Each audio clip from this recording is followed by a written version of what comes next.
Modesto, San Francisco, Oakland, Sacramento, Reading, and all points north. I was just sending a wire. Number 3 on track 4. There's Paterno and Brewster. Looks like he sent for all of us, Scott. I don't like it. Well, take it from me, the fellow's poison. Why don't you stay here? And admit that I'm afraid of him. Listen, my friend. I'm not going because he sent for me. I'm going because of something I wish to do. Paterno and Brewster are against him, too. Well, let me go with you. Not this time.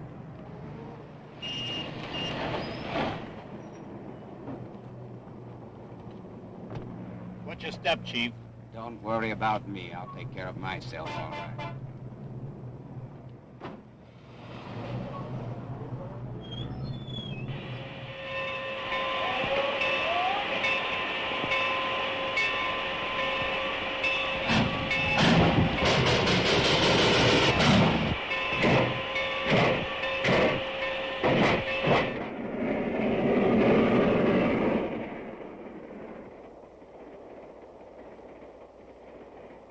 Any of you see him when you got on?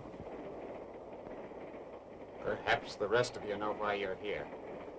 Perhaps you're afraid of him. Well, I'm not. Nor do I consider him useful to me. We understand each other. We're organized. What good is he to us? Maybe he will have something to say about that when he comes. Suppose he does. He's not here. And what if he were? Are we sheep that we follow him blindly? The man isn't human. Bah! I don't think he's on the train.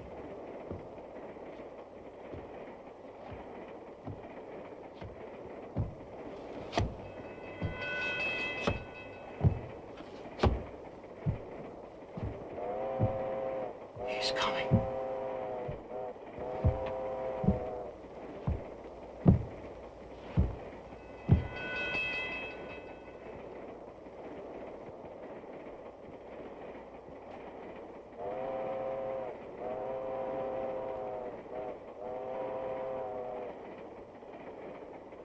Well, gentlemen,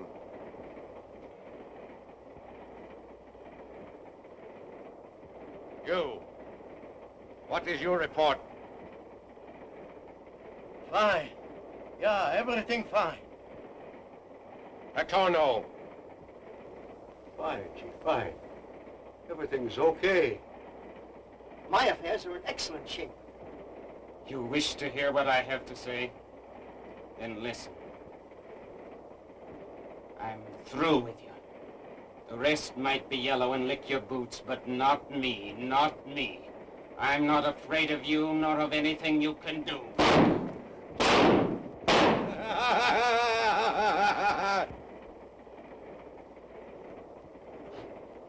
Let me here. Let me isn't human. He isn't human. Okay, I tell you. Out. Hey, it's not human. Let me go. Out.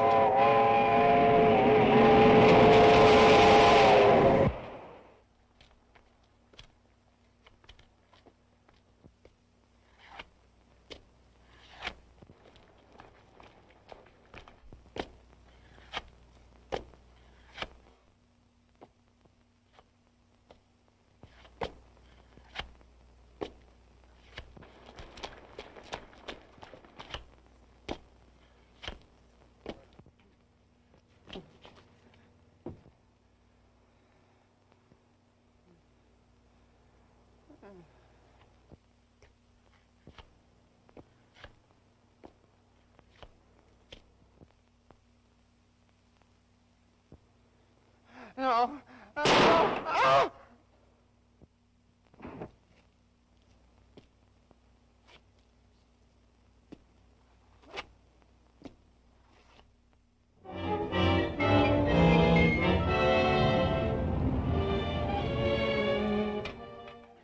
Hello? Dick Tracy speaking. Oh, yes. Well, I think you better take that up with Anderson's office. Yes, he has my report on it. All right, goodbye.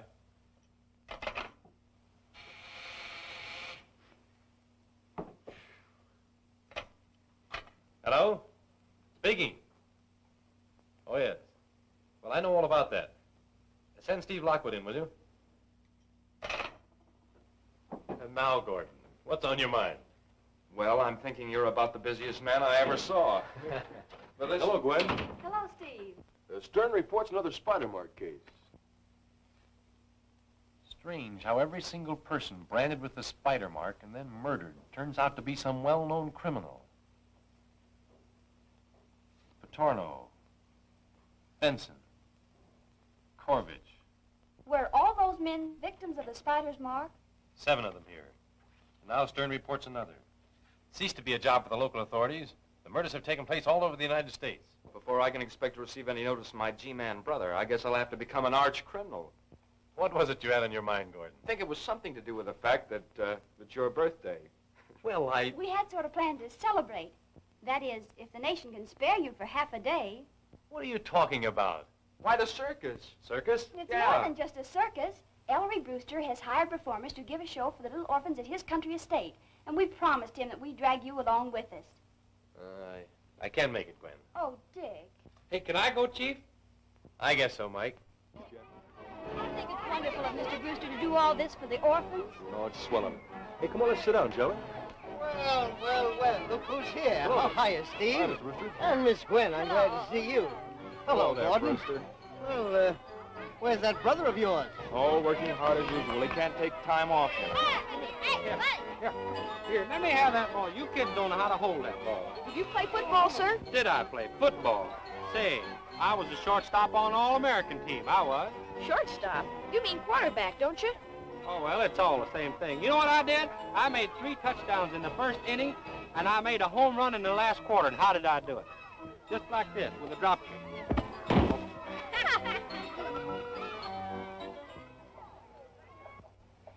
Music. Curtain. Coco, come out. Coco, come out and make your bow.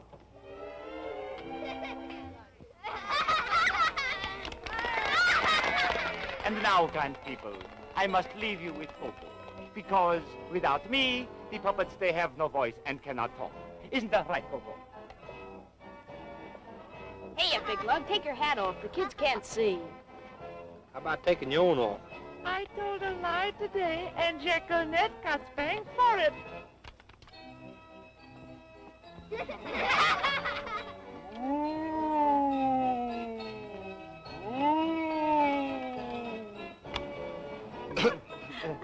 Yes? A long-distance call is waiting for you in your study, Mr. Brewster. A long-distance call. Yes, sir. All right, I'll take it. Will you excuse me for just a moment, please? You bet, you bet. Why was your little sister Jacqueline spanked, Coco? Because I told a lie.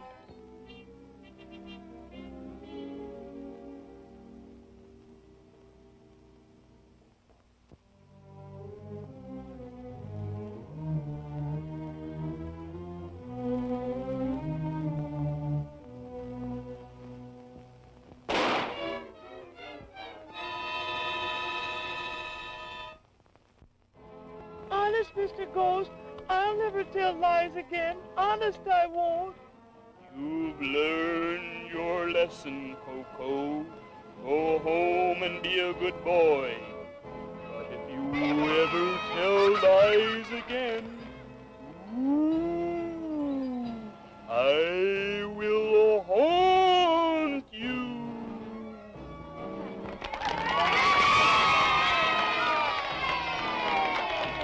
Help! Help! Mr. Brewster's been murdered! Hey,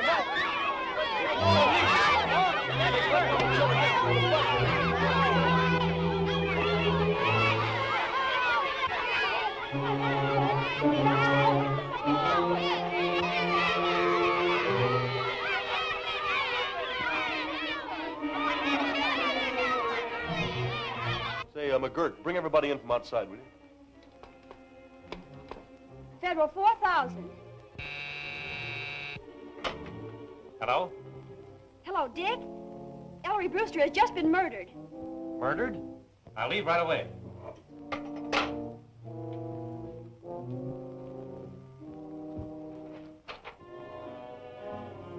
a footprint. This is the direction from which the shot must have come. Make an examination of that.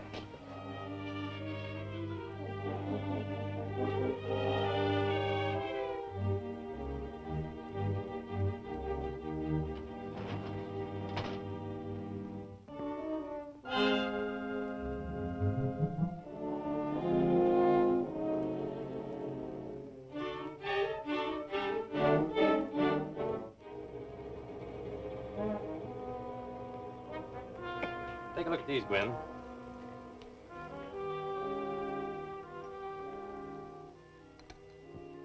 See what you think. The two specimens of sawdust are not the same. They come from different types of wood.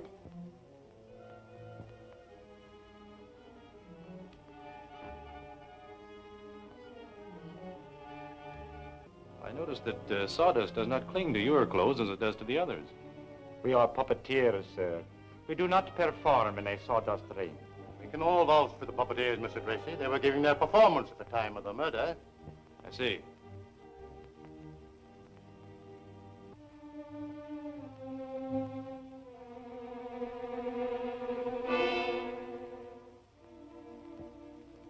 Can you explain this? Sawdust, no doubt. Some of my puppets are stuffed with it. Oh. I wasn't aware of that.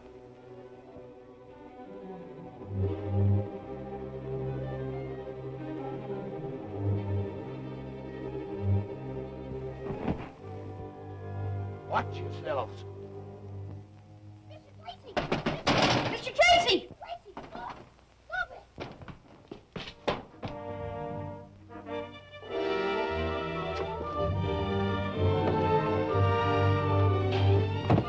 Come on, Coppers, come on!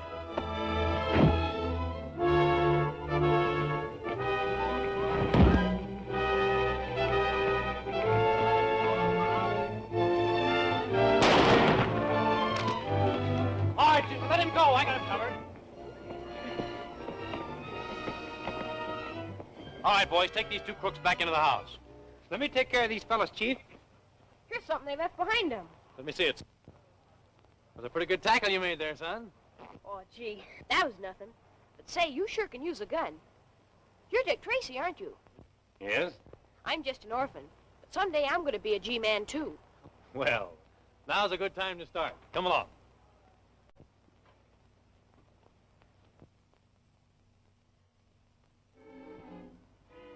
Seems to me I saw 3 men out here. You did, but one of them got away. I'd know him if I ever saw him again, though. You sure about that? Certainly. Well, take this into the house and wait there for me. Yes, Mr. Tracy.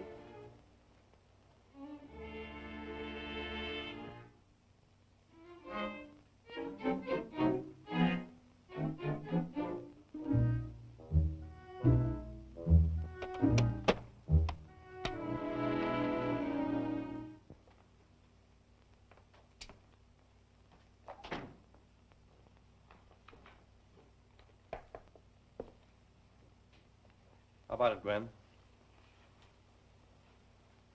The sawdust you found on that puppeteer is the same as we discovered in this room. Mr. Martino, can you account for the sawdust I found in the cuff of your trousers? Certainly. No doubt it fell there when I was fixing one of my little puppets. Some of them I stuffed with sawdust to make them fat. Let me have one of those records, Steve. Right, Dick.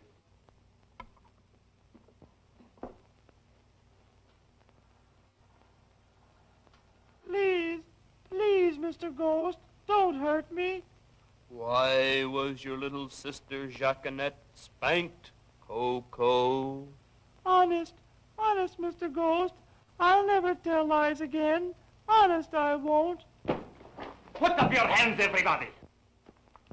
I took the precaution to remove the bullets before bringing that cleverly disguised revolver in here.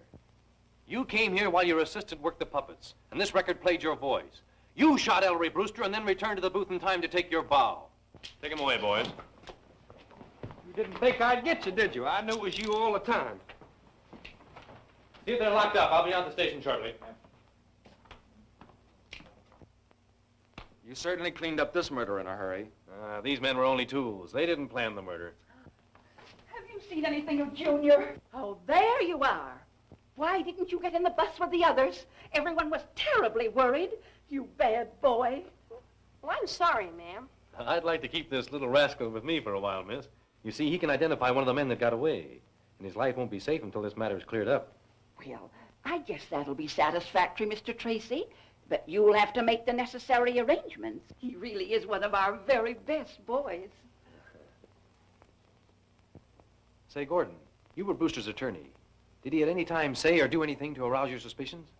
Well, about a month ago, he did give me a sealed envelope, which he asked me to keep for him. An envelope? Yes. He wouldn't tell me what was in it. As I remember now, he acted rather peculiar about it. He said he wanted me to have it in case anything happened to him. Could you get that for me right away? Yes, it's in my office. I'll go down there and then meet you at the lab. Good.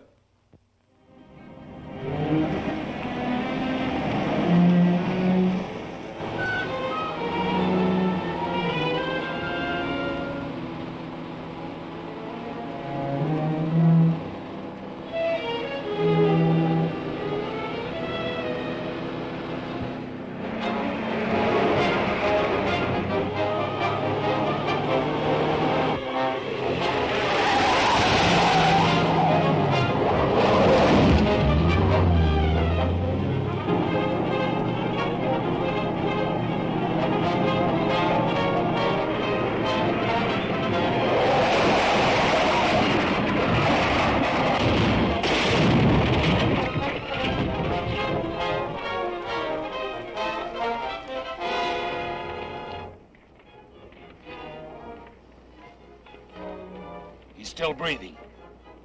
Let's get him up the car.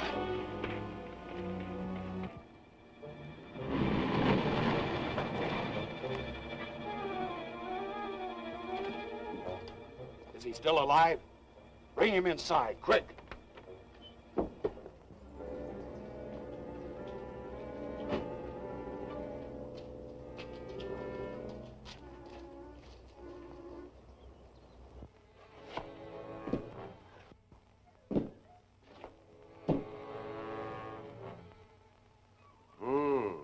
Condition seems critical. What if he should die? Then we will eliminate a very dangerous enemy. He won't die.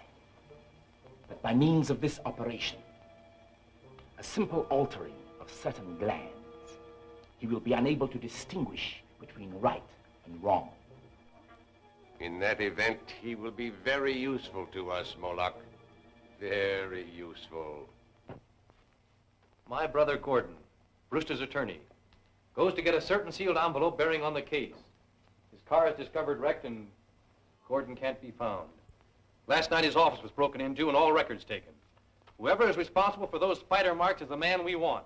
And I'm asking for full assignment to the case. Go to it, Dick. You can have a free hand. Thanks.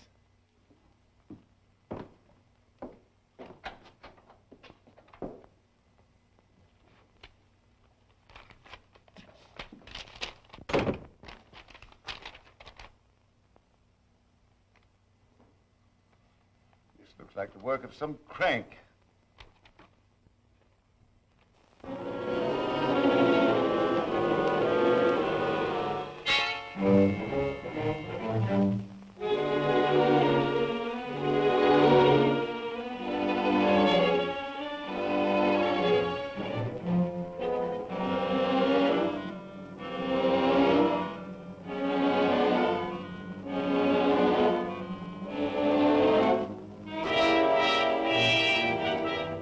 Unless you can give me a more definite reason why the bridge should not open, Mr. Tracy, the plans will go through as scheduled.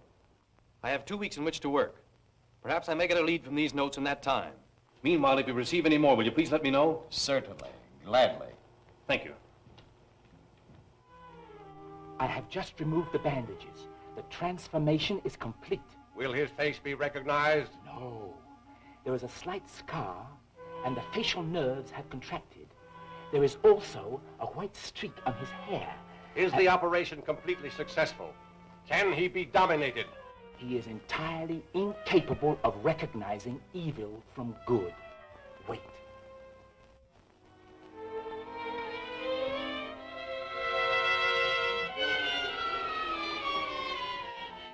Come in, Gordon.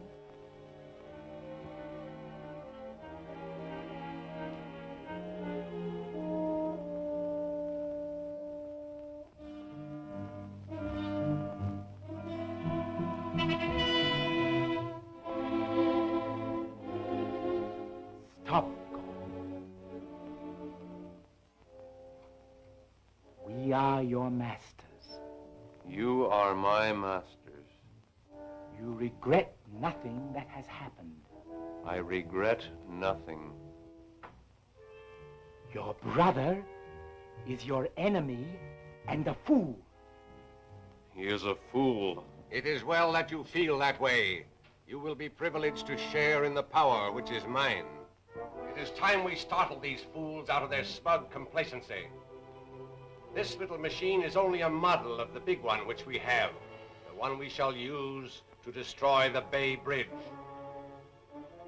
Watch that phase.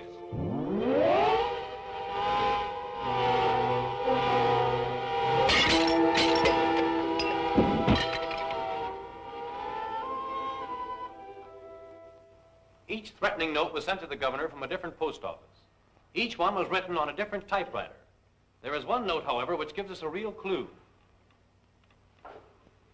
This letter was typed on a 5A Underton. That model was discontinued 3 years ago. Each letter is imperfect. The clue is the G.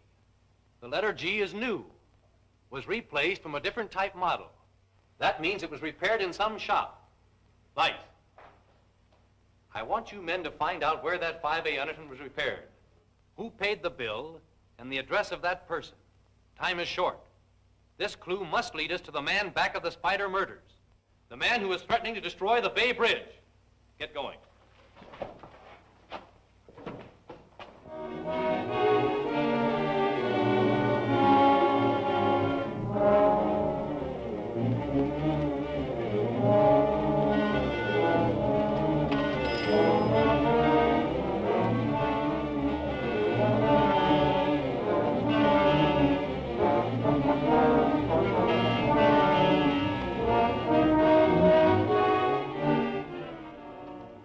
Dick? You found the shop where the typewriter was repaired? No, better than that. Here's the address of where it was returned. 238 Burton Place. Chief, we've located the address. 238 Burton Place.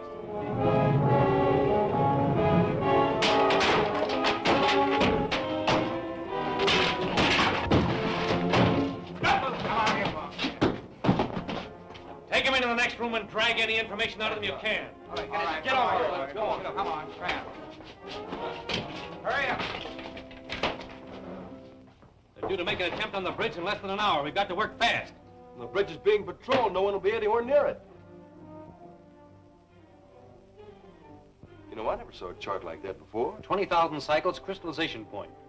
36,000 cycles, steel brakes. Steve, name everything that's calibrated in cycles.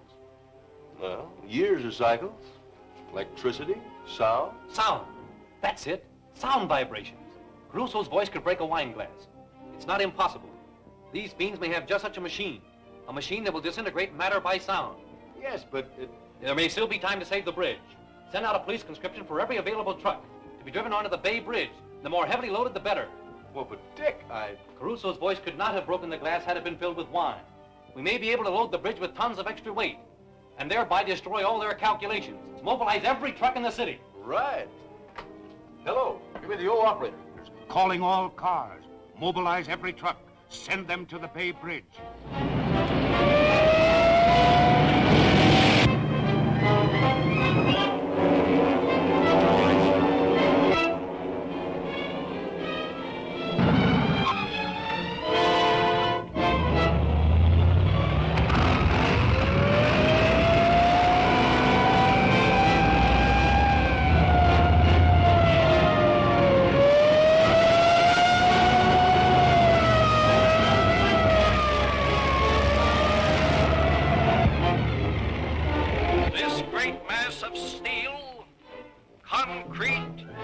And wonderfully spun cables is more than just a bridge. It symbolizes a highway to a greater civilization.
backing up!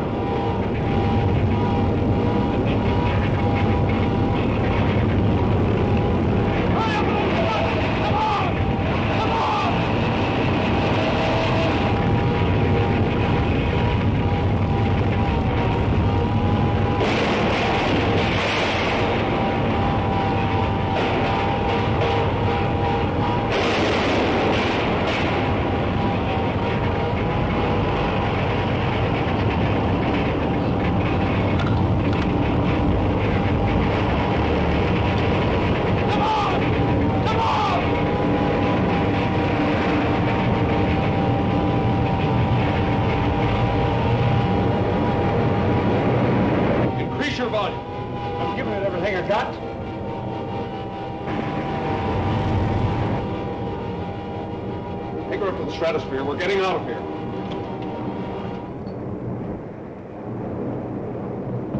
Here's the guy that jammed the entrance to the bridge. Have him held for questioning. I've got to get to a telephone. Okay, take him away, fellas.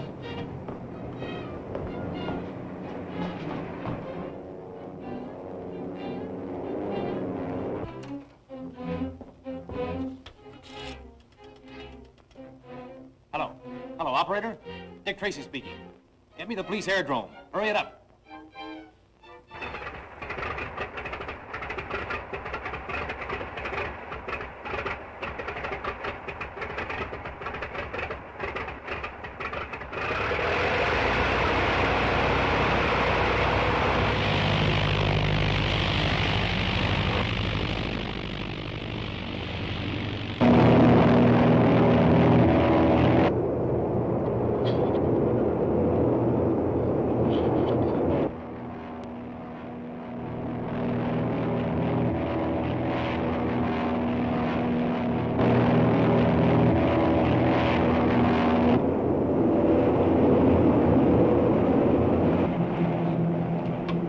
Patrol plane trying to follow us. Rise above its ceiling.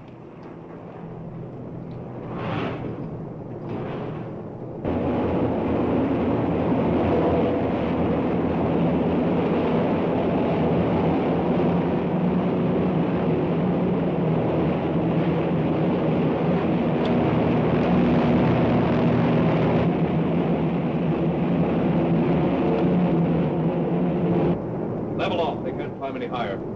We'll land at the power plant. Right, sir.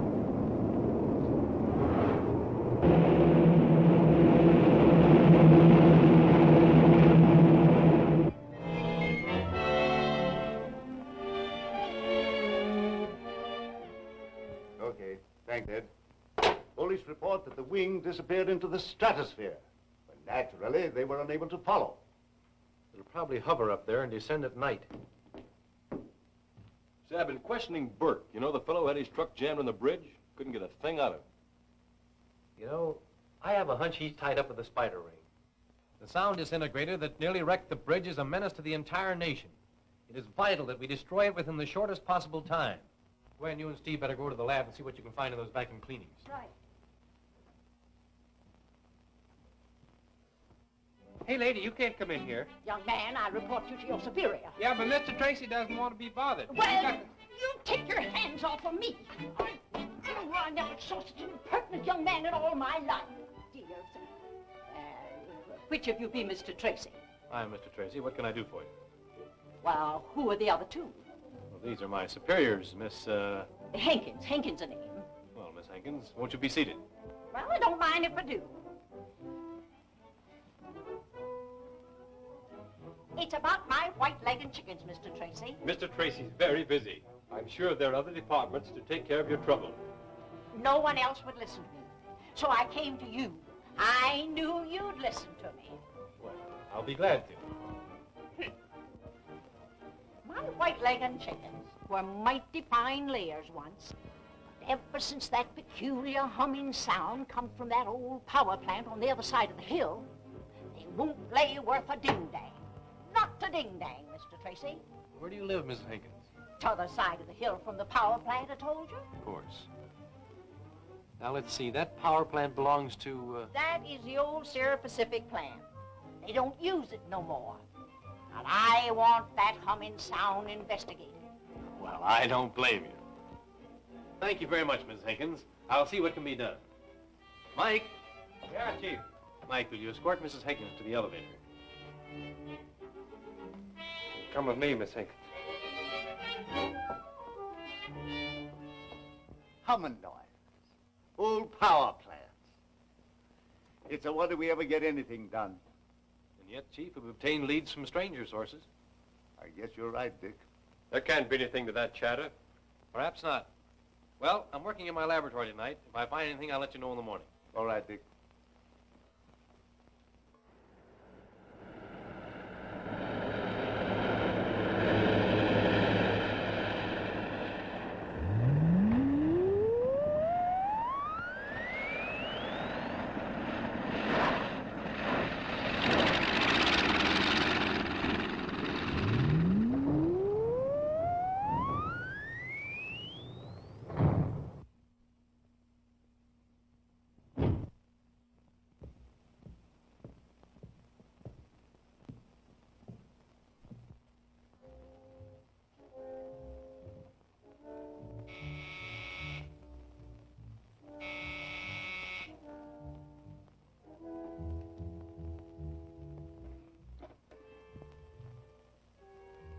Yes? That G-man brother of mine messed things up at the bridge. Don't talk of failure, Gordon. We can and must gain the power we seek. I'll remain here with the wing until morning, then fly in with an ordinary plane. Tomorrow, then. Brother against brother.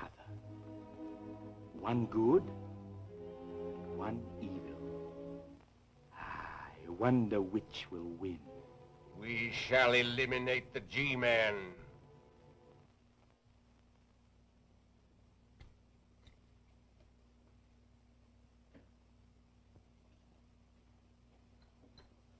Have you any lead on the whereabouts of Gordon?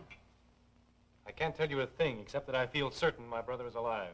Do you attribute his disappearance to the spider ring? Spider Ring is guilty of a great many crimes. We've got to wipe it out. Well, Dick, I see you're pretty busy. Well, you know how it is. I'm sorry. I guess we'll be running along. Good luck, fella. Thanks. Good night. Good night. From the vacuum cleanings taken from Burke's clothes, we can pretty well tell where the man has been in the past week. Check over that list, Gwen. Brick dust, 12%. Mustard seed pollen, 20%. Coal dust, 8%. Asbestos fiber, 43%. Asbestos fiber. Where would a man be apt to get that much asbestos on his clothes? Well, he might have worked in a factory. Asbestos. Now, let me see. Ding dang! Let go of my ear! Junior. Well, he runned off while I was reading to him. Young man, it's time for you to be in bed. Now run along with Mike. Oh, okay, I'm going. Junior! What was that expression you just used? Ding dang? Ding dang. That's what that little old lady said in my office this afternoon. How long would it take to drive to the Sierra Pacific steam plant? Well, we could make it by morning. Why? It may be a wild goose chase, but the pipes and boilers of a steam plant are usually well covered with asbestos.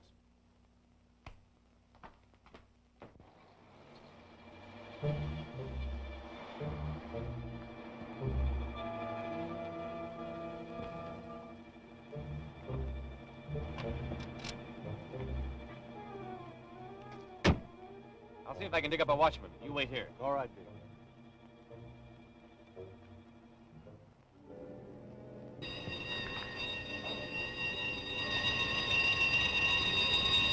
I won't take off until the coast is clear.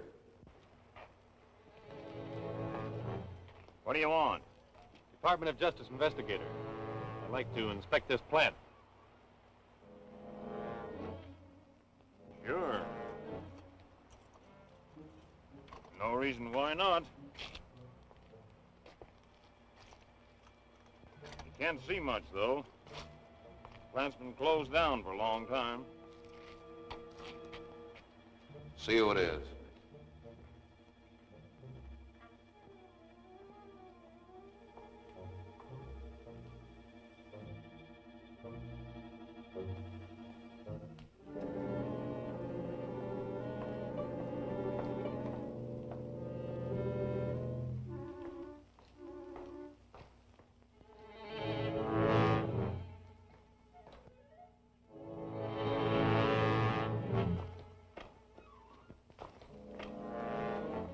Well, there's nothing much here to investigate.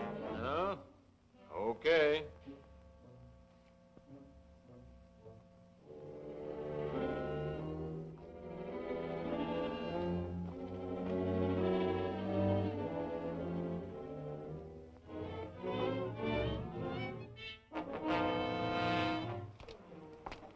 Just a minute. What's in that building?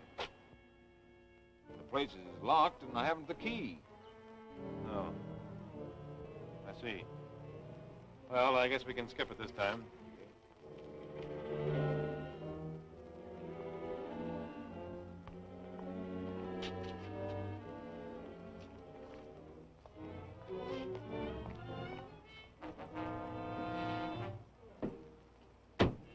What's up? We're being watched by a dozen guys. That's the spider's den, all right. Start the car and let's go.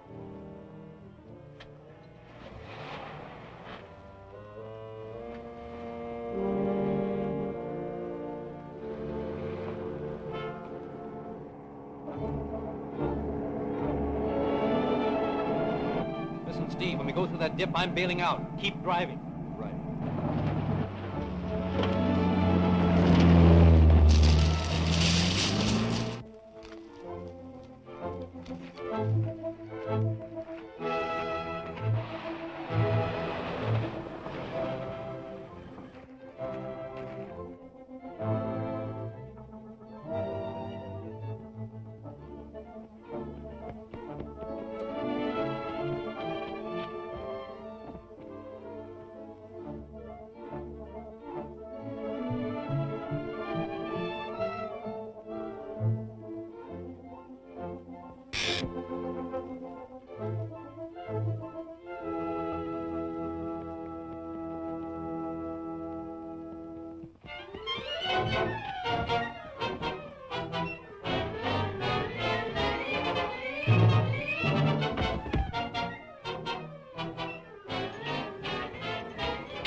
Stand by the plane ready to take off at a moment's notice.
taking off. There they go. They're dragging away that plane.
Come on, Steve, we're taking off. There they go. They're dragging away that plane.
Taking off. Guess there's not much we can do about it, is there? Well, anyway, I destroyed the sound disintegrator. That menace has been removed. I wonder where they can be taking the wing. If we can make Bert talk, we'll find out.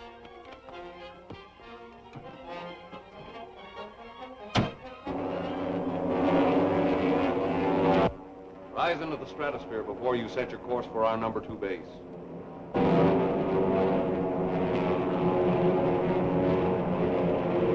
I tell you, Burke, the law may show more leniency in your case if you give us the information we want. What can I say when I don't know anything? What about my brother, Gordon Tracy, who disappeared 2 months ago? I'll bite. What about him? All right, boys, take him away. I'd give a fortune to be able to locate the headquarters of the Spider Ring.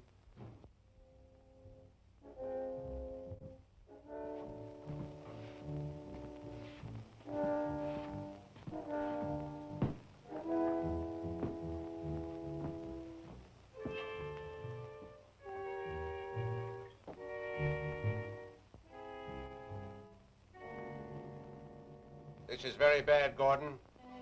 Burke is yellow at heart, and if they sweat him, he might talk. Burke knows we have made arrangements to get him out, and will keep his mouth shut. Then we can go ahead with our plans? They are already underway. This time there will be no interference.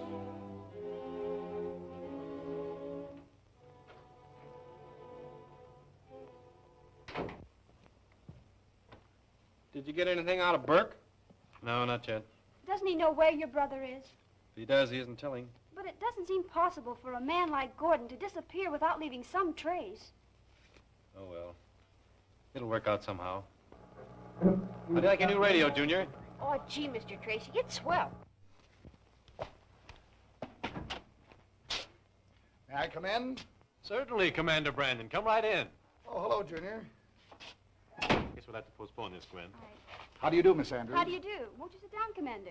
Thank you. Well, is this a business call or social? Business, Dick. The steamship Mauravania docks this afternoon, 1 full day ahead of schedule. Well, there's nothing so bad about that. No. But the captain radioed that he expects trouble on his arrival. What kind of trouble? Furs. Valued at $1 million. The captain believes they're aboard his ship and that there will be an attempt made to smuggle them into the country. I'm afraid I wouldn't be of much help to you, Commander. You see, that's out of my department. Besides, I'm concentrating on the spider ring right now. I'd feel a whole lot better with you on the case. I hope I have better luck next time. Thanks, Commander. Thanks for asking me. Thank you. Goodbye, Miss Anne. Goodbye. Goodbye, sir.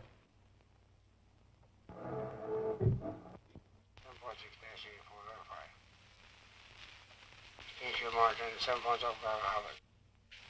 7.6-684, verify that. Steamship Martin, 7.0 Howard, contact. 7.6-84, verify.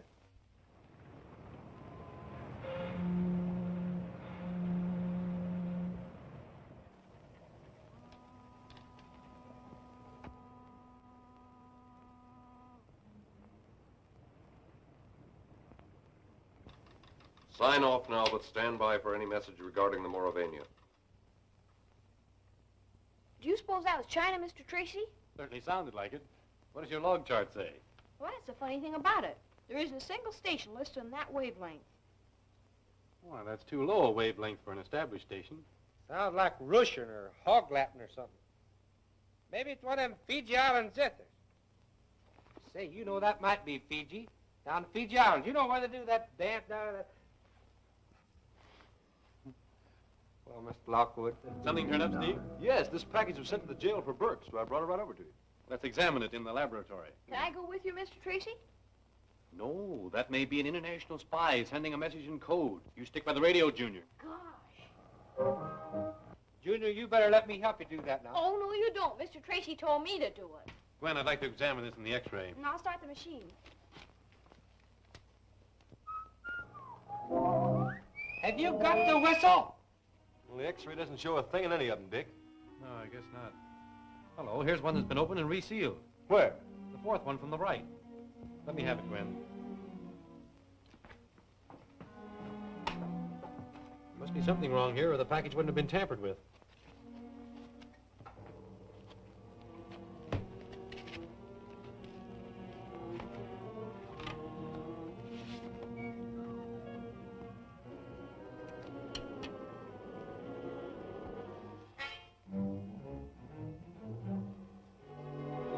Any disappearing ink on these, or it would show up.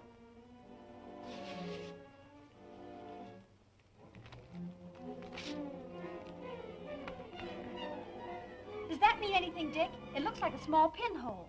Maybe you're right, Gwen. We'll soon find out.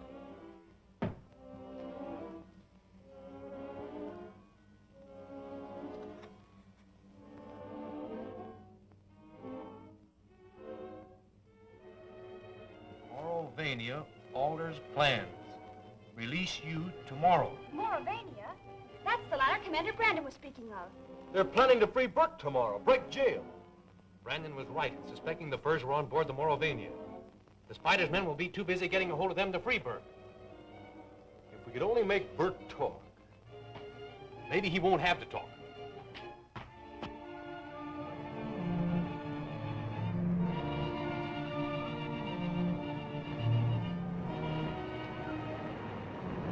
What's the idea of moving me to another jail? It's orders, sonny boy. Get in.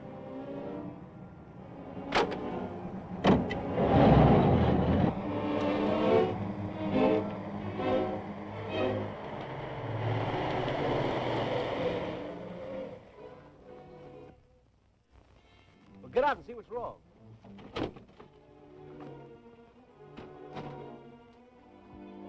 Put him up, copper. Easy there, copper. As far as you go, Burke. Swell. Good work, fellas. Take this off, wise guy. Come on.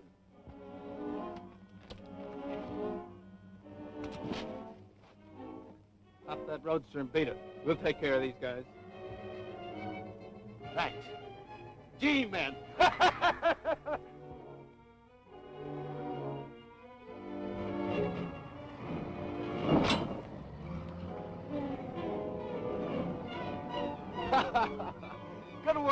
to look like the real McCoy. You think we fooled Burke with it? Well, he's gone, isn't he?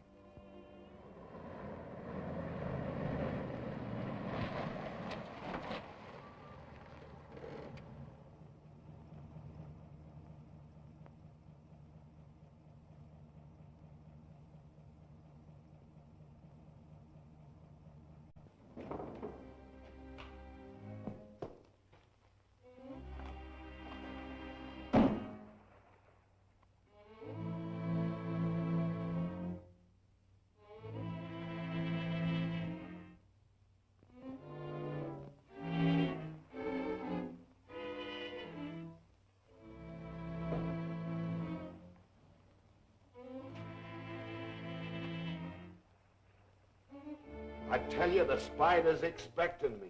What makes you think so? Listen, you don't think the spider would pull a jailbreak if he didn't want to see me, do you? Oh, all right. I'll have somebody take you out to him.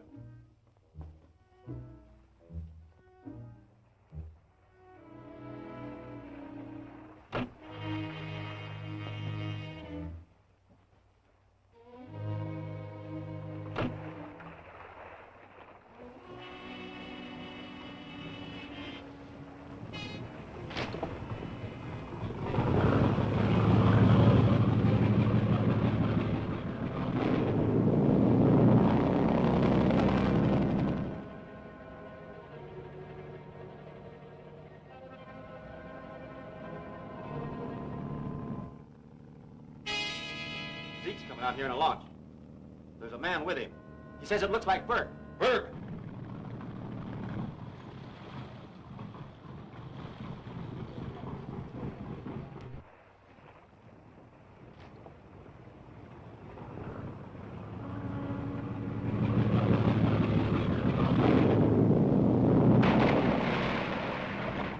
That jailbreak was slick, Chief. Those G-men were as meek as lambs. We had nothing to do with it. You were not supposed to be released until tomorrow. You'd better be on the level. Why, I am. Something's wrong. Someone slipped up somewhere, Chief.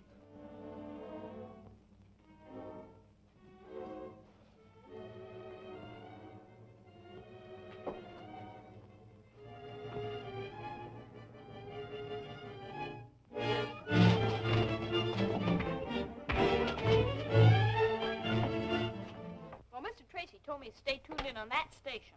Well, you ain't getting nothing on it. Just the same, he told me to.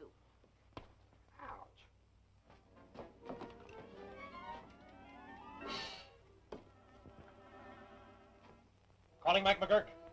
Calling Mike McGurk. That was Mr. Tracy. Calling Junior. Hello, Junior. Can you hear me? Now you know.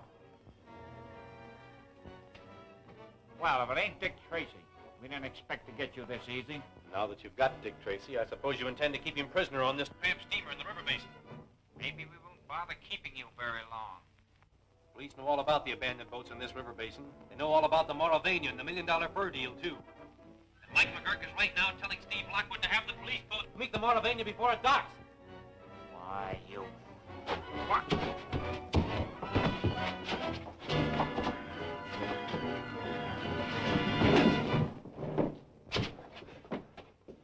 Why didn't you let me finish? Not yet. Tie him up. All right. Steve's going to the docks. He is, huh? Say, we gotta get on my motorcycle and get down to that dock before they leave. Come on! The Mauravania is entering the harbor. The wind is just right for a smoke screen. Get the men to their places with gas masks. Have the smoke machine ready for immediate action. All right, man. Get to your post.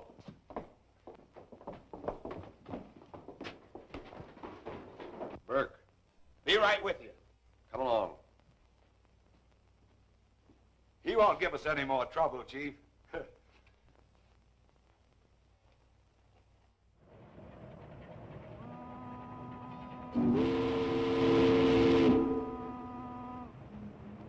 Start the smoke.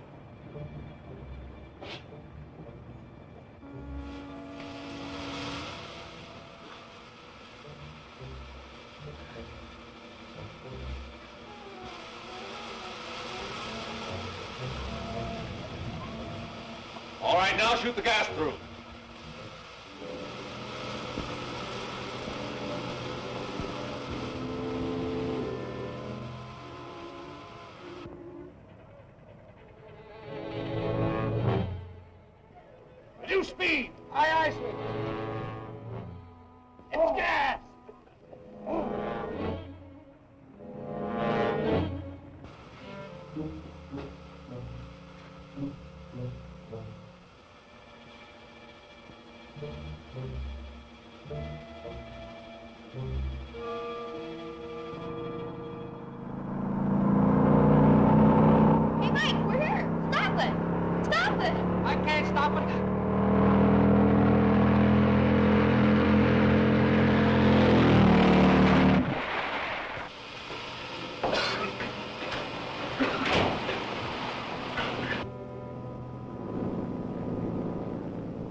They're raiding the Mauravanian. Full speed ahead!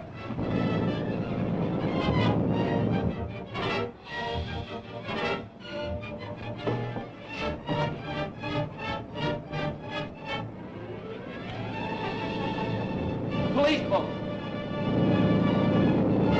Better get out of here. What about the others? They can take that boat. Come on!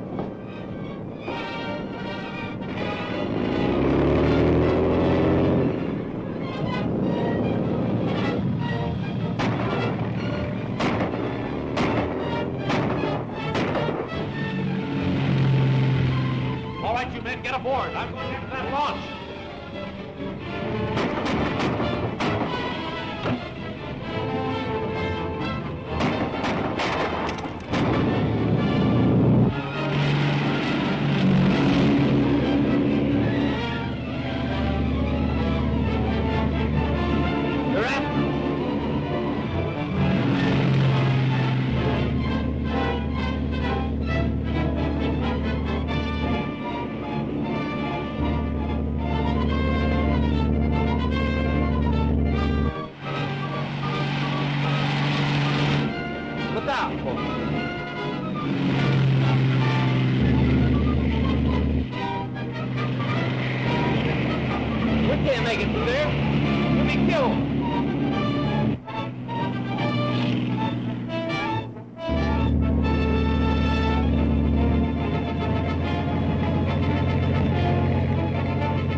Full speed ahead!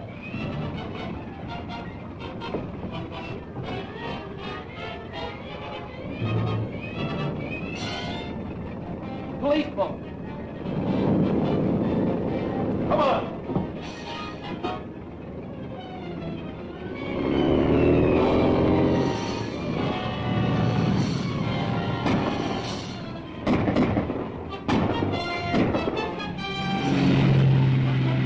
All right, you men, get aboard. I'm going after that launch.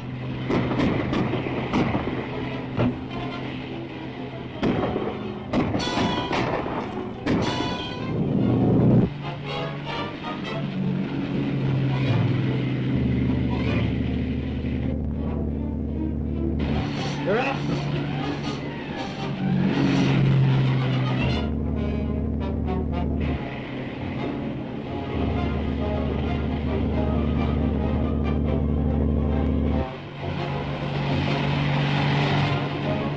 Look out, boy.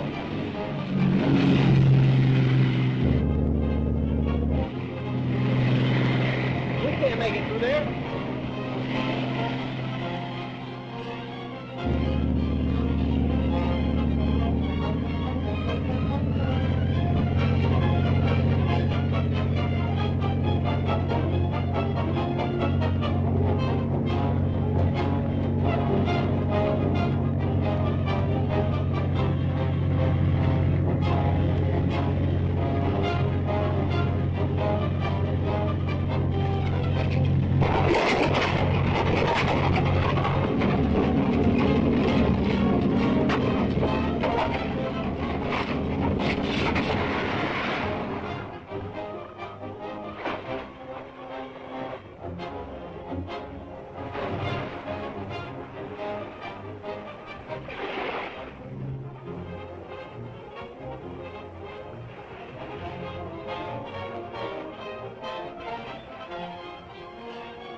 Why you want to ride your motorcycle off the end of a dock beats me.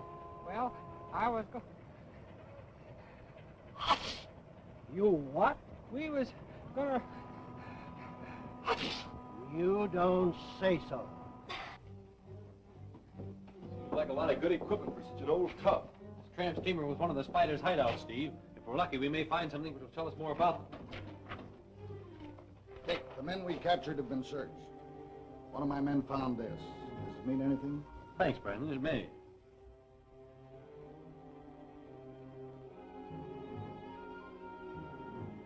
Doesn't tell me anything now. Steve, your pockets are dry. You better keep it.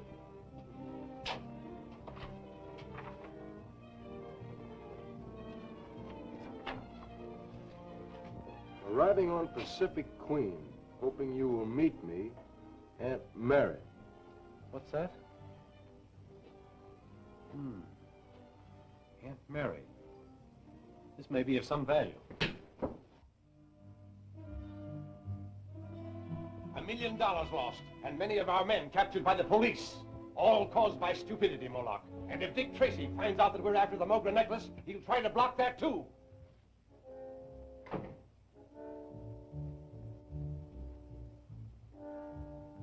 I have just received word that the wireless message concerning the Mogra necklace has been found by federal men. And that means Dick Tracy. I don't think even Dick Tracy can stop us this time. Monsieur Claire Rene arriving with famous Mogra necklace aboard Pacific Queen today. Necklace is of great value. Signed, Baguette Brothers, New York City. That what you wanted to know, Dick? It all ties up, Chief. The Spider Ring, unless I miss my guess, will make an attempt for the necklace. Steve and I will fly out to meet the Pacific Queen. Wire the commander to expect us. Tell him we will pose as newsreel photographers. Yes, in that way we can use the fluoroscopic equipment without exciting too much suspicion. Right, we're leaving right away. Mr. Tracy, Mike won't take his castor oil. He won't, huh?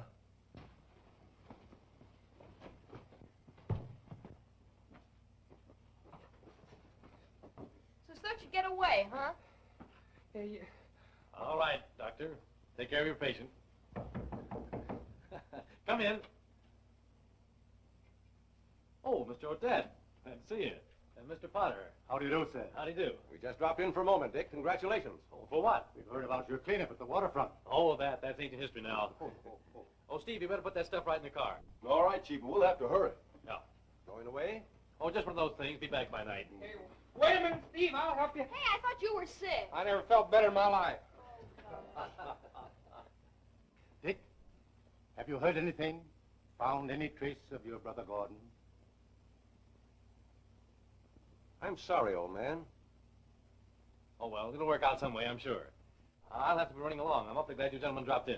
Goodbye, sir. Goodbye. See you again. Bye, Dick.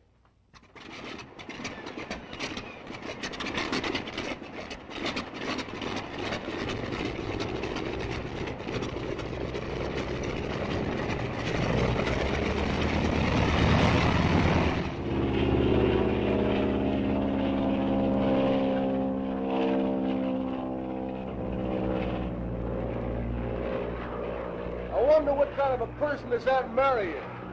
You never can tell.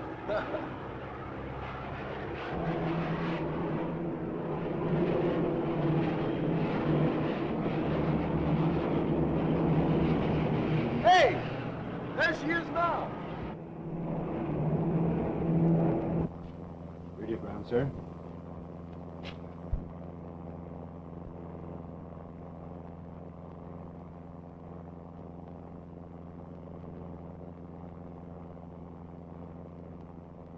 Canny how these G-men get on the trail of crime. No answer.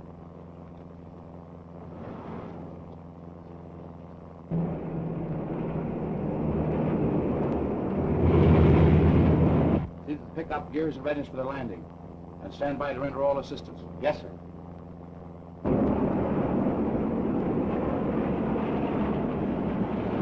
We're all ready, boys, to hook on.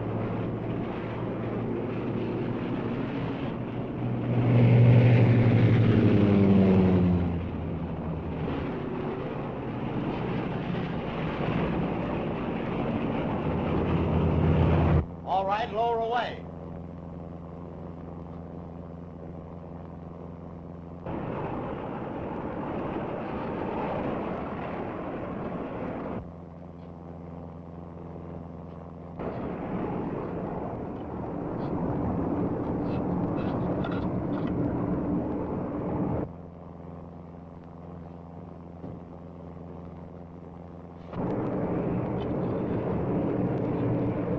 Taylor, show the gentleman to Monsieur's stateroom.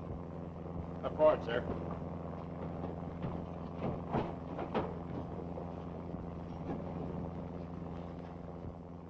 But of course you are mistaken. Only an hour ago, I put the necklace away in his secret hiding place. I hope our suspicions are groundless, Monsieur Rene. It's gone.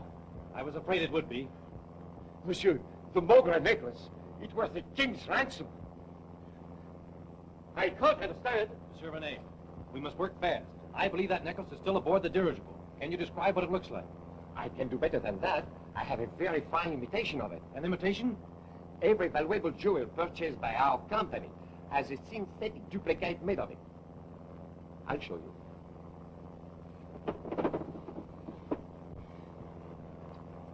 It is just an imitation, but a very good one. May I keep it for a while? Oui, monsieur. Commander, what's the position of the dirigible? We are just over Santa Barbara, heading north for San Francisco. Have the people assembled in the main salon. Make them think it's a newsreel stunt. Very well, Mr. Tracy. Thank you, Mr. Churton. Thank you very much. Not at all, not at all. Any sign of the necklace yet? No, not as yet. The fluoroscope will sure pick it up if the right guy comes in. It's working perfectly. That's fine, that's fine. Oh, I do hope he asked me to speak. Oh, I'm just dying to do it. Oh, the folks back home. Now, will you say a few words? Oh, me? Oh. Yes, come right along. Oh. And now, Miss Miss Clarabelle. Georgetta Clarabelle. I'm from Creamy Falls, Iowa. Yes. Well, Miss Clarabelle, will you say a few words for us? Yes, into the mic. Mike? The microphone, miss. Oh, yes, of course. Okay, Steve. I'm sure this will be a thrill for the people of Creamy Falls. And now tell us, Miss Clarabelle, have you enjoyed your flight in the Pacific Queen across the ocean? Oh, my, yes. It's been just too wonderful. And now, friends of the radio. That's fine, Miss Clarabelle. Thank you very much.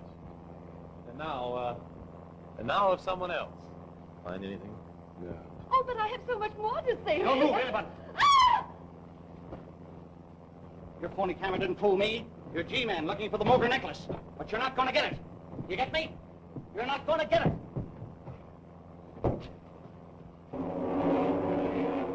Got the necklace, Steve. Come on.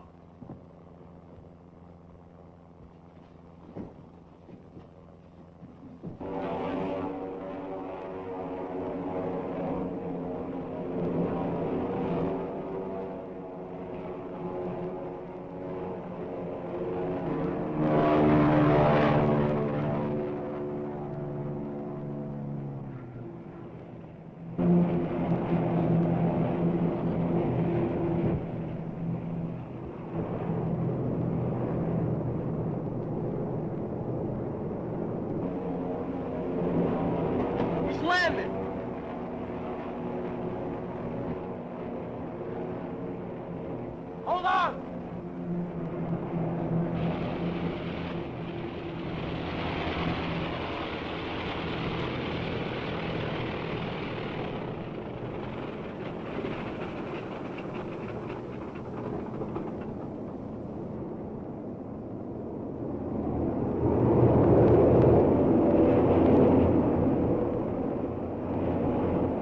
Careful now. Careful.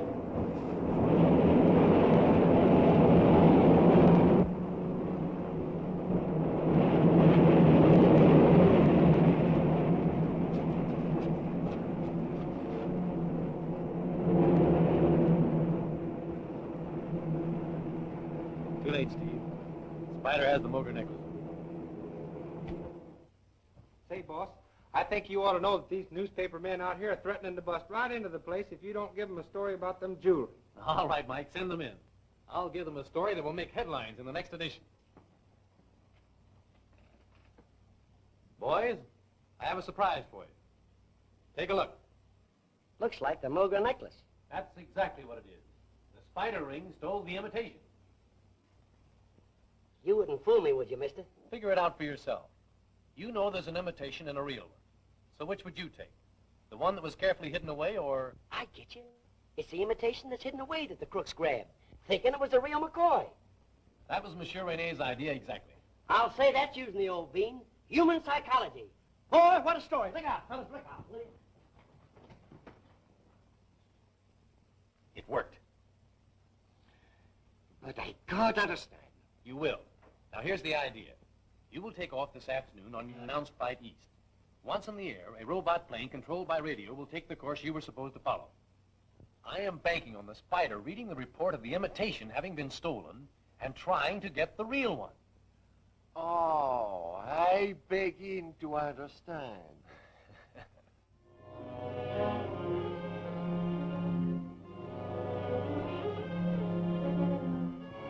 A clever trick.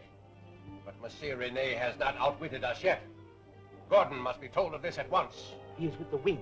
I will communicate with him.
Not that the robot plane?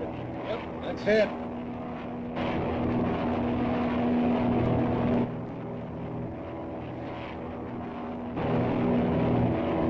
This up to Dick Tracy. Pilot, turn back.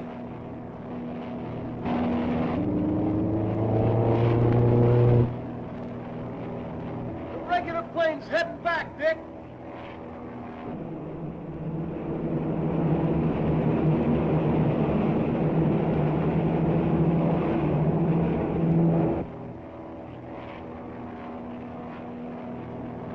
There comes the wing.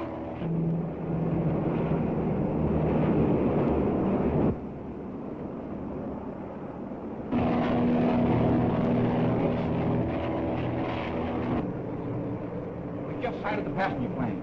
When we get within range, let them have it. Head straight for the robot plane, Dick.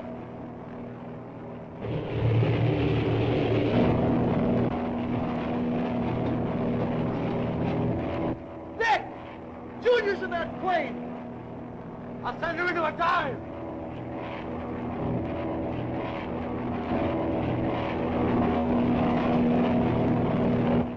Radio control is out of order! Grab the stick, Steve, and head for the robot plane. I'm going to board her.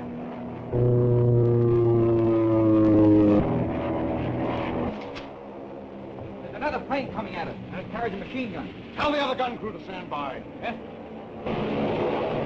Circle and get back into position again.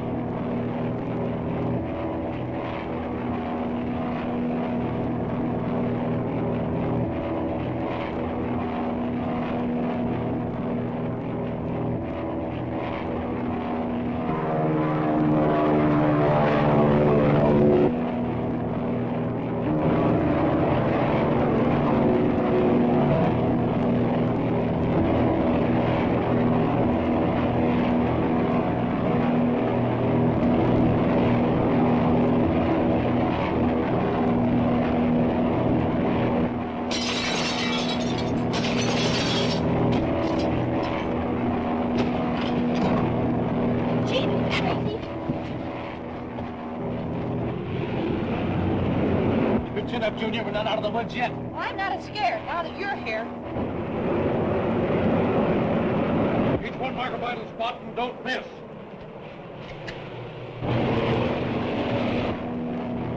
Fire!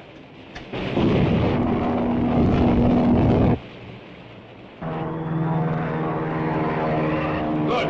I've got him.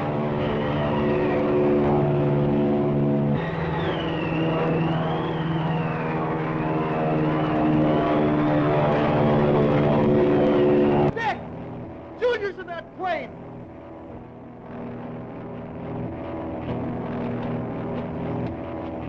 Grab the stick, Steve, and head for the robot plane. I'm going to board her.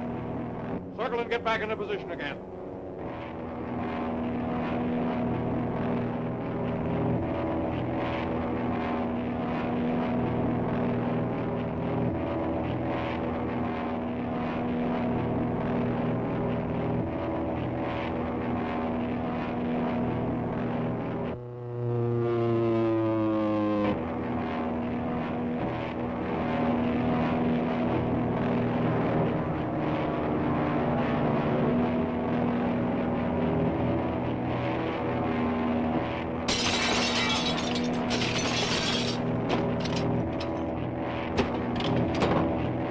Gee, Mr. Tracy. Your chin up, Junior. We're not out of the woods yet. Well, I'm not as scared now that you're here. Each one mark a vital spot and don't miss.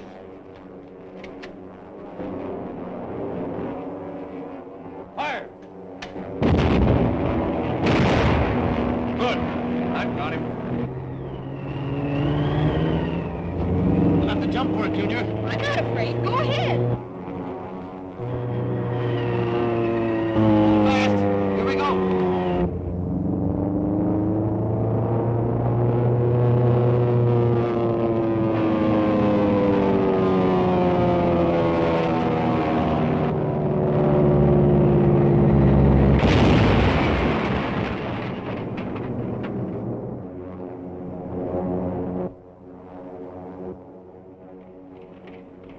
No chance to land there without cracking up. We'll have to return to Beechwood and send out a car to search the wreckage for the necklace.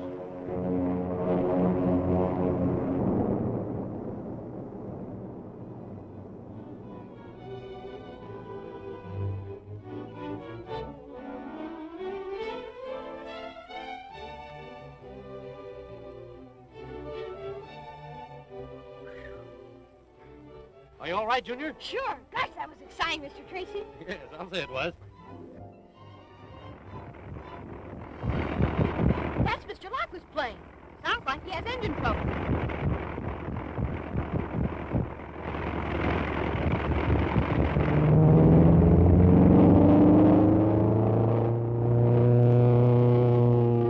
He'll be lucky if he doesn't crack up.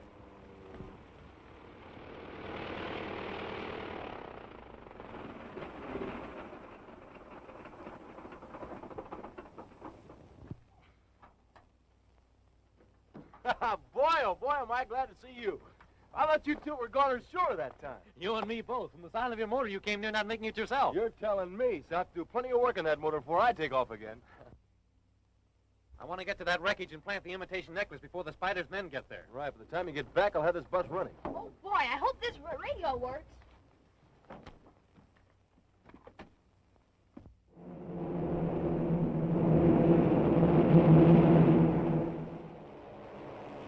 Calling location 3. Calling location 3.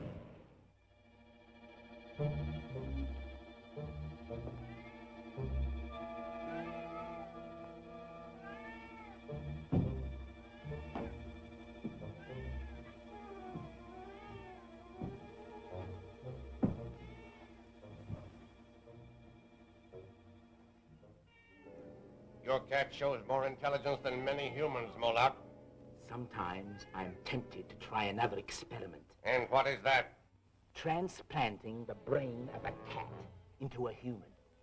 It would be even more interesting than the operation I performed on Gordon Tracy. Perhaps someday you can try that on his brother, Dick Tracy. He should make an even greater criminal. Well? Gordon Tracy is calling from the wing, sir. Stand by, Flying Wing.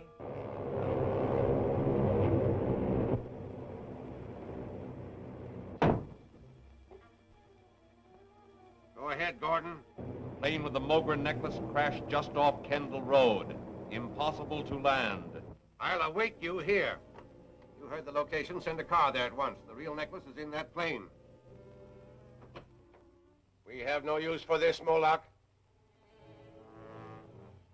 It's an imitation. It's worthless.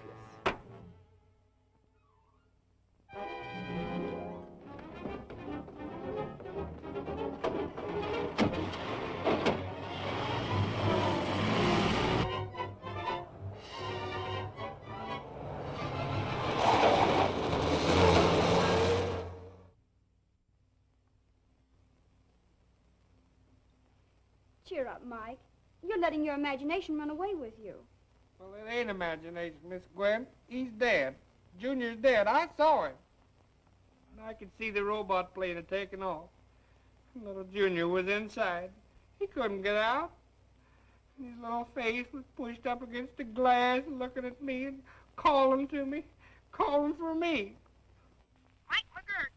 Calling Mike McGurk. I can hear him just as plain. Well, no wonder. Now you can hear him even more plainly. Mike McGurk.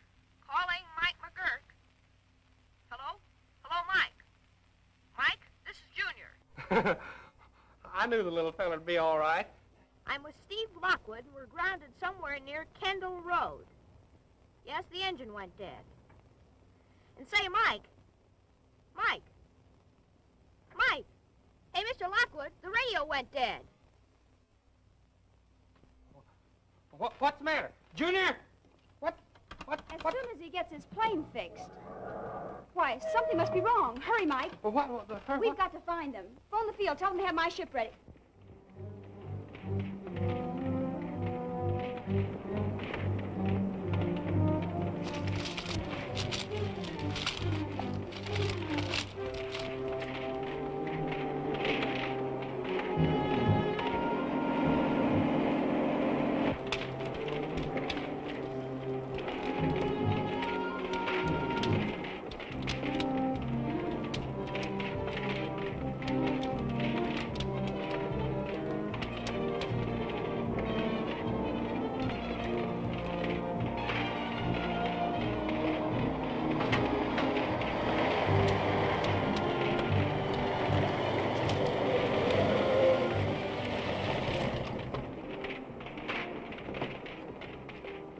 There she is. Come on.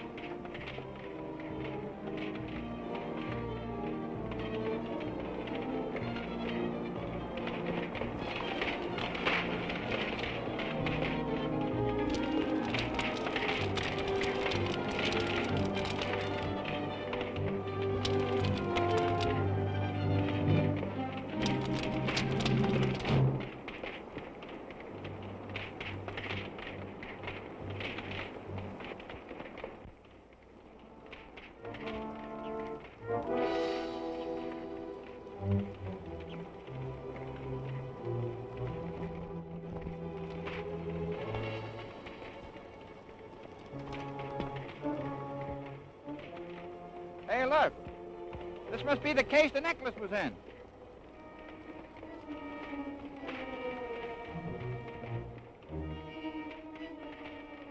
It must have fell out and burned up in the fire. We better go back and report.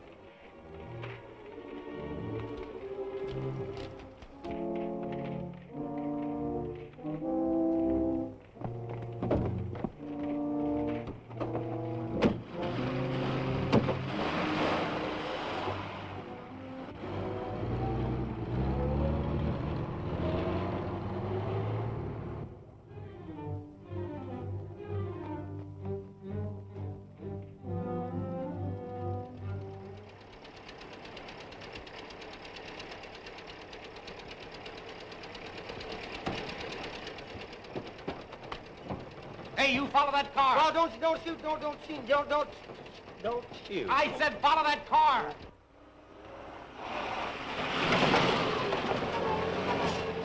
Where in time did you come from? you're one of them hitchhiker fellas, you got your nerve, isn't it, Elmer? Well, he ain't one of them hot hoochah. He ain't a hoochah. He's one of them hold-up guys. I'm not a hold-up guy. I'm anxious to follow that car. Will you step on it? Your car? No. Well, Well, if it ain't yours, how can you lose it? I'm not interested in the car. It's the people in it. I want to see where they go, but I don't want them to see me. This gal's out of riding with another feller. I wouldn't be a dad blame bit surprised.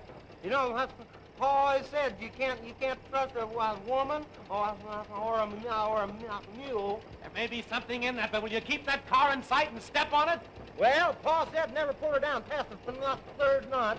But boy, you asked for it, so grab your hats, boys. I'm really gonna pin a tears back.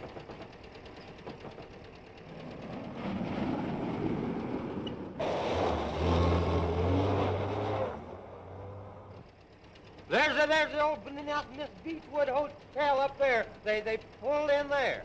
Doggone if I can see why they turned in there. Hotel's been closed for 2 months.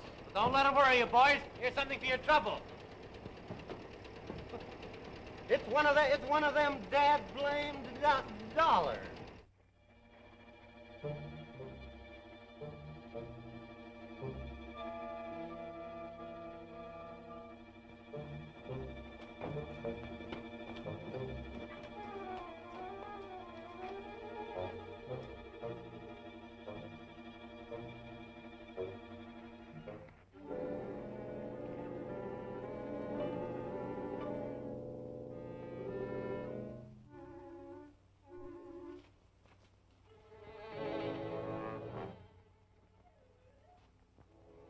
Plane had been burned to ashes. We didn't find a thing, only this case.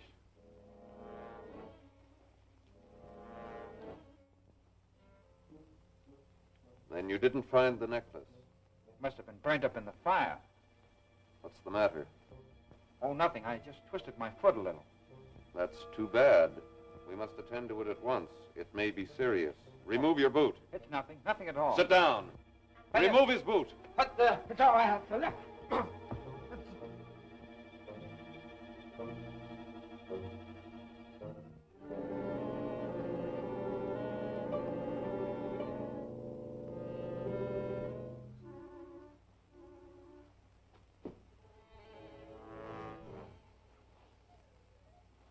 Your foot won't hurt any longer.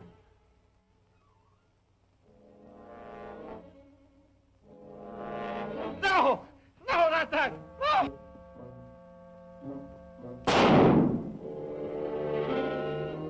Take him away.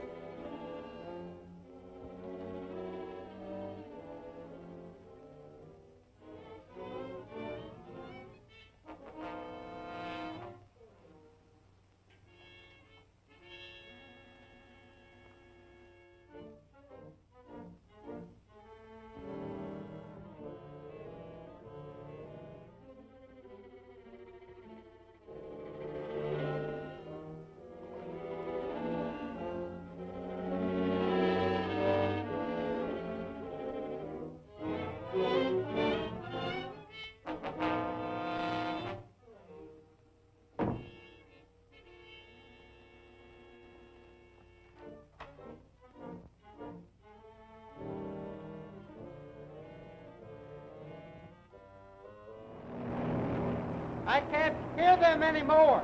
Well, try a lower wavelength, Mike.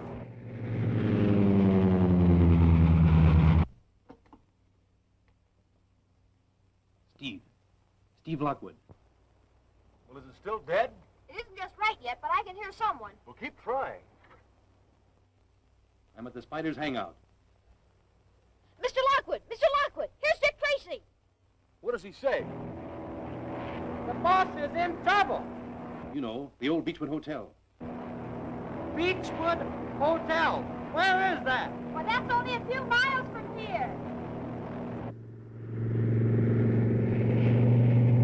Strap on your safety belt, Junior. We're taking off for Beechwood Hotel. Get a squad of G-men and... Too late, Dick Tracy.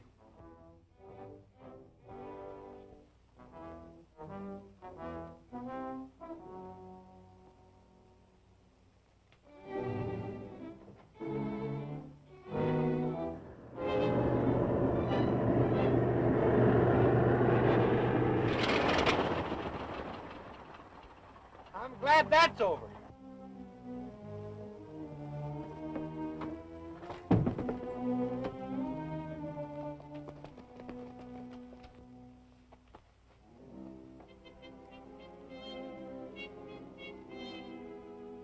You won't need this.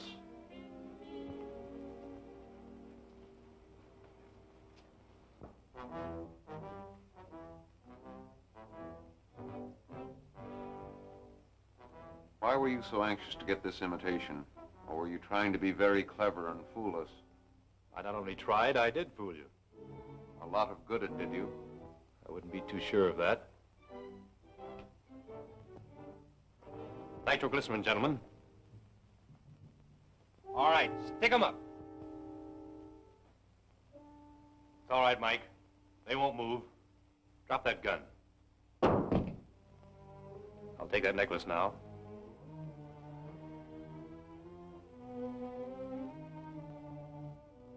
Go ahead, blow us up now and kill him too. All right. I will. Oh.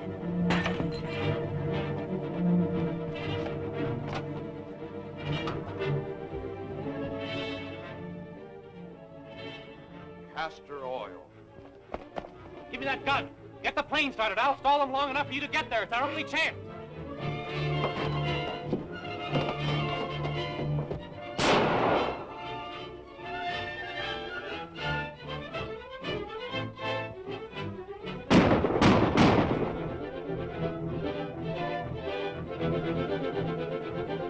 Around this way, Manny.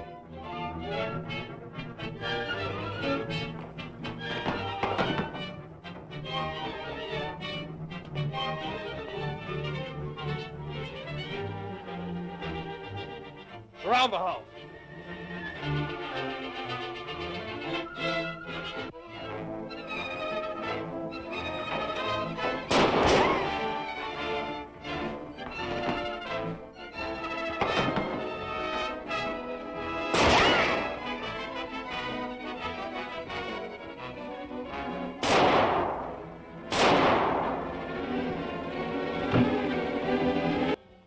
I'll take that necklace now.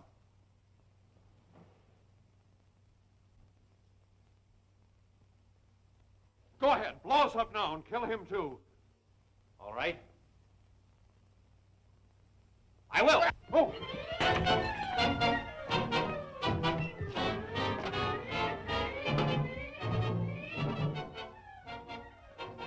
Castor oil. Give me that gun. Get the plane started. I'll stall them long enough for you to get there. It's our only chance.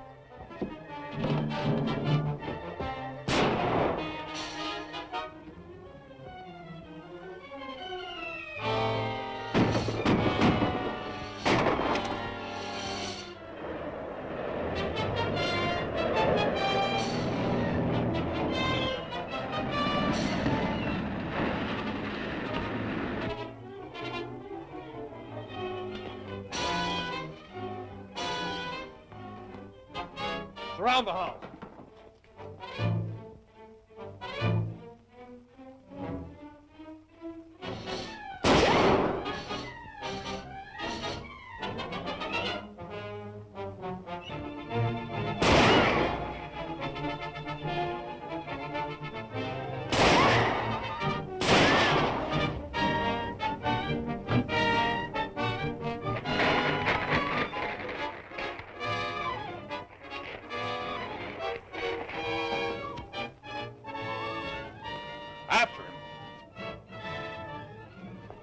Tell Moloch in the lane when the wing is ready. I'll be waiting for them.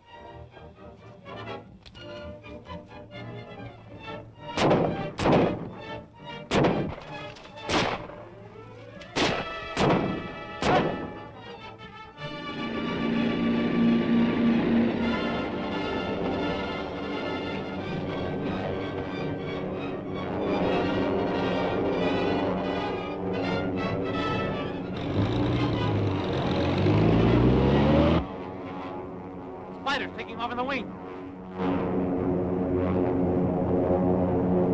Rise to the stratosphere. We want to be sure they don't follow us. Well, no use trying to chase him. My plane won't go that fast. Anyway, Steve, I got the necklace. Let's get back to town. Can I look at the necklace, Mr. Tracy? Sure, here, boy.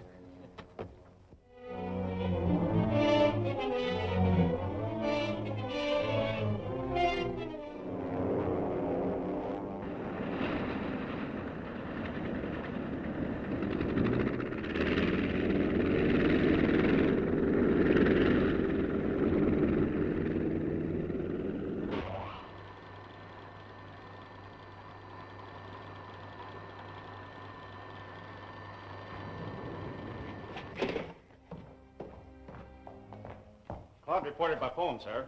He and the others got away from Tracy's men in the car. Good. We'll need them for the work at the cove.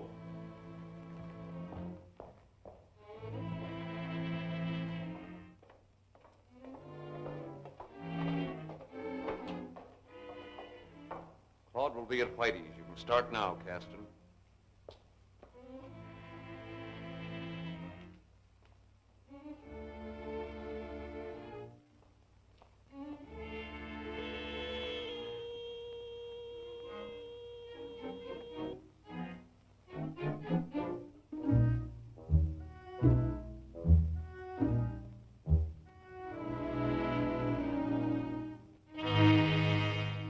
The value of Randolph's formula, Moloch, depends upon who wants to buy it.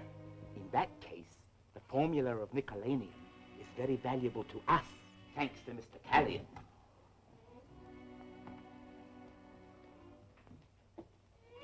I'm glad you're safe, Gordon, even though you do not bring the Mogra necklace. I can still use you. What's done is done. I've sent Caston over to see Randolph. Has any report come from the cove? The submarine hasn't docked yet. You don't think Callion will draw out now, do you? If I could depend upon you, Gordon, as much as I can upon Callion, the formula for Nicolainium would be out of this country in another 2 or 3 hours. Our only failure so far is an inferior organization. I'm going to Whitey's. You can sign that in the usual manner, Gwen. Right. Well, Steve, any luck? Sure. The fingerprints on that gun belong to Claude Destino. Destino? Where does Destino hang out? At Whitey's down at the cove. He's a pretty slippery customer. Why do you stay at the cove even though it's deserted? He's not staying there for love of the place. How about the gun serial number? It was filed off, and we got a reading at the laboratory. It was registered to Hans Jensen. He's Randolph's watchman. Randolph? Why, he's the famous chemist. The man who just perfected a new secret alloy called Nicolainium. We haven't any time to lose. We're going to visit Mr. Randolph. Mike, get the car ready, will you? He's seldom home, but I've been to his laboratory, and we might find him there. That formula mustn't get into the wrong hands.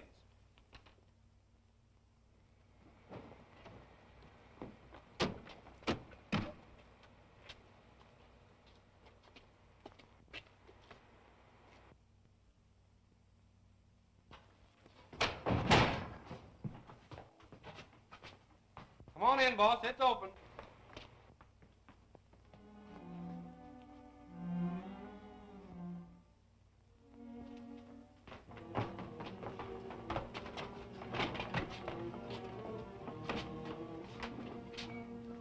What happened, Mr. Randolph? They took it. You mean your formula? Hey, Chief. There's a footprint and some oil over here. You reckon that means anything? Better take a look at that footprint, Gwen.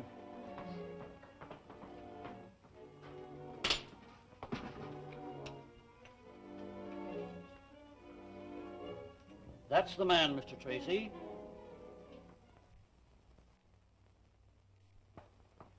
I think I've got something, Dick. What do you think of it, Mr. Randolph? That looks like the typical reaction for sesame oil, Miss Andrews. It is sesame seed oil. The test is infallible. The man who stepped into that spilled alkali solution had the oil on his feet. 2 and 2 equals the cove this time. I checked on that when I was looking up Claude Destino. Those warehouses there were last used by a big vegetable oil importing house. Phone Anderson, Gwen. We're going down to the cove.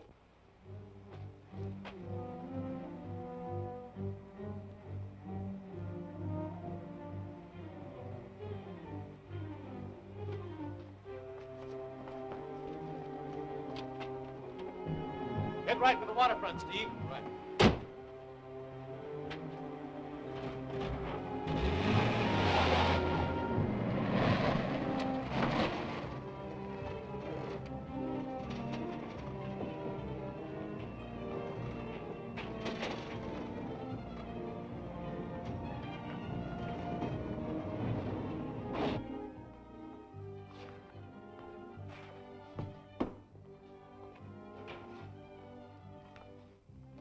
What'll it be, gents? What'll it be?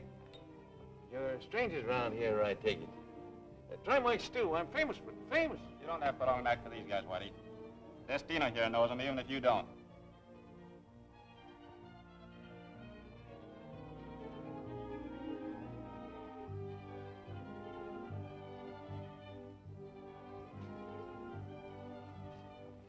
Go on.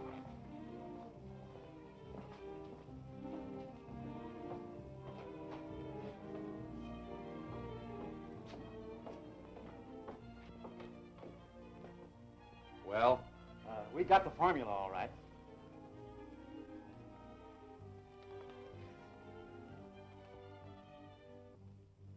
Good. Come on.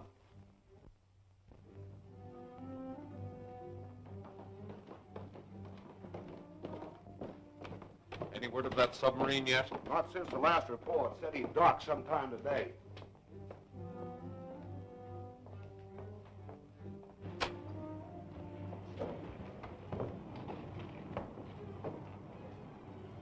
It's about time Canyon's submarine arrived.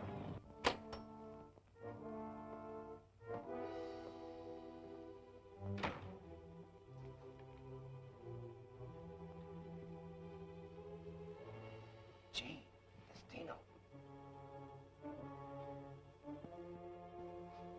What'll it be?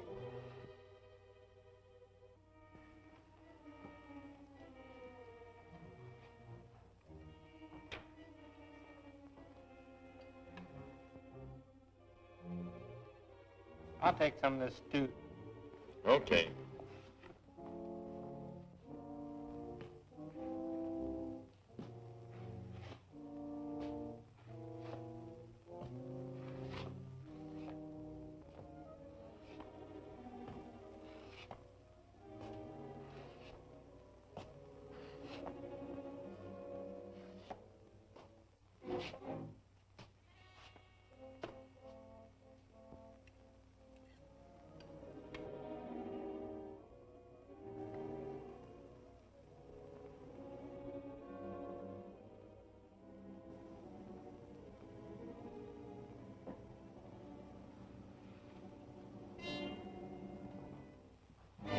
Where do you think you're going?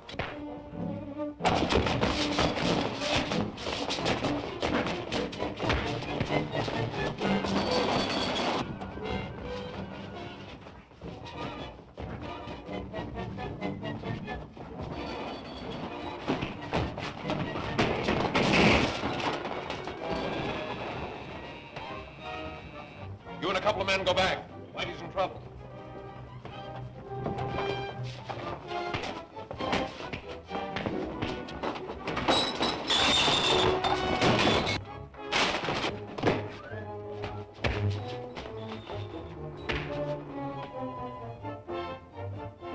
Fight! Tracy is coming through the passage. Get him and bring him up to me.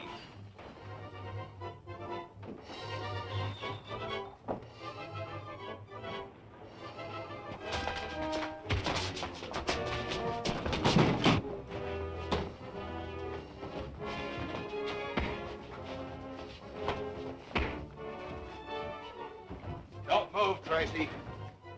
Easy, copper. Get going, Tracy. Up the stairs. Come on.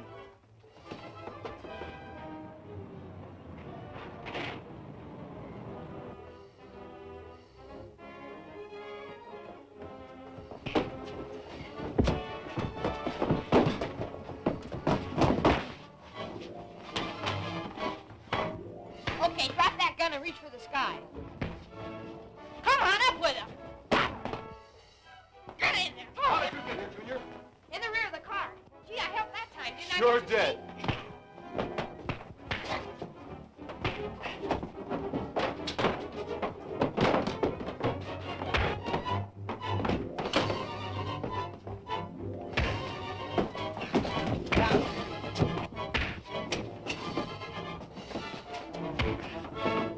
Come on, on your feet. Get down those stairs. Step on it.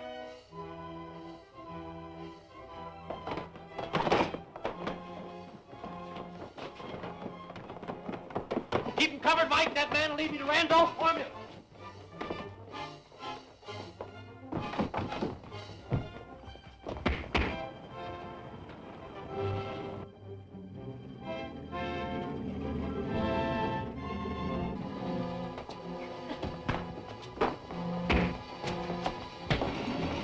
There's the stuff now.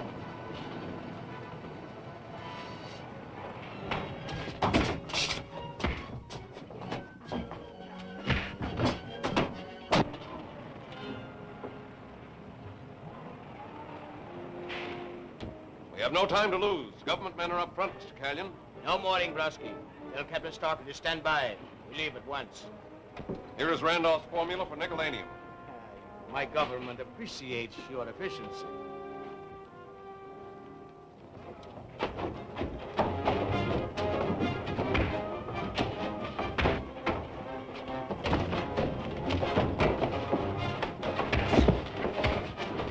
Prepare to submerge.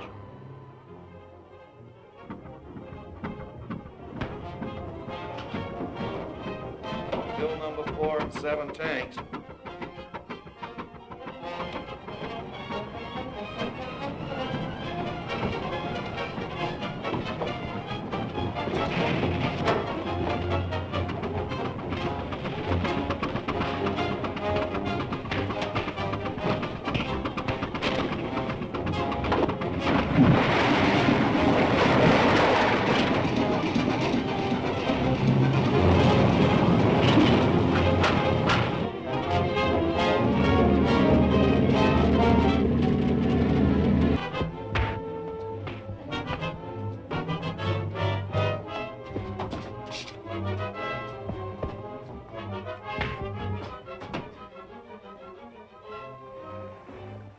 We have no time to lose. Government men are up front, Mr. Callion. No morning, Brusky. Tell Captain Starker to stand by. We leave at once. Here is Randolph's formula for nickelanium. My government appreciates your efficiency.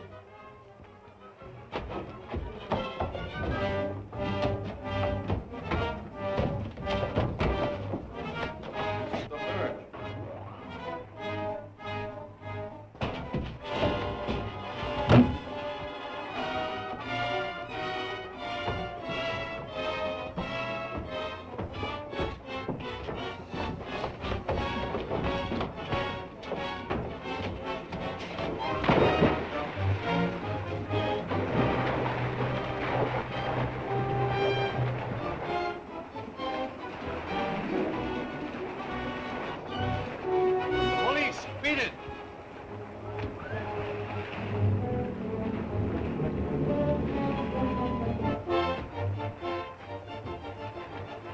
Hey, Dick!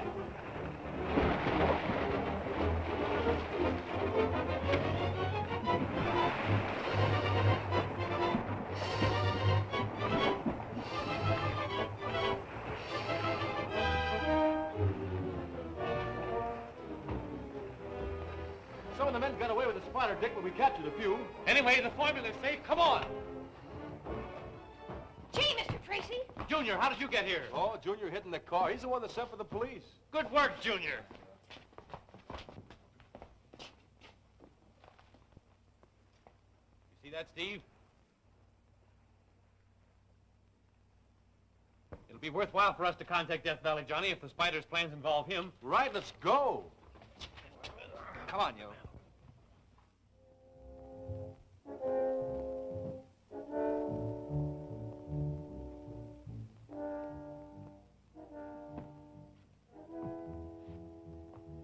It is most important that we find this secret mine before the old prospector reveals its location. Everything is in readiness. We will be the only ones to learn the secret of the man who calls himself Death Valley Johnny.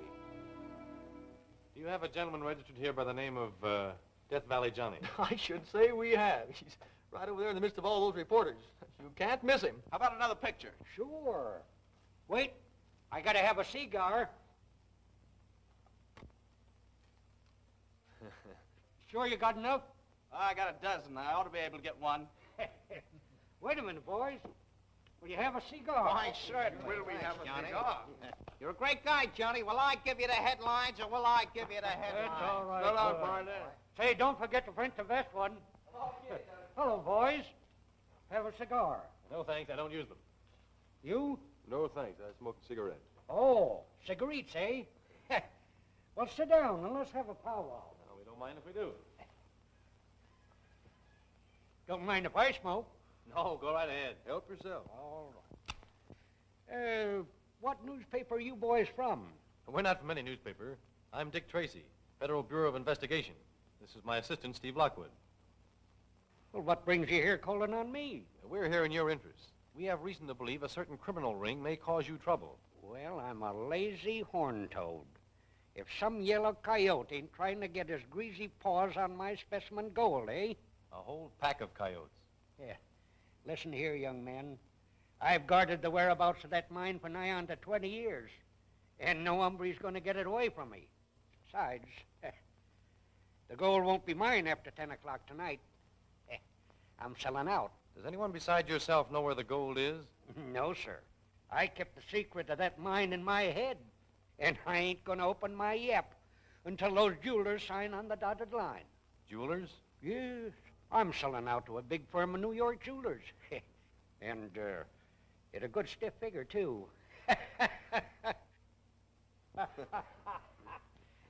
It's been a pleasure meeting you, sir, and I hope your deal turns out as you expect. If I can help you in any way, let me know. Well, ain't never needed a G-man yet, but you never can tell. Goodbye, boys. Glad to have met up with you. Goodbye. So long. So long.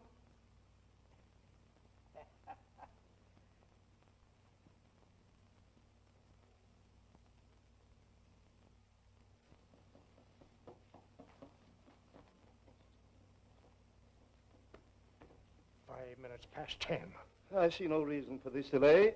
I'm always punctual in my appointments. Oh, will you stop that confounded tapping?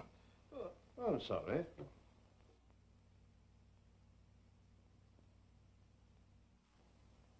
What can be keeping that lawyer?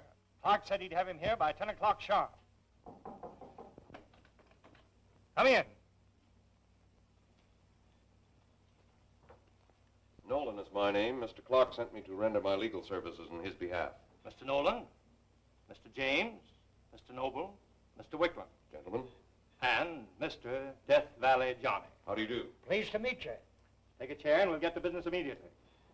The meeting will come to order. Gentlemen, as per our agreement, we have deposited $500,000 to the credit of Mr. Johnny, to be held in escrow pending the time that he shall turn over all properties referred to in this agreement. Right? Oh, shucks. If you say so, it's right. Sign right here. Yeah, sure.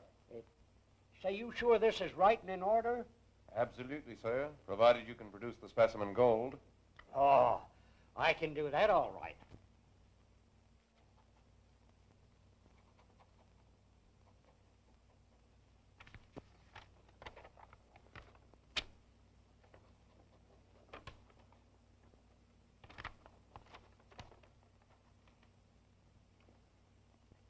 Now, sir, I suppose you won't mind disclosing the whereabouts of your hidden mine. I suppose the specimen gold is kept there. Yep. I'll draw you a map. Here you are. All right, thank you. Ain't no trick in finding it once you get on the right track. There. That ought to be plain and simple like. That will be fine. Mr. Nolan, I'd like to see that map if you don't mind. I must say your actions are most peculiar. Come, sir. Sorry. Give us that paper.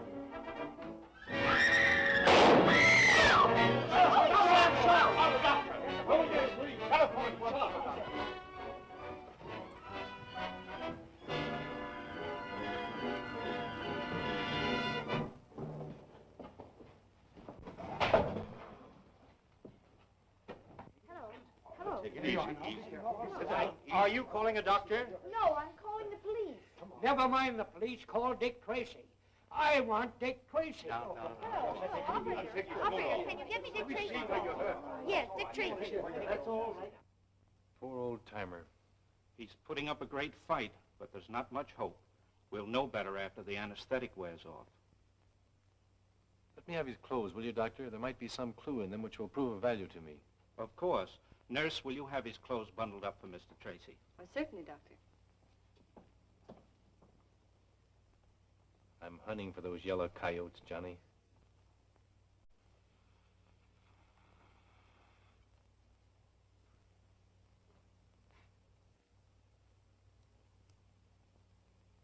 Reddish brown. It's copper quartz, all right. Now, Gwen, let's see another. Check copper quartz specifications found in the Geological Atlas.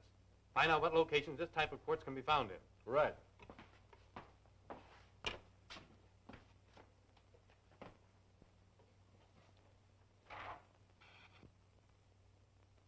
Do you think we're getting anywhere, Dick? We're taking the chance that Death Valley Johnny wore the same boots here as he wore around his secret mine. If such is the case, and if the specimen of copper isn't too common, we may get a direct lead to the place in time to stop the spider ring from accomplishing its purpose. Now, here it is, California. Thunderhead Mountains in Death Valley. Only mine. The old Acre mine. Produced 100,000 tons annually. The stuff's rare. Where's the mine, Steve? It's located near Coyote Wells. The mine shut down in 1905 when the town was deserted. Ghost town, eh? Steve, we're going there tonight. Gwen, phone the airport. Tell them to have my plane ready. Good luck, Dick. Thanks. Dick Nevitt. Think they can put one over on me, do they? Hey, doctor! Nurse! Here, Hey, sir. You're a sick man. Hey, where... Hey, Doug, listen, I'm not sick. The way you folks act, you think I never been shot before. Where is my clothes? He hasn't any fever. No, what do you hold my hand for? It's regular. Certainly it's regular. Say, I want to see Dick Tracy, and you get him for me quick. All right, nurse. Call Dick Tracy. Yes, Doctor. And listen, young lady, you tell him to make this hospital give me back my pants. There's something in them I want. Yes, sir. Yes, sir, I will. Yeah, and don't you tell No, me no, I'm sir, sick. don't accept. I know, Just but a there's nothing the matter with me. All right. I'll be right over.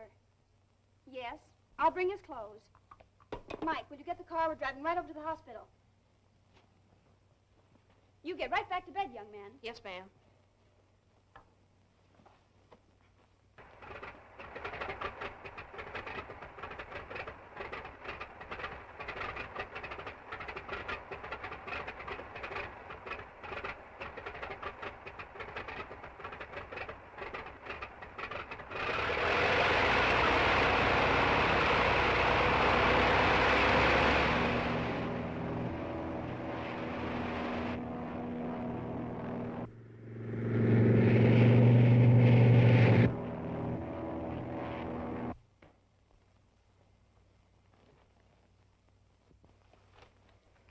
All right, I guess you can go. Let me carry the clothes.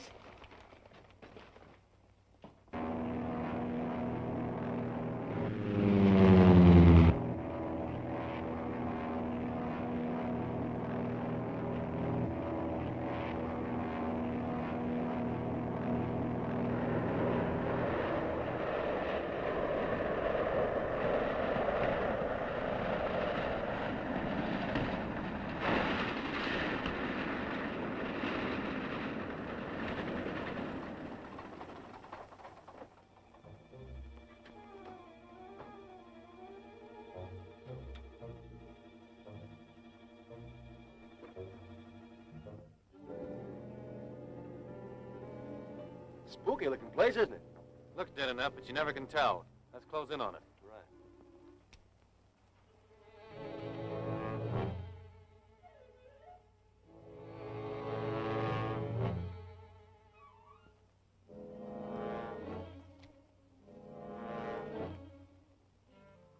They may have heard our plane land.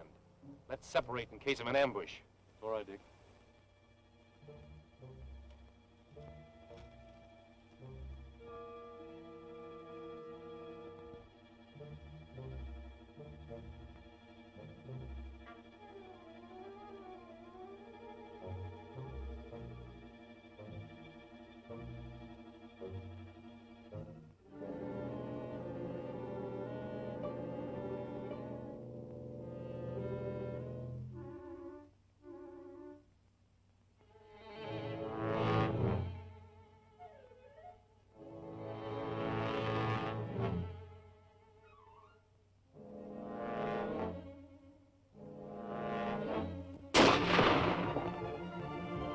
Steve.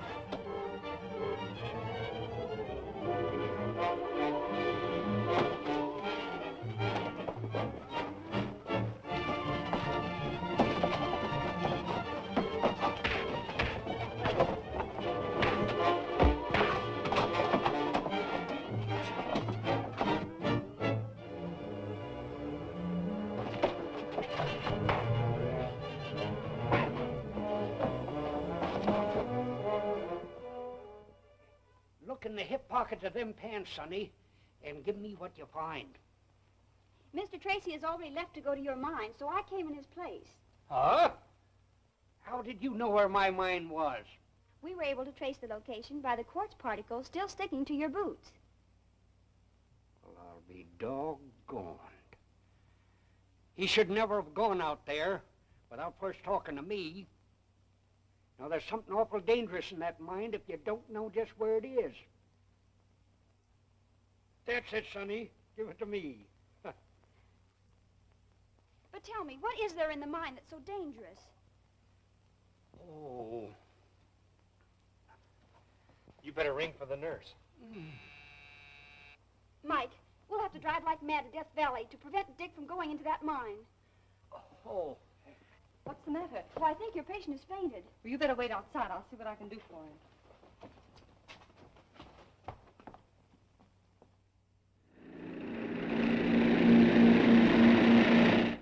Come on, you guys, snap into it. The spider will be here any minute. Hurry it up.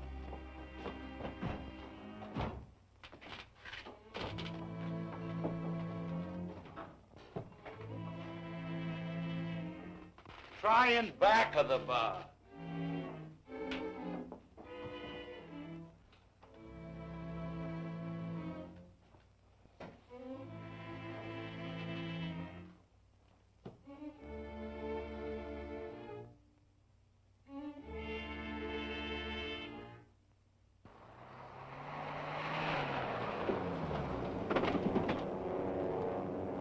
Look, there's the wing.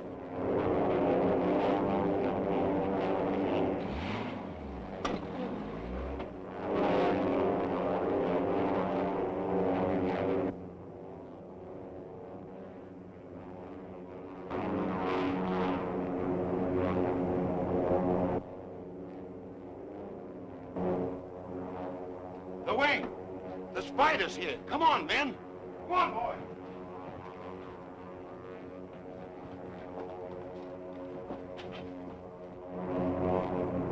Land only long enough to load the specimen gold aboard.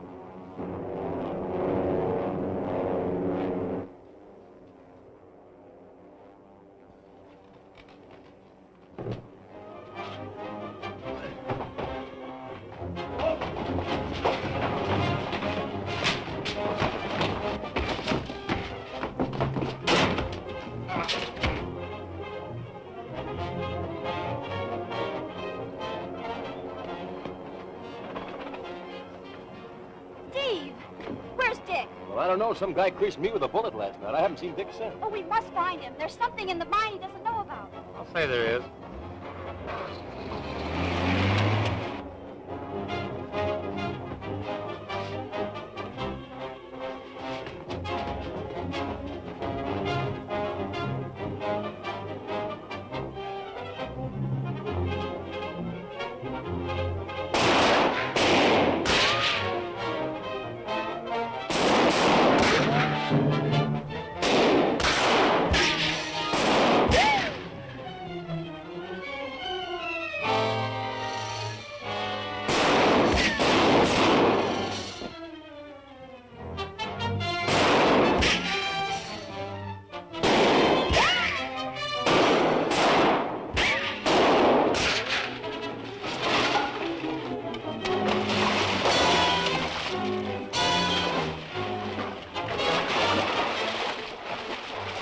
Here's a shot I sure won't miss.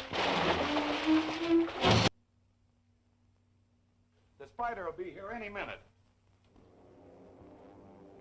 The wing. Come on, boy.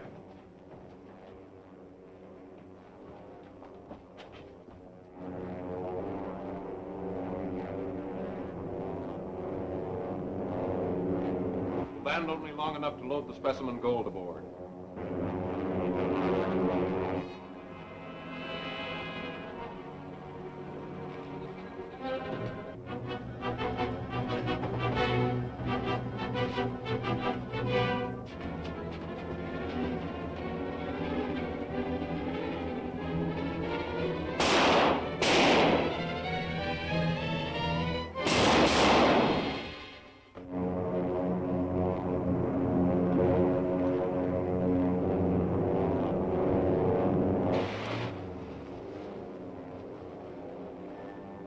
Don't land. Dick Tracy is ahead of us again.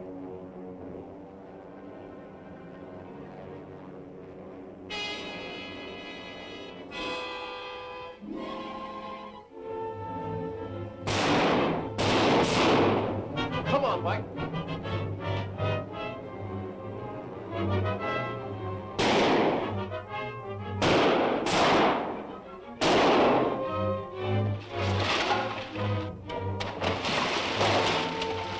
Done for.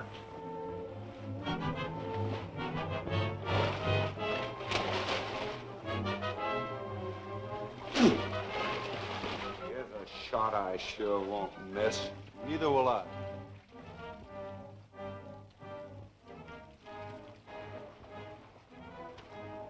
Help Tracy, Mike, while I attend to these rats.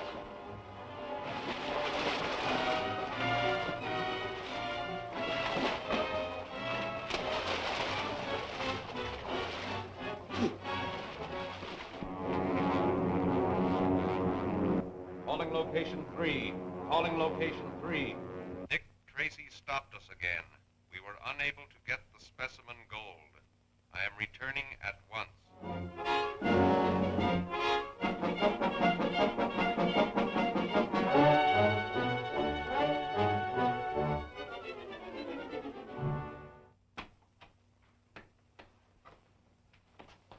Well, Mike, let me in, will you? Hello, Dick. Well, well. Mr. Odette. Yeah, Mr. Potter, I'm glad to see you gentlemen. We took the liberty of having your servant let us in. I was anxious to know if you'd had any luck concerning Gordon. No. I haven't any trace of my brother. But I'm sure I'm on the right track. The spider ring is responsible for his disappearance. If you can think of anything we can do to help you, just call on us. Thanks. Thanks a lot. Good afternoon.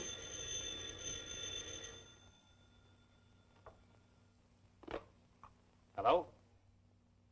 Oh, hello, Chief. What? Yes, the daughter of H.T. Clayton, the famous aviation expert. Ought to be there any minute. She'll tell you the setup. All right, I'll see what it's all about. Goodbye, sir. Better comb your hair, Mike. We're going to have a caller. A girl. Oh, boy. I hope she's beautiful. Is Mr. Tracy in? Why, yes, Miss Clayton. He's expecting you.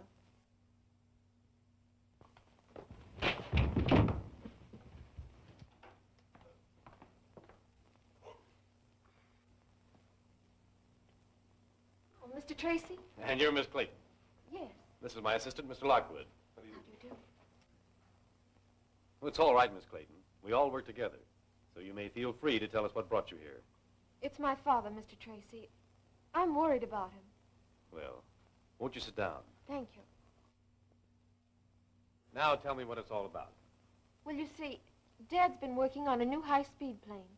Something much faster than anything ever flown before. We've been working in the utmost secrecy, and the hangar's been under guard day and night. I see. Well, I've had a feeling for some time that something was wrong. Dad only laughed at me and told me I was imagining things. Then, last night, someone broke into the house, and they rifled his desk. Someone after the plan of his motors? Yes, I'm sure that was what brought them there.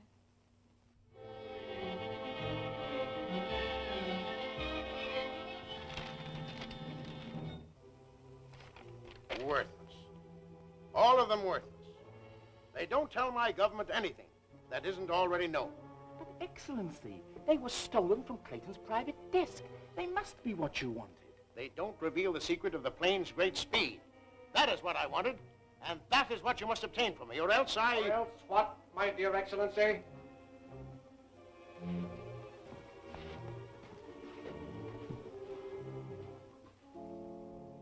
Or else I must contact the dirigible to pick me up at once and return to my country. My government will pay well for the secret of Clayton's new motor, but for these useless papers, nothing. I said I would get it for you. That should be sufficient. I will expect word when you have accomplished our agreement. Good day.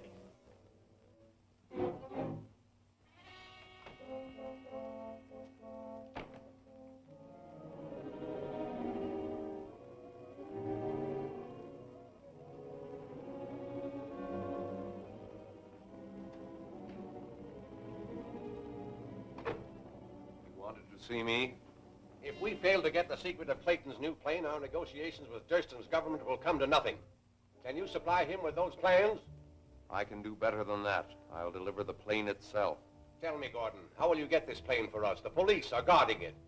Today it takes off on its final test flight. Who knows? It may fly right into our hands. Hello, dear. Hello, Daddy. Daddy, this is Mr. Tracy.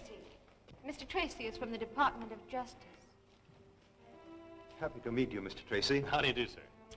I thought Now, don't scold, Daddy. You know how worried I've been, especially after last night. I appreciate your being here, Mr. Tracy, but really there's no cause for alarm. The plane is amply guarded. Your daughter tells me you were robbed last night. Yes, but they'll never get any of my secrets that way. They? You know, in a revolutionary invention such as mine, there are bound to be lots of people interested. I'm turning the plans over to our government tonight, if Betty's last test flight proves successful.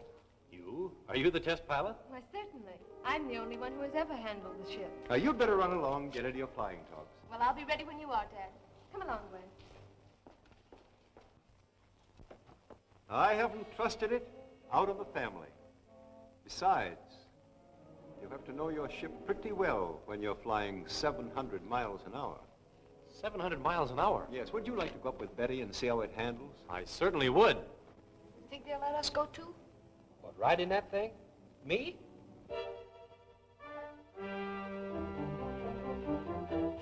Everything ready? Plenty of gas and oil? Mr. Tracy's going with you, dear. Oh, fine. Bye. Now, you folks better step clear of this propeller blast. They'll be taking off now.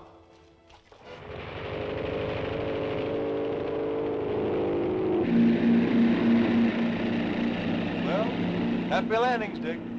Women drivers in automobiles is bad enough. Heaven help old Tracy up there in that crate.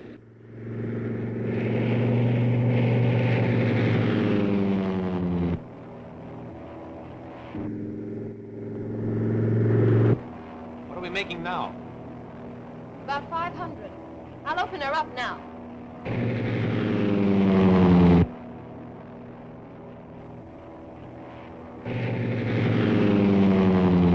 She's turning over perfectly. I think I'll go back to the airport now. No, you won't. Keep her heading the way she is. Keep your hands up till I get control.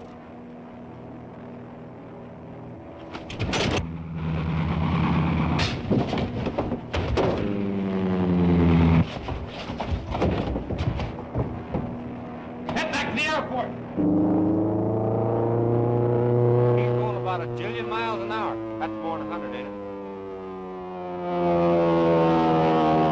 She'll land in a minute, right back of the hangar.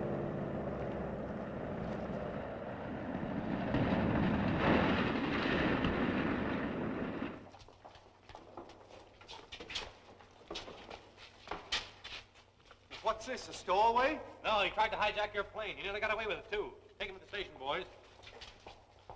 Mr. Tracy, I don't know how I can ever thank you for this. That's all right, Mr. Clayton. I think this is the work of the spider ring. It was not difficult to smuggle our man aboard the plane. By now, he should be... You may enter. The plane has arrived. Something went wrong. Our man was captured. I saw the plane land. Dick Tracy had him. Dick Tracy again, eh? The dirigible picks me up tomorrow morning. I must have either the plane or its plans before that time. And this plan shows a sectional view of the new wing design. Well, I'll certainly be glad when these plans are out of our possession.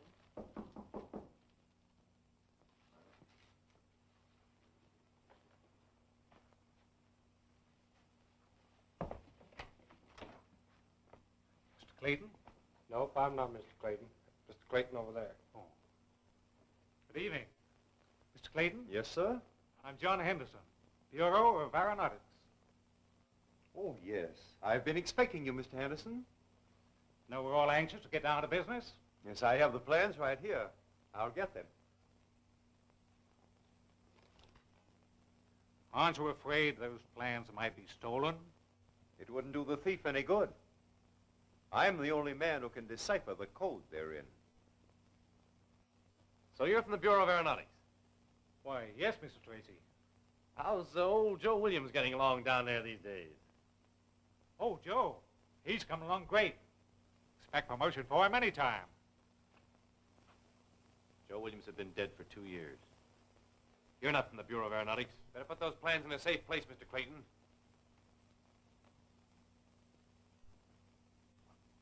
Mike, get Steve. Tell him I got some of the Spider's men. Okay, Chief.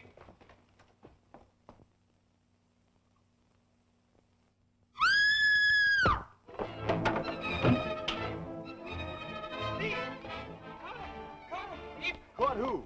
Caught the house, or the spider. The house, the spider? Tell you, the plans won't do you any good.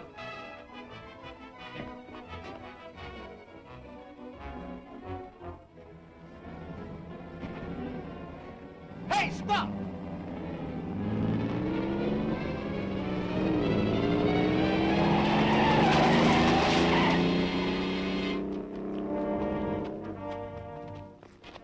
Are you hurt, Steve? No, I'm not hurt. Tried to stop and all I got for was dirt. That isn't dirt, it's mud. I got it off the car. What's the matter? I can have it clean. It's dry as a bone here. Maybe that's it.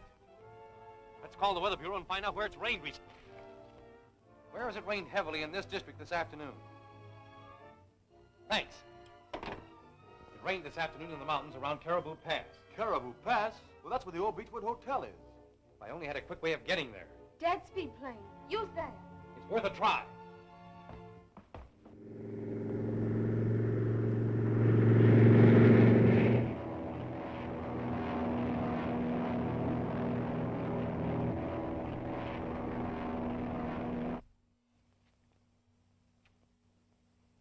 So you still refuse to translate your plans for us, do you?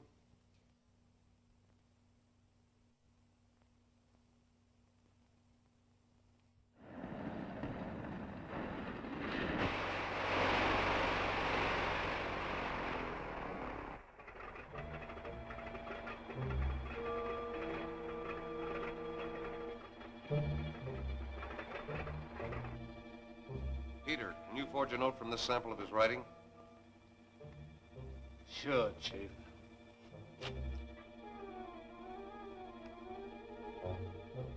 Write a little note to his daughter. I think we can get her to pay us a visit. You wouldn't do that. No. I'll tell you what to write. I'll do it. I thought you'd see it my way. And I am.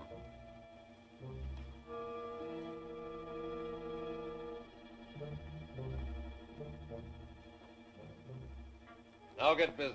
I expect you to have everything ready by daylight.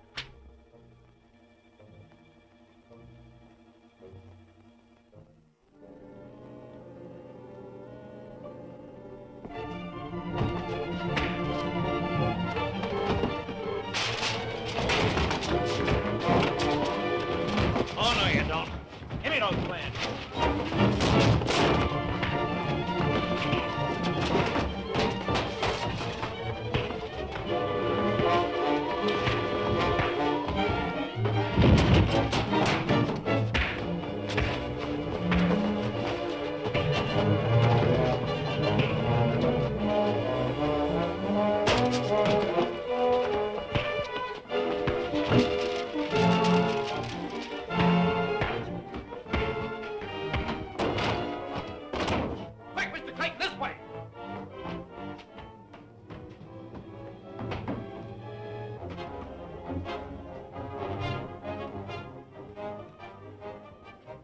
What happened? Where's Clayton? Gone with Dick Tracy.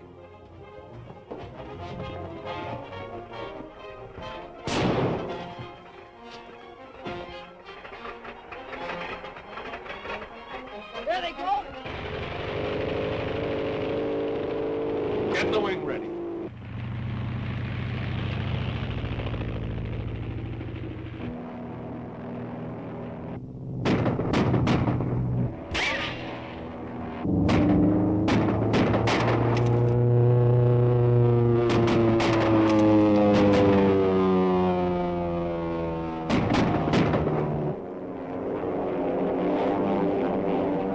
Take your positions, ready to fire.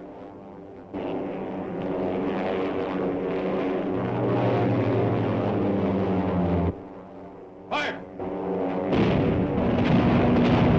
Blast them out of the sky! You must have hit the motor. That got him.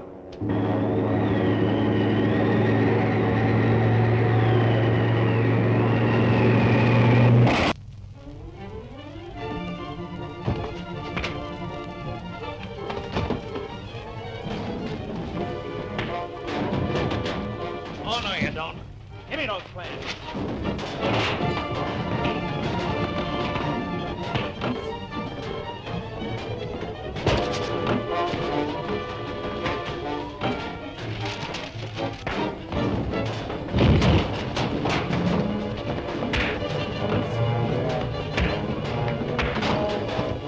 Quick, Mr. Clayton, this way!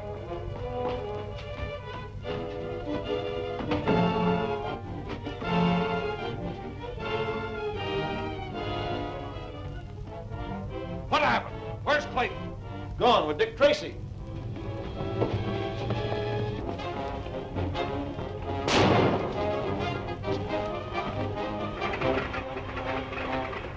Get the wing ready.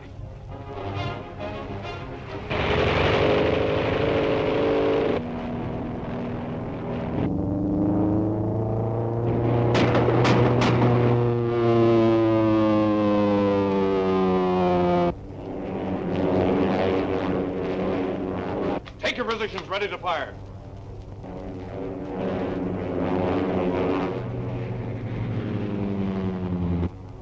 Fire! Blast them out of the sky! That got him. Must have hit the motor. We'll have to bail out. All right, Clayton, let's go! Hang on to shoot!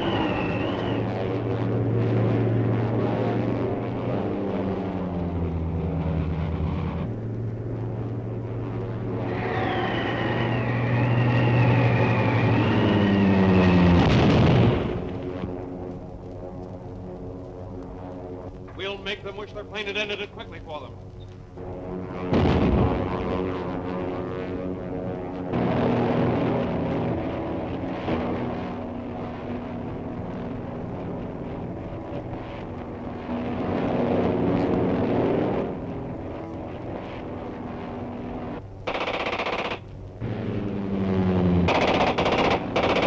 Time quickly! Get out of the range of that machine gun.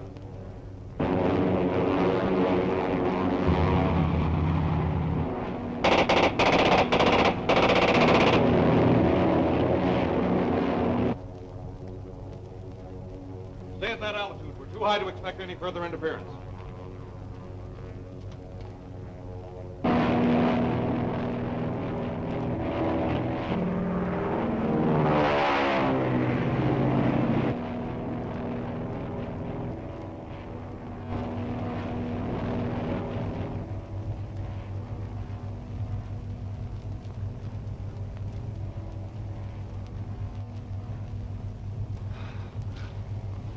Are you all right, Mr. Clayton? I'm all right. But for a while up there, I was afraid the spider had us. Steve hadn't come along, we'd look like a couple of sieves. Afraid your plane's a wreck, though. Oh, that's all right, so long as I'm alive to build another one. I saved the plans. It crashed over there in the trees.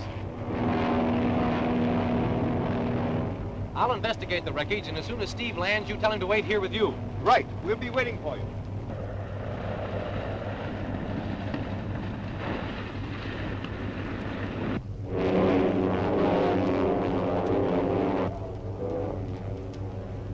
Calling location 3. Calling location 3. Go ahead, Gordon. The speed plane crashed at Drury Field, but I think the motors might be salvaged. Recover them, Gordon. Then contact Durst and Zeppelin and put the motors aboard in midair. I must have those motors at any cost. The dirigible is taking me back to my country today. I will contact it at once and wait for word where to meet you. Very well, Durston. Stay in the stratosphere till you're above Drury Field, then descend. Calling ZQR6. Calling ZQR6.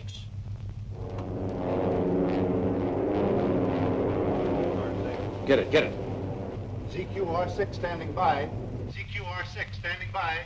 Return to appointed rendezvous immediately. I will contact you in plane. Very well, Excellency.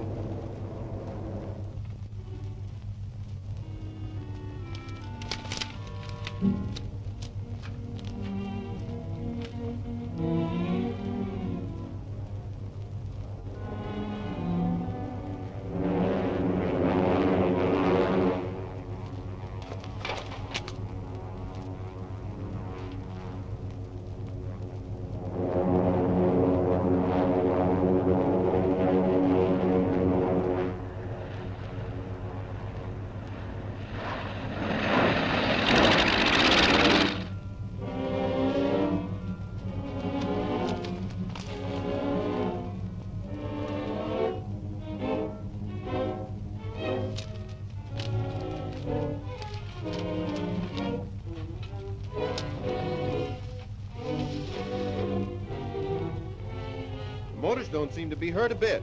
Yeah, come on, fellows. Up she goes.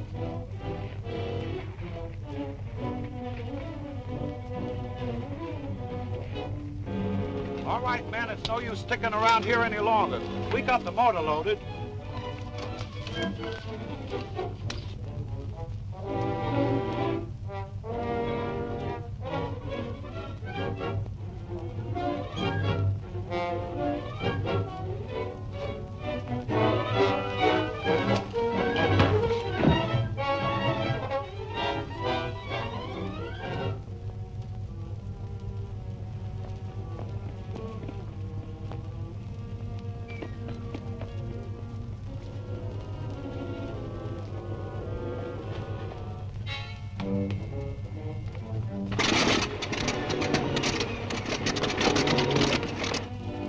What could have happened to him? He seems to be taking an awful long time.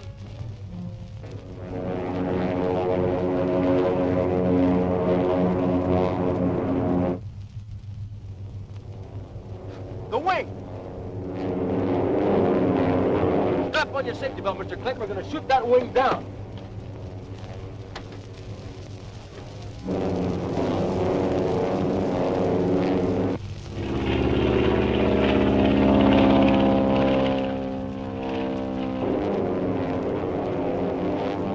Rise to 35,000.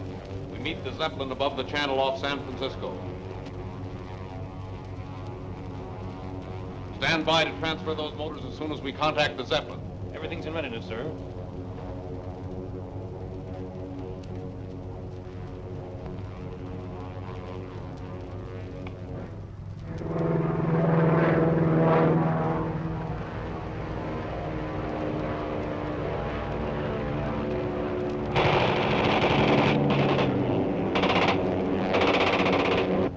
There's an airplane with a machine gun attacking us, sir. Shall we return to fire? No. We'll soon be above his ceiling. We can easily outdistance those G-men. Increase your speed.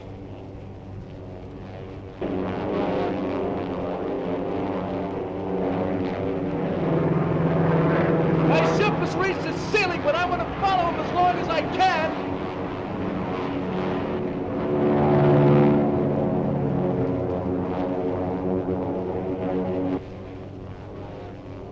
Calling ZQR6. Calling ZQR6. Calling ZQR6.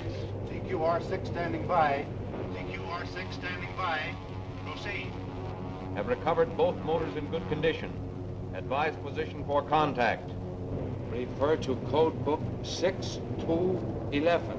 Acknowledge. Verifying 6211. Verifying 6211.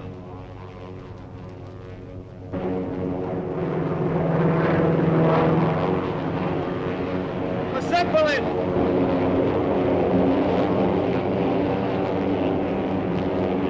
The wing is going to contact it!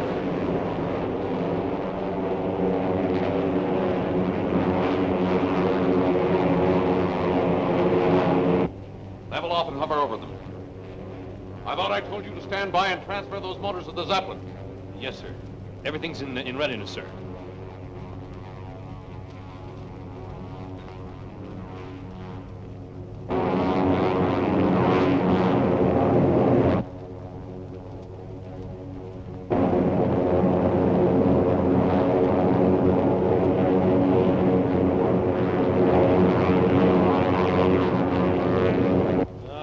Lower away.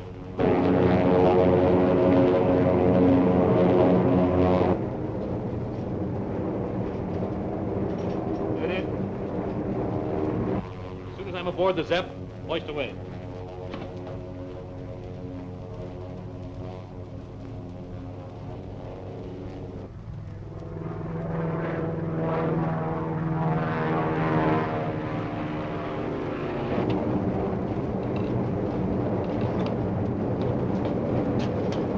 All right, store that motor after the other one.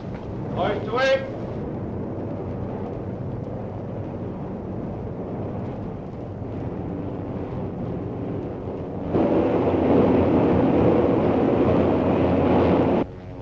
We're cut loose.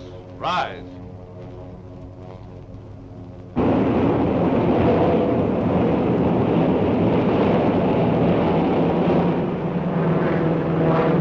Gotten away, but I want to follow that Zepp.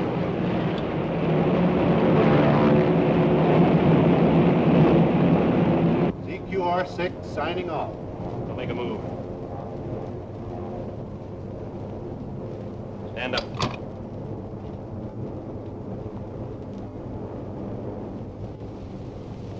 Turn around. Hands up.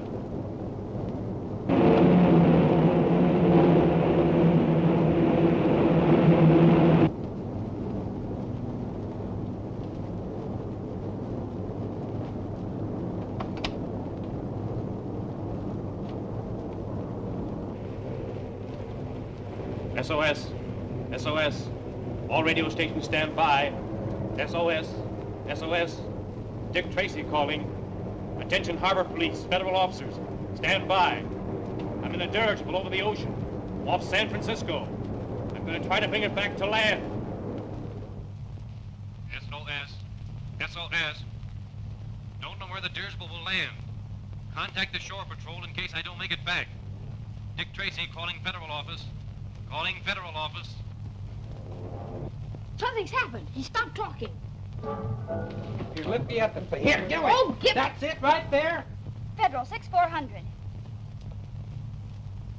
Commander Brandon, please. Dick Tracy's office calling. Hello? Yes? Oh, we just received his call. I'll send them at once. All departments. General alarm.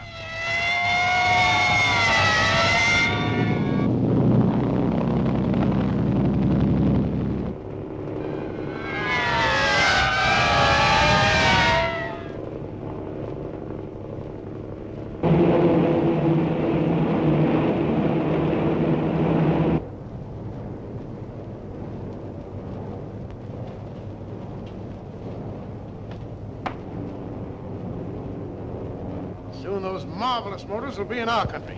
Sorry to disappoint you, gentlemen. I don't think my government wants those motors to leave the United States. All right, turn your back. Head back to the mainland. You heard me, back to land. Hard at port. Drop her down to 10,000 feet. Come on, nose her down.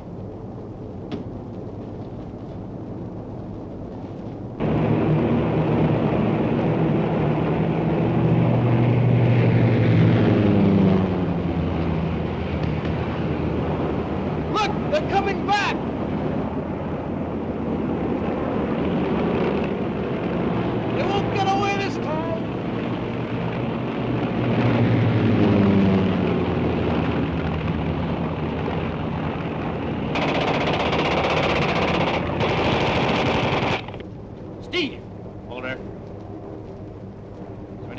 contact that plane by radio from this cabin? No, only from the radio room.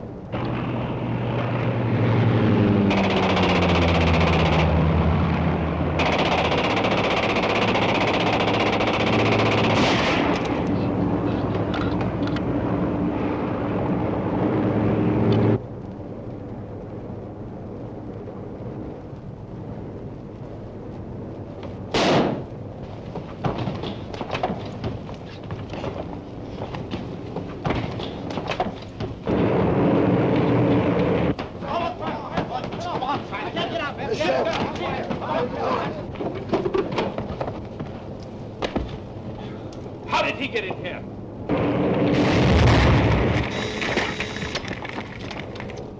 The port motor? Port motors, Look out! Look out! Get me out of here! Get out of here! Help! Help! Get a parachute! No, we get out of here! No!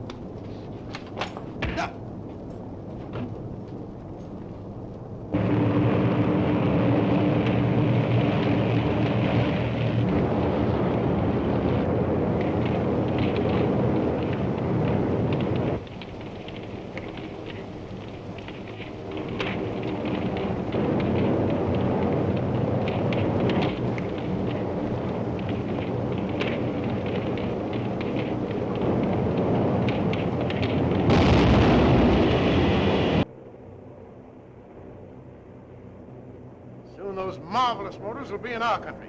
Sorry to disappoint you, gentlemen. I don't think my government wants those motors to leave the United States. I turn your back. Head back to the mainland. You heard me, back to land. Hard at port. Drop her down to 10,000 feet.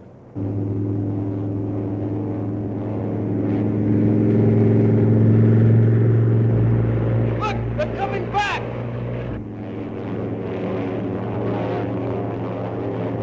They won't get away this time!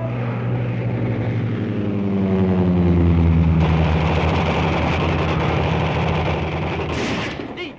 Hold her.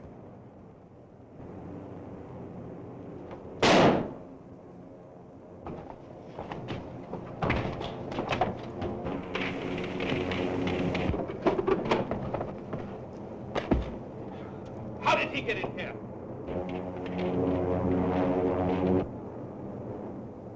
Something's happened to the motor. The ship's on fire. Fire?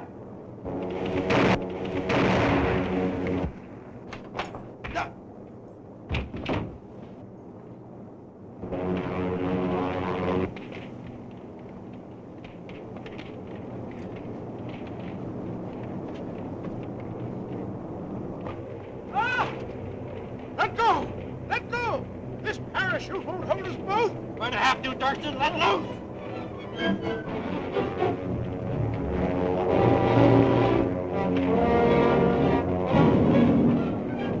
Good thing we happened along. Wouldn't take them long to drown out here. Yeah, we'll just about be under them by the time we hit the water.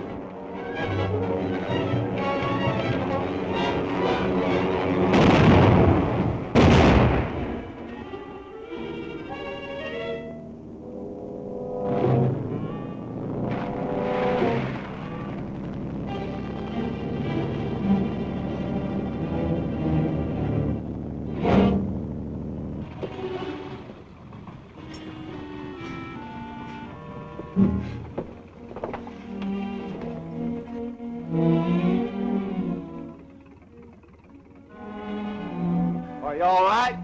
Okay, thanks. You better get dry. I only have plenty of time to dry off. For several years. Take us in the shore, will you, buddy?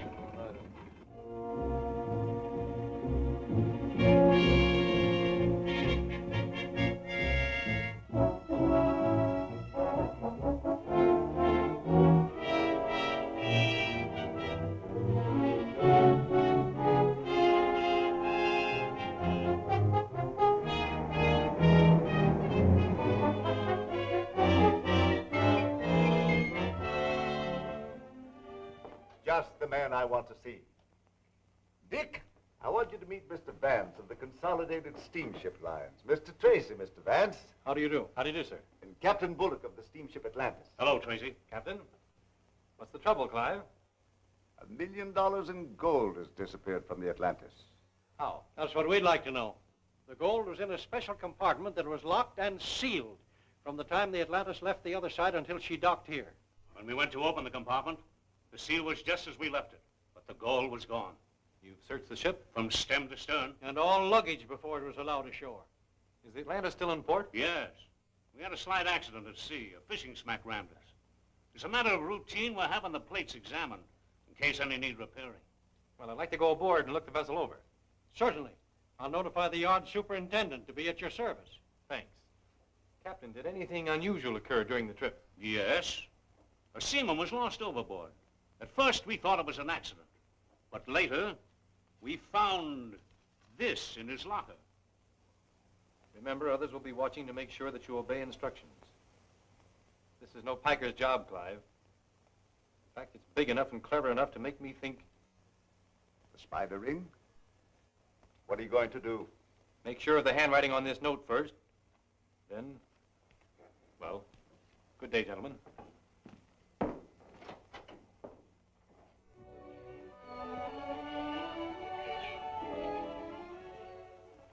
What'd you find out about the note? Well, the handwriting does check with other notes. Then it is from the spider ring.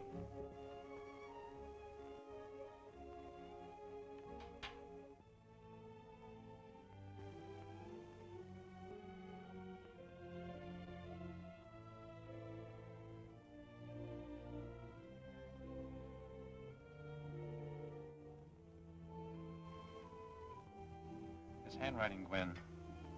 Gordon could have written that note. Oh, impossible. Gordon couldn't be the spider. Why, the spider ring was operating before Gordon disappeared. That's right. For the moment, Hello, folks. I just heard about the missing gold shipment, Dick, and hurried right over. What's the note? Well, I'm going down to the dock and look over the ship. You better stick around here. Okay. Well, say, Chief, you better take me with you. I'm a human bloodhound when it comes to getting gold. All right, Mike. Oh, Gwen, you better file this away with the rest of them.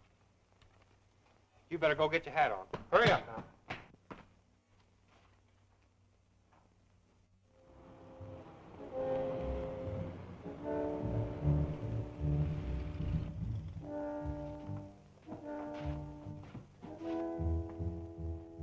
Moloch, let Gordon in.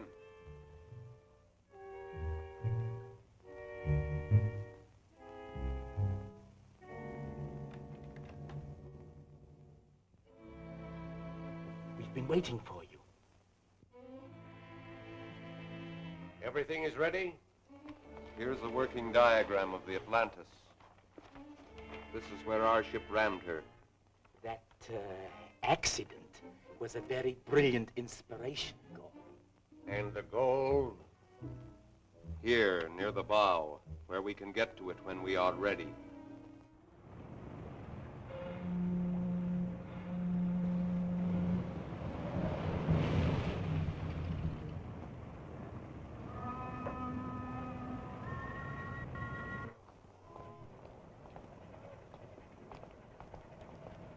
Where can I find the superintendent? I'm the superintendent. Oh, Mr. Stevens. My name is Dick Tracy. Oh, yes.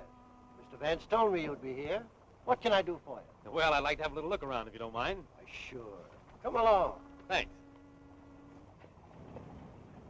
Junior, you know in some localities I'm known as Knot Tying McGurk.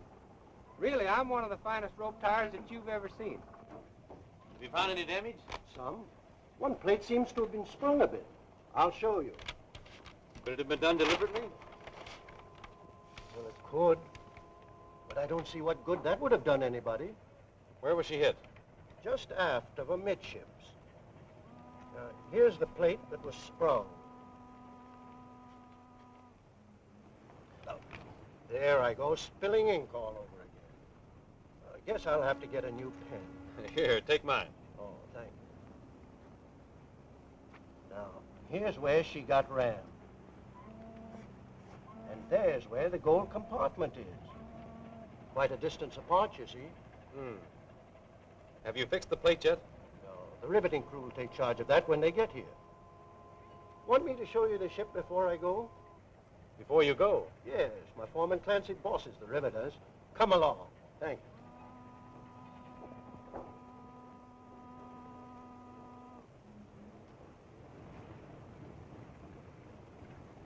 see? It looks solid. It is solid. There's nothing wrong with it. I've tried it in Indochina. And What's the gag, Mike? Oh, I was just showing Junior a little rope trick I had here. High class. Now, you take the two ends, see, and you put one on each wrist like this. Now, pull them tight. And I mean, that's it. Pull them good and tight.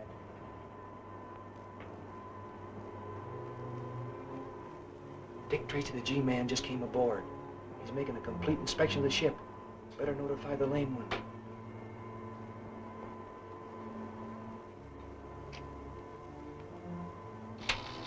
Calling to location 7. Calling to location 7. Calling to location 7. Location 7 answering. Stand by.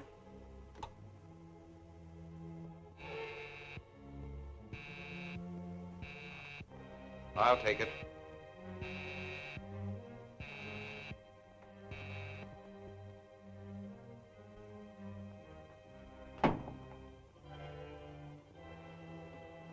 Go ahead. Dick Tracy just came aboard. He's making a complete inspection of the boat. I'm leaving at once for the dry dock.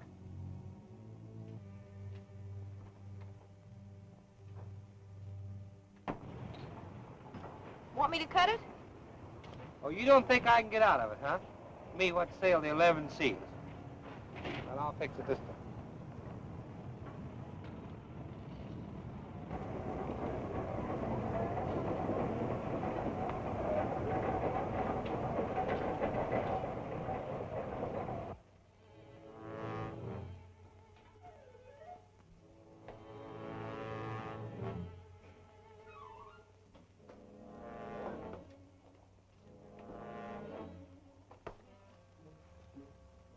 Well, there isn't much I can tell you, Mr. Tracy, except that this is the vault where the gold was stored.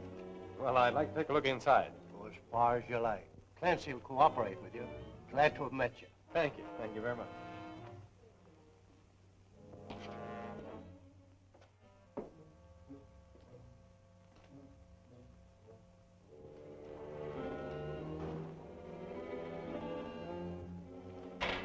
Clancy, there's a G-man aboard. G-man? Yeah. I don't know what he wants, but do all you can to help him out, will you? Yeah.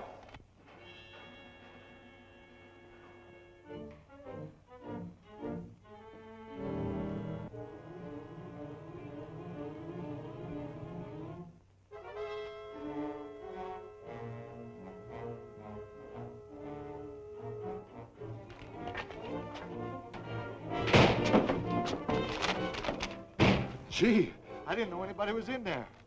You might have been smothered to death. Yes, I might have. You know where I can find this fellow Clancy? Yeah, that's me. Oh, I see.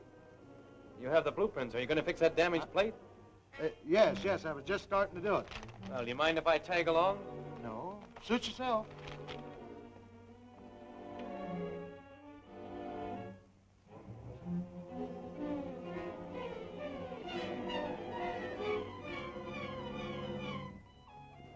Barley, I've already marked the plate.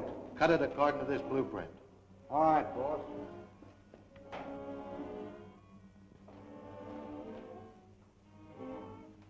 So that's where the damaged plate is.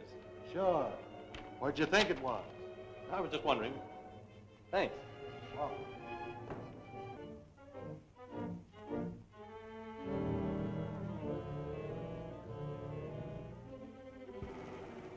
What's the matter with you, Muggs? You afraid of burning them rivets?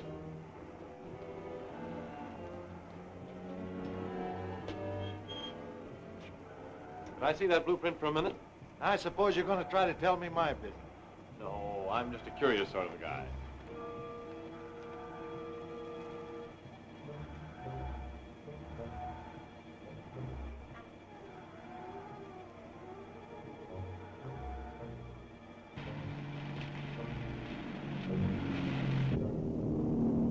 Remember, be ready when they remove that plate. That's all you can do from in here. Take the equipment outside, start cutting from there. What's that? Blueprint showing where the damaged plate is. I thought it was more amidships. How do they make those? With white ink? Ink. There was an ink spot on Stevens' copy. I loaned him my pen.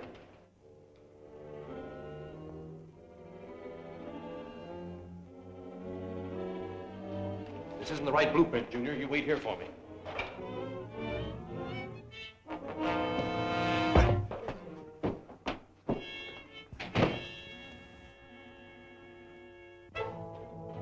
Couldn't mind your own business, could you, Copper?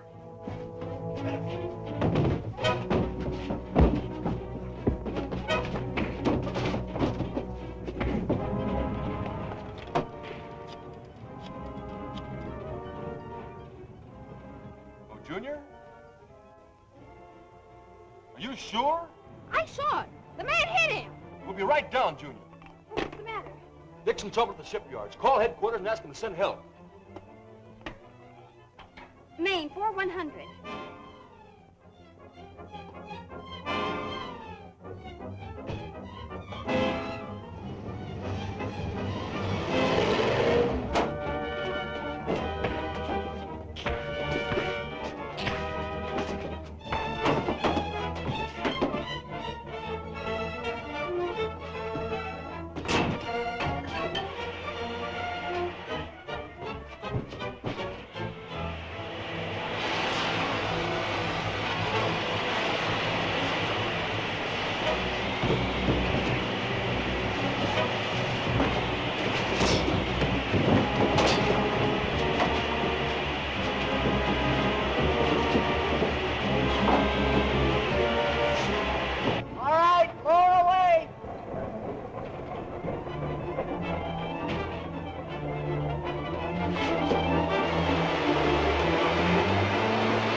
Remember, be ready when they remove that plate.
Back to the warehouse. Can't get the gold now. Come on, get up out of that. Oh, I'm hurt. Oh. Take it easy now. That plate almost got you, brother. Yeah. That's a very valuable piece of metal, Steve. Hey, you had the right hunch, Tracy. Here's the gold. Oh, so that's where the gold was hidden.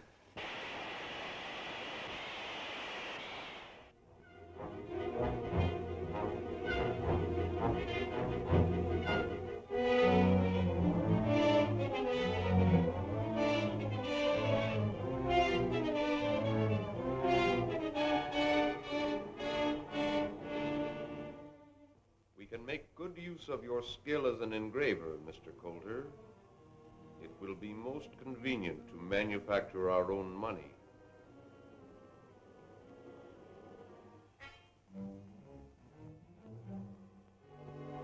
You will excuse me a moment, please.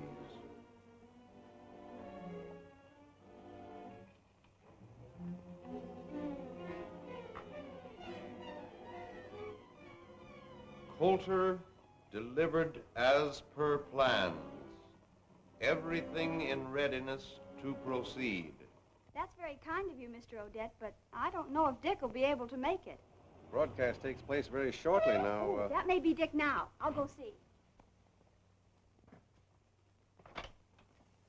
Oh, hello. Hello. Where's Dick and Steve? Oh, they're out chasing a spider. Oh, don't worry about it, Miss Andrews. I fixed everything down at the dock. You know, it was like this. I was standing there. Boy, when I got done with them, they all had black eyes, and one guy had a place on his chin. Oh, hello. I was just telling Miss Andrews here. So I heard, Mike. Do you think Dick will be back soon? Oh, you can't tell. If there's anything I can do for you, gents, you know, I'm his chief assistant. No, maybe you can at that. We wanted Dick to make a little talk over the radio, an address to a boys' club, but if he's tied up... Oh, let me do it, Mr. Odette. Boy, that's right up my alley. Right up my alley. All right, Mike, we'll give you a chance. Gee, I'd like to hear myself on the radio. I bet I'm plenty good. You can, Mike. I'll make a record of it in my phonograph over here. You can hear it when you get home. Oh, good. Then I can hurry right home after the broadcast and see how I sound, can I? Where's that speech? Here it is. All of it. Oh, man, I'll know that backwards time we get to the studio. Come on. Bye, Miss Andrews. Junior, can you really make a record of Mike's speech? Oh, sure. All I do is record his speech in this record and run it off in my phonograph. Now, this is a record I made the other day of a shortwave broadcast. I don't know who it was talking, but it certainly was a good record. Did you get the spider? No, Junior, but the police found something on one of his men that I wish I could figure out. Does that mean anything to you? 7.2, 230. It's Greek to me. Let me see that, will you? 7.2, 230.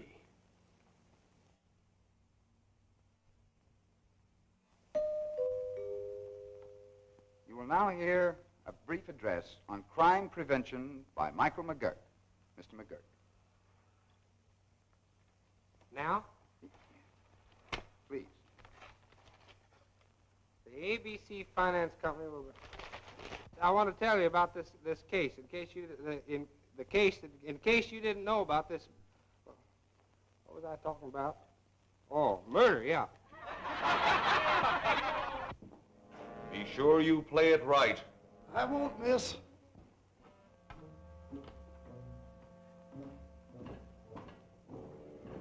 I wouldn't let our methods of communication give you any cause for concern, Mr. Coulter.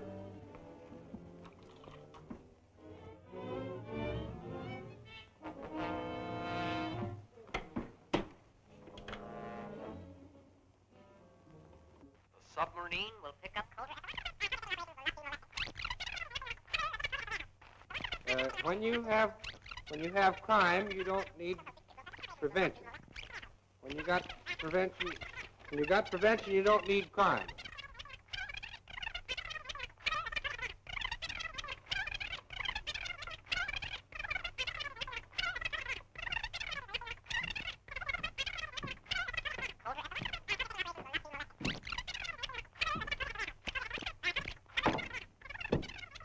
Gordon reporting by scrambling.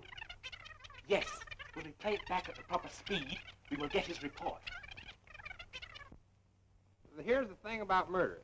You can get away. You can get away with about so long.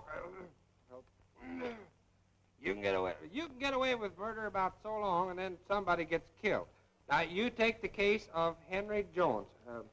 That's his name, isn't it? Jones? that his name? Henry Jones was killed when he was murdered. He died. In case you didn't know about this murder, here's the way it happened. This fellow was on his way home, this guy named Smith, see, one night, when all of a sudden up in the window there was a parrot that said, "Oh, Mr. Smith," like that. Well, it scared him so bad that he started to run through the barn, and there was a cow in there. What station is he on? 6.2. Like that. And it turned Oh, no, around. I'm sorry. That was shortwave. It's 950. Oh, he was getting scared all the time. He 6.2. thought there was a ghost in the barn. 6.2, 7.2. That must be their wavelength. Gwen, phone the government radio station. Have them triangulate on shortwave 7.2 right away. I've got to find out where that station is. Steve, get the aerial coil. Junior, you'll find a map of the city in my desk. Get it for me. Let's see now. South, southwest.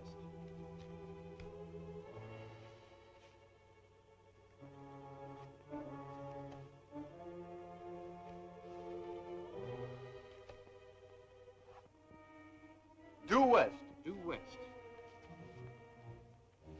Here we are, Steve. We've got it. Yes, we can find the exact location. Find it. We can't miss. It's right on the waterfront. Get the car ready.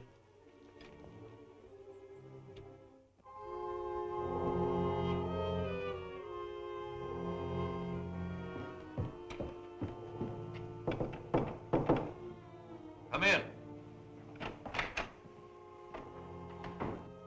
Everything's clear for float. Take Mr. Coulter into our guest room. Stand guard below. Yes, sir. Let's go.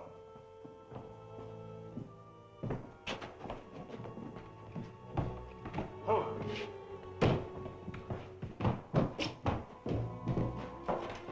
Get here.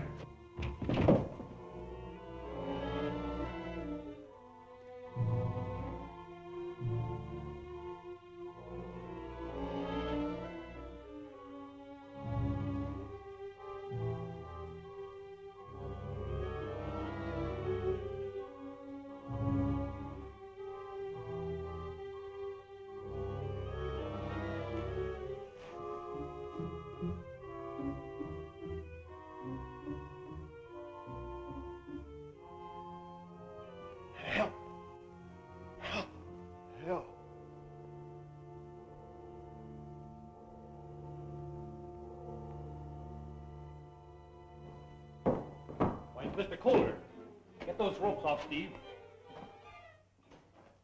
Hurry it up.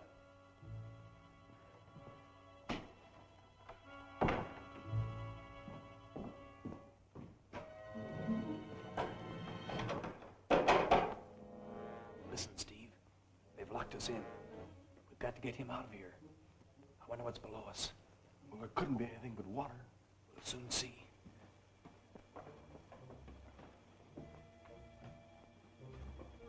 Here's a loose board. Steve, give me a hand.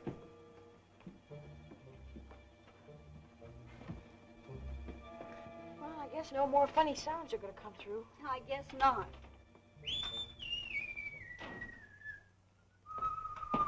Hello, Mike.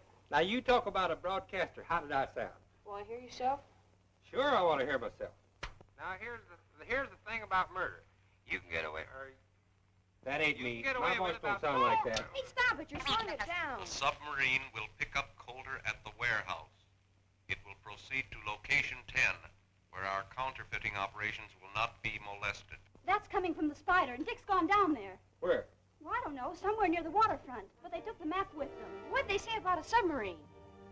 I'll find out. Come on, make that thing work some more. Turn I'll on. Let's try, see. Mike. See if you can hear some more. Federal, 6400.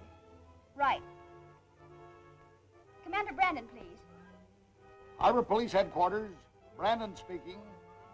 Oh, how do you do, Miss Andrews? What? We'll be there right away. Mike, Junior. Never mind monkeying with that. We've got to get down to the harbor.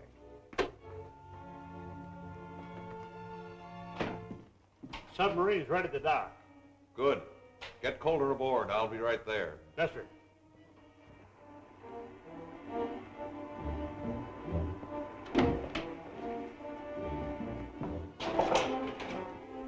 Hey, Dick, beat it. There's somebody coming.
boat's out of control.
Boat's out of control.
me a hand here, will you, men? Right.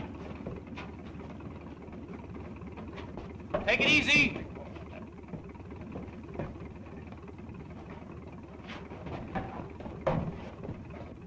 How about Calder, Dick? Is he all right? He will be as soon as we get him to a doctor. The spider nearly finished him.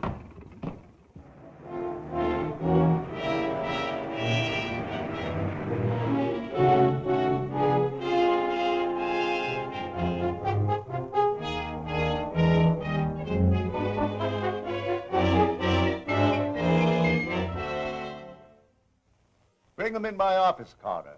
We'll interview them here. I've asked you all to be here so that we could compare notes and perhaps get some new lead on this spider business. You'll do the interviewing, Dick. Ah, here they are now.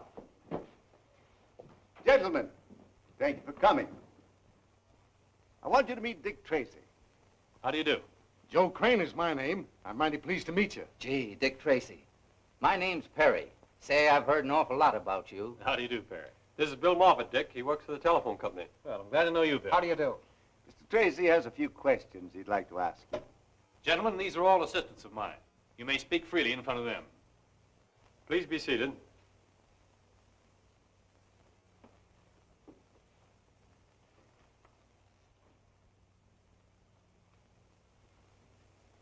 Mr. Crane, you are a conductor on the P&M Railroad, are you not? Yes, sir.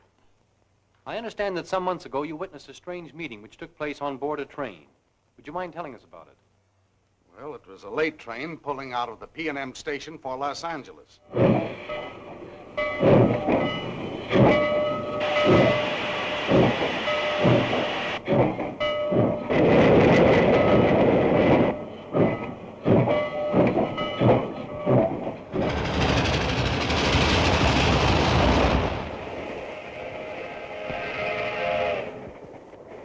Did any of you see him when you got on? Perhaps the rest of you know why you're here. Perhaps you're afraid of him. Well, I'm not, nor do I consider him useful to me. We understand each other. We're organized. What good is he to us? Maybe he will have something to say about that when he comes. Suppose he does. He's not here. And what if he were? Are we sheep that we follow him blindly? Man isn't human. Bah. I don't think he's on the train.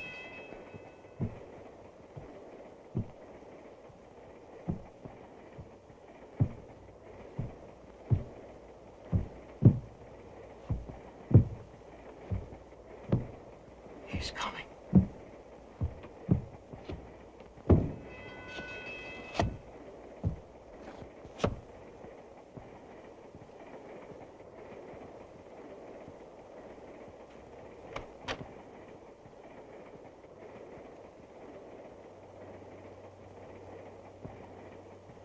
Well, gentlemen,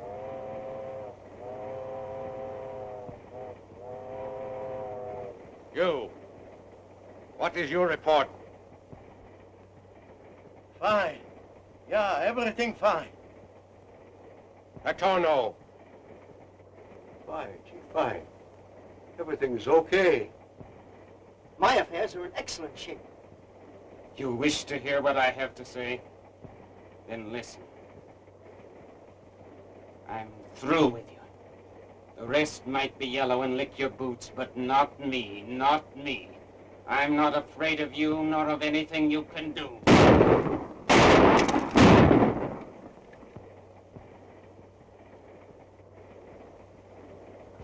That isn't human. That isn't human. I tell you, that is not human. Let me go. Out.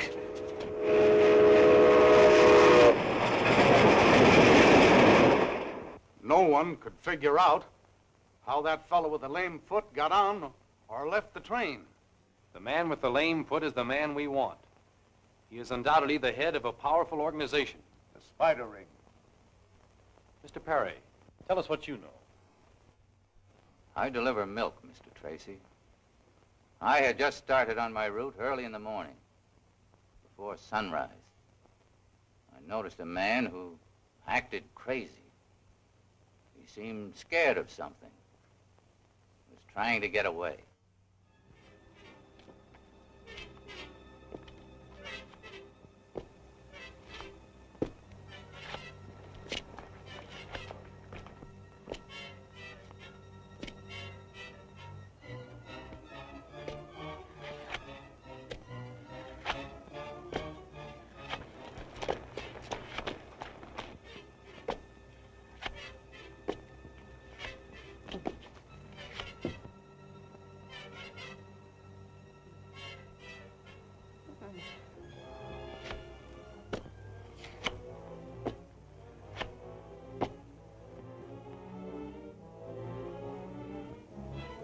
No.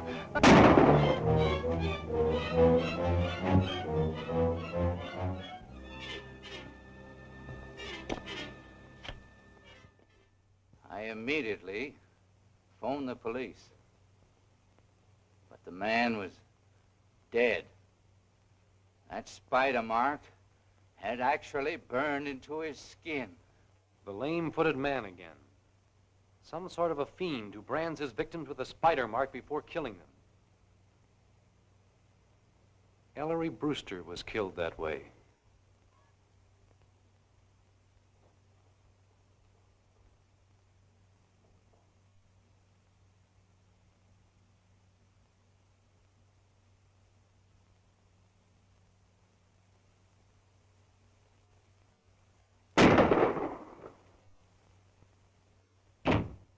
There was one victim they didn't quite kill.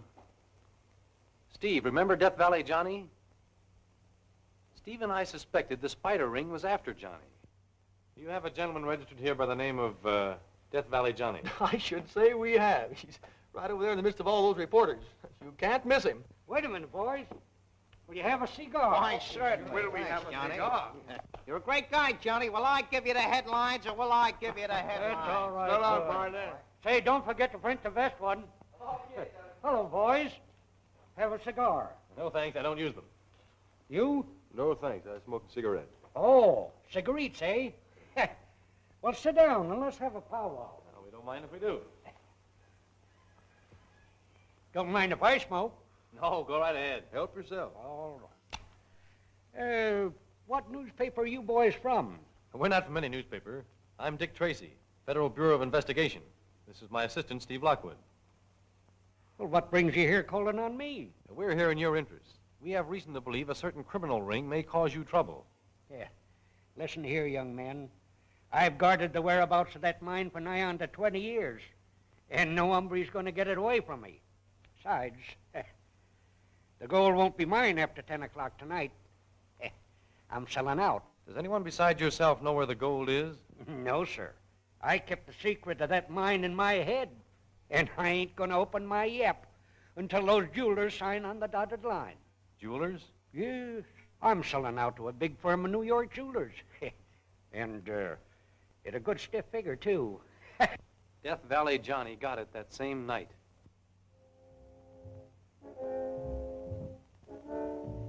Now, sir, I suppose you won't mind disclosing the whereabouts of your hidden mine. I suppose the specimen gold is kept there. Yep. I'll draw you a map. Here you are. All right, thank you. Ain't no trick in finding it once you get on the right track. There. That ought to be plain and simple like. That will be fine. Mr. Nolan, I'd like to see that map if you don't mind. I must say your actions are most peculiar. I'm sorry. Give us that paper.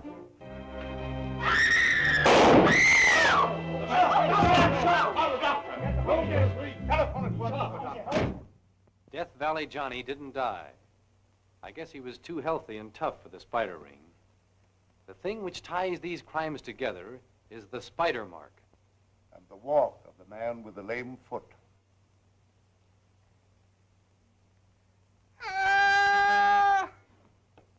What's the matter, Mike? I seen a spider. And now, Mr. Moffat, tell us what you know. Yes, sir. I was sent by the telephone company to trace a bum connection. I traced it down to a kind of a spooky-looking place away out of town. It was night. Something queer was going on around there, so I stuck around to get a load of what was happening.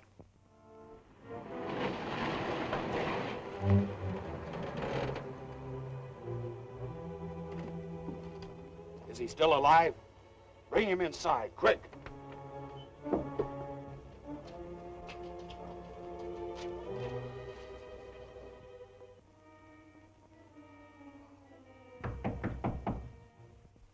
Come.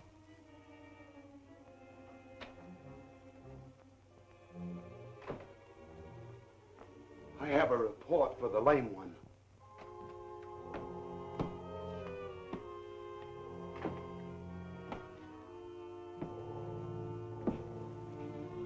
What is it, Burke?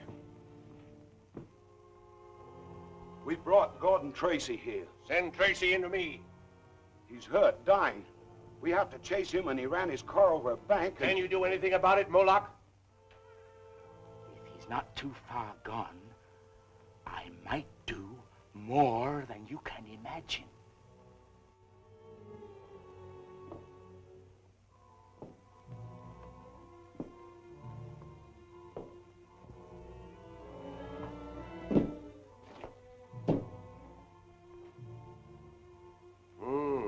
His condition seems critical. What if he should die? Then we will eliminate a very dangerous enemy. He won't die. But by means of this operation, a simple altering of certain glands, he will be unable to distinguish between right and wrong. In that event, he will be very useful to us, Moloch. It was no mistaking as to who they had, sir. It was Gordon Tracy, all right. My brother.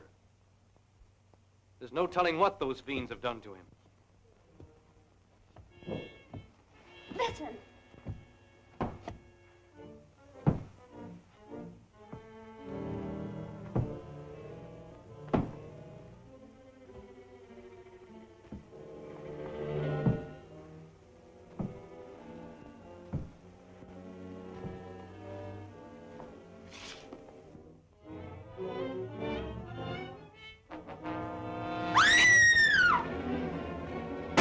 Mistaken as to who they had, sir. It was Gordon Tracy, all right. My brother. There's no telling what those fiends have done to him. Listen.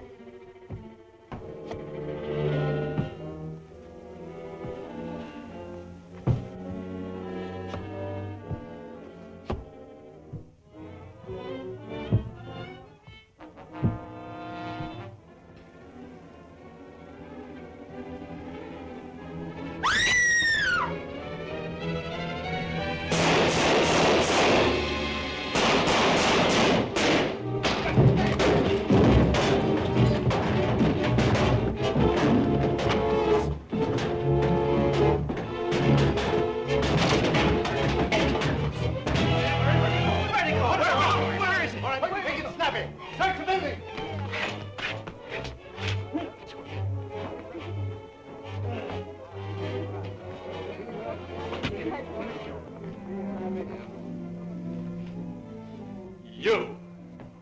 Get up, you two! The spider's still in the building. Search everywhere. Let no one get away. Well, I thought he was a... I know. Yes, sir. Get going, Mike. Find the spider. Gwen, you come with me. Oh, I'll find him. Did you see anything? No, but listen for a lame walk. The spider's got a bum foot.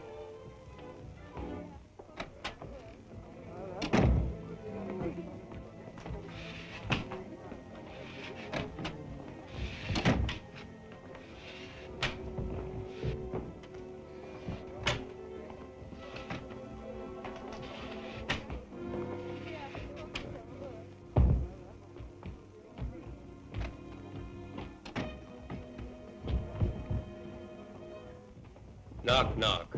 Who's there? What are you doing, playing fireman or something? Hey, what is this? Say, Chief, did you catch the spider? No, I'm afraid he got away. Come on into Anderson's office. Hey, wait a minute. Will you do me a favor? All right.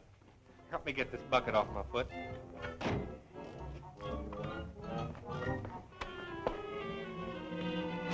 I didn't get too good a look at the spider. Well, I didn't want to. It was horrible. Oh, I think that outfit's a disguise. The face wasn't human. I wish there was some way to make sure. Well, I got a picture of him. You what? I said I got a picture of the spider. It's right in here. Good work, Junior. I'll report to you in the morning, sir. Okay, Dick.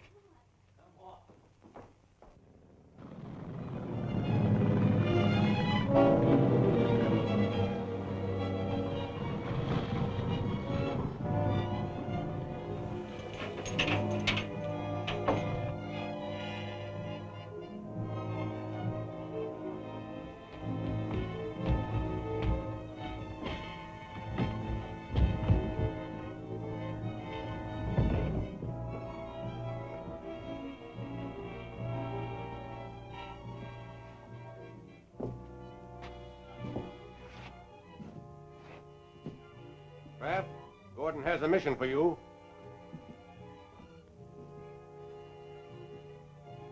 Dick Tracy has a photograph taken with a small camera.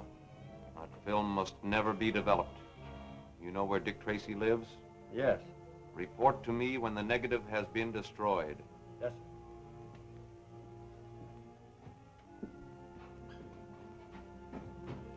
We can depend on Kraft.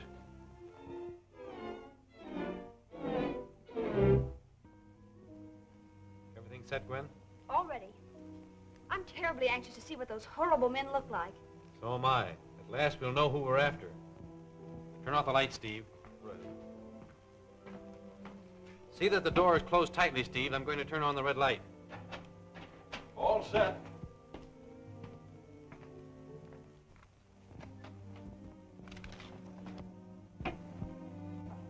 Chief, you ruin your eyes working in here in the dark. Did you get the picture? No, and if you turned that light on a second later, we never would have seen it. Close the door and turn off the light. I'll turn him out, Mr. Tracy. Oh, I do hope it turns out to be a good picture. So do I.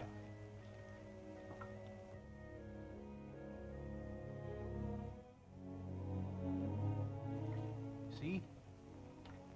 It's coming clearer.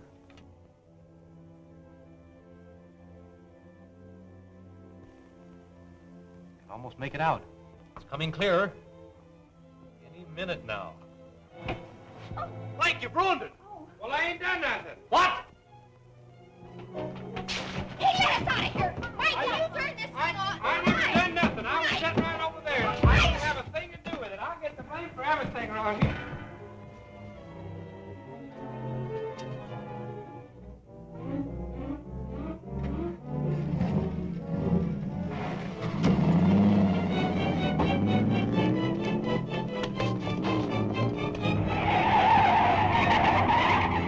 Well, there goes the best lead we've had yet on the spider ring. Hey, Mike, you dropped something. It ain't mine. Don't you eat at Whitey's Chop House? What is that, a meal ticket? Let me see that, Junior. Whitey's Chop House. Looks like our unknown visitor left his card. This may be a hot clue, Steve.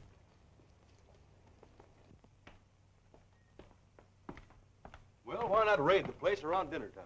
I'm not after that fellow as much as the man he takes his orders from. No, you figure he'll lead you to the spider. I don't know, but I intend giving him the chance. But, Dick, that's too dangerous. You can't walk right into their hands. Well, maybe walking right to the spider's web. When do we start? I don't mean it that way. You can do more good here. Here? It's easier to trail a man alone. If I can follow him to the spider's hideout, I'll contact you to bring the police and clean it up. Well, how will you get in touch with me? I'll show you. Now, what in the world is that? This is one of the latest devices to be adopted by the federal authorities. Ah, holding out on me, huh? How does it work? Well, in reality, it's a radio transmitting set on a belt. Oh, I see. Clever. Now, if I want to get in touch with you, I'll use our personal code. All you need to do is have these earphones glued to your head and keep tuned in on our regular wavelength. I'll be sitting right here. That's the idea.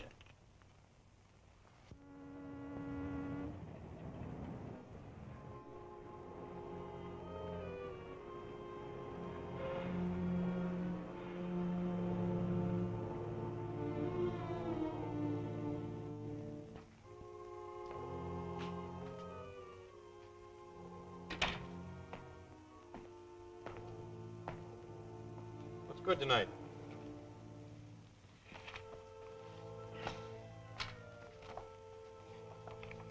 Everything's good here. Fair enough. I'll have the regular dinner. Okay. By the way, do you know a fellow by the name of Kraft? Yeah. Why? Oh, I found his meal ticket. I wanted to give it to him. Oh, yeah. Yeah, he just passed through here just a minute ago. Leave it here with me and I'll see that he gets it. All right. How about the dinner? Oh, yeah. All right, coming up.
for you.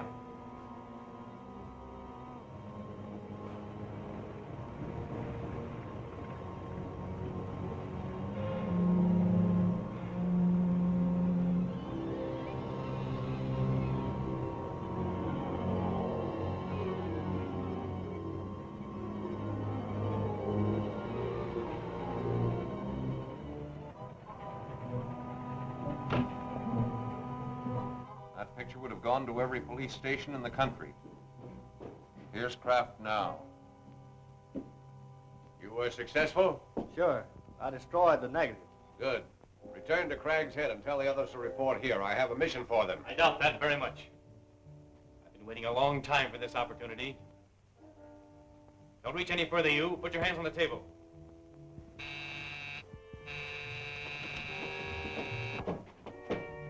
Before I turn you over to the police, there's one thing I want to know. What have you done with my brother Gordon? If you've harmed him...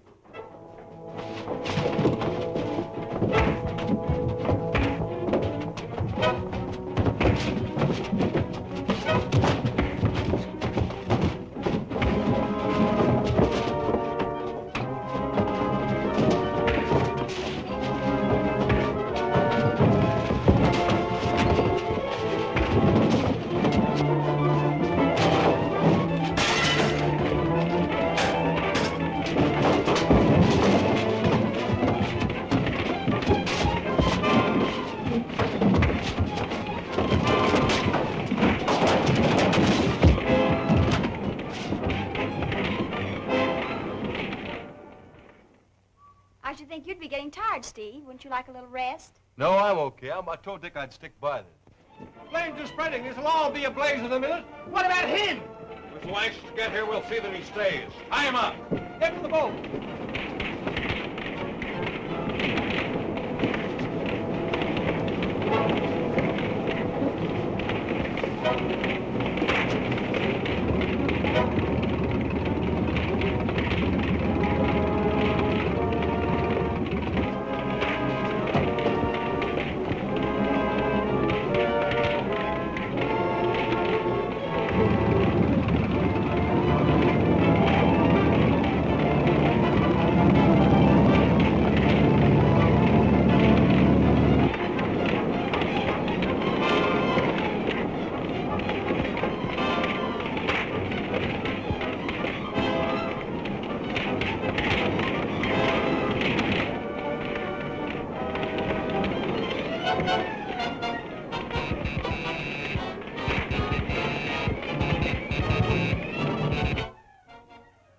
It's Dick.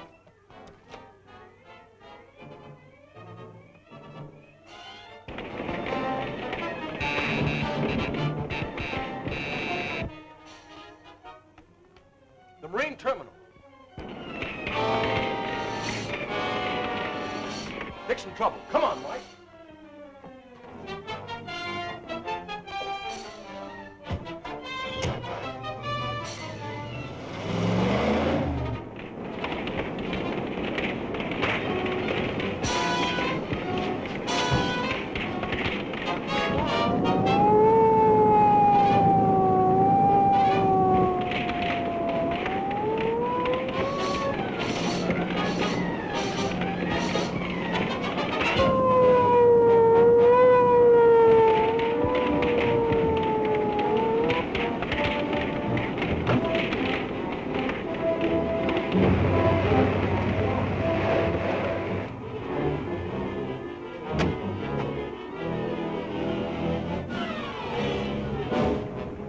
The breakwater as fast as you can.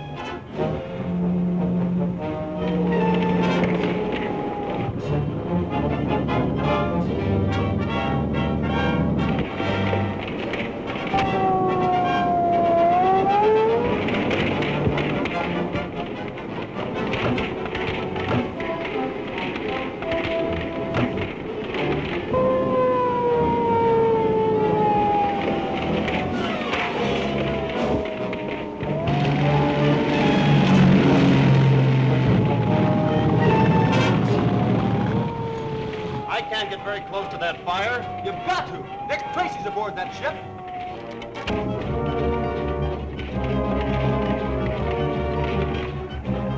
break one as fast as you can.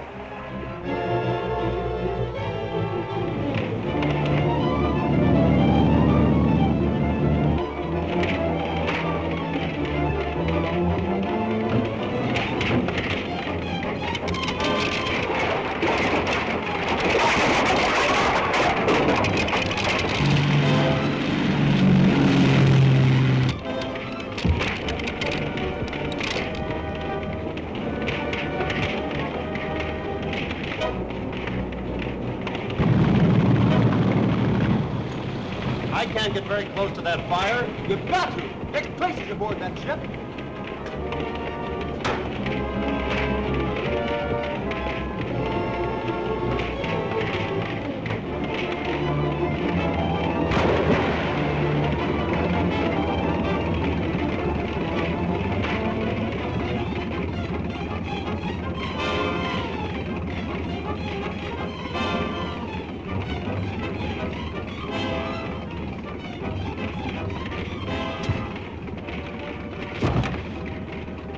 You all right, boss? Yes, but it's mighty hot up there. Head for the big pier. That's the nearest way home.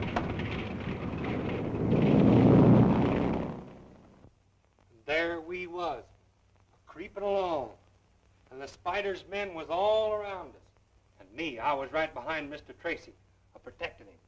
When all of a sudden, just like a bolt of thunder, 6 men jumped on us. I bet you were scared, Mike. Who, me? Say, it takes more than 6 men to scare me. Why, I already had 3 of them down.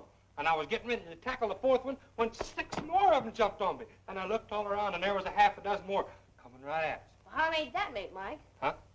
Oh, 22. Well, Now, as I was saying... well, I only count 12. Now, don't interrupt me, Junior. And then what did you do, Mr. McGurk? Well, now, I know that something had to be done real quick, or else they'd get Mr. Tracy. Mike McGurk. Well, how do you do, Miss Andrews? Oh, hello, Mr. Odette. Mr. Potter. Well, here I am again, always turning up like a bad penny. Why, not at all, Mr. Odette. You're always welcome, you know that. Thank you. I suppose there's nothing new regarding Mr. Tracy's brother.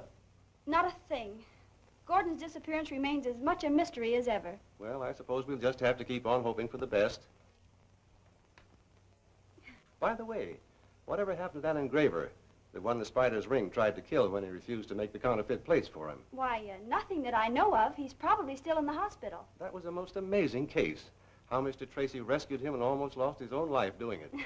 That all goes with the job of a G-man, Mr. Odette. Yes, I suppose it does. Well, tell Dick we dropped in, will you? Oh, I shall be glad to. Thank you. Goodbye. Goodbye. Goodbye, Mr. Potter. Goodbye.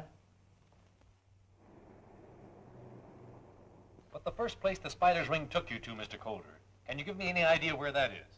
Well, when my mind became clearer, I discovered I could see under the blindfold. The walls were paneled to the floor. Must have been a rather large house to have paneled walls. Did you see anything else? Any of the people? I was afraid to try, but I did see a large black cat in the room, and I heard a man walking. It sounded like he was lame. Could you see his feet? Hello, Doctor. Glad to see you, Mr. Tracy. Well, we're losing our patient today.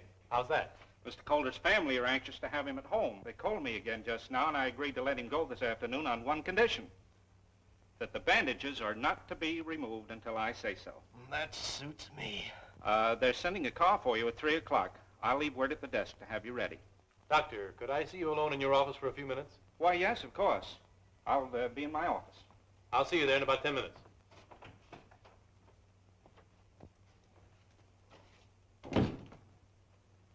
Miss Jennings, there will be a car here for Mr. Calder at 3 o'clock. Please see that he's ready. Yes, Doctor. That's the patient in 404? Right.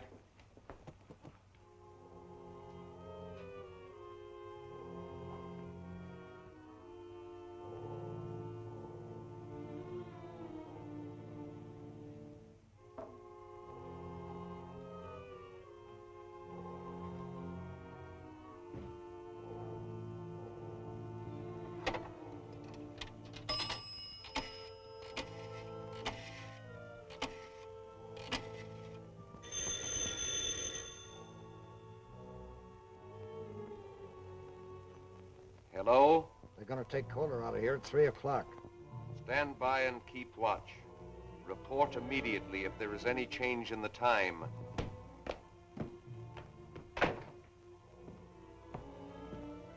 So they're taking Coulter home at 3 o'clock. They're calling for him at 3 o'clock, but they'll never take him home. Coulter carries the mark of the spider, and no man has ever borne that mark and lived. Well, that is very true, but... There must be no exception. Gordon is right, Moloch. It will serve as a warning to Dick Tracy that the spider never sleeps. Very true, only it is too bad that we must abandon our plan to have him make the counterfeit plates. Coulter is such an expert engraver. But he has already refused. And it is also very true, my dear Gordon. But I recall a surgical case wherein a man's nature and his mind were completely changed by a simple little operation. I seem to have a vague recollection of hearing or reading such a case. The operation was on the brain. There is nothing strange about that. Such cases have always received considerable publicity. You undoubtedly read of it in the newspapers. Then you believe such an operation would bend Coulter to our will? I know it would. Then it shall be done. There is just time to countermand my previous plan and make new arrangements. But at 3 o'clock, Coulter will be here.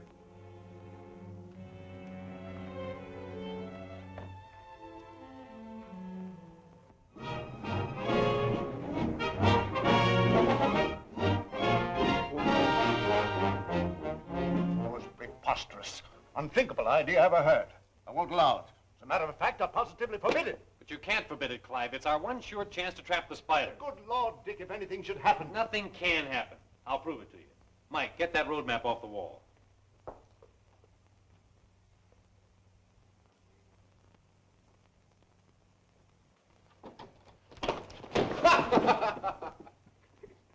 You're a lot of help. Come here. Well, I got the map, didn't I?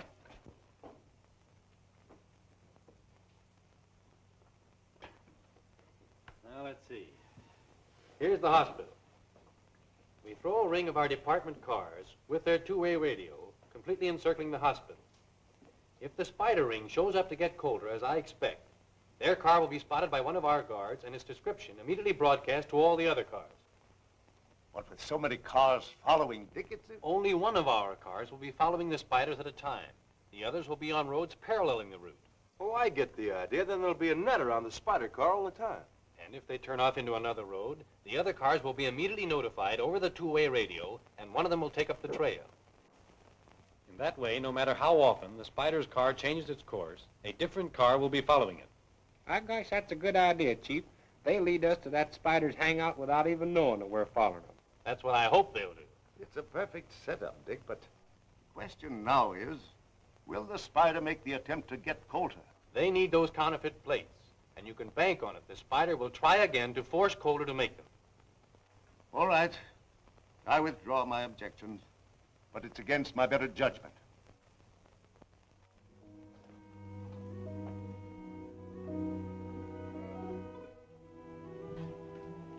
This is that third-degree burn case, Miss Jennings. Yes, Doctor. 402 is all prepared.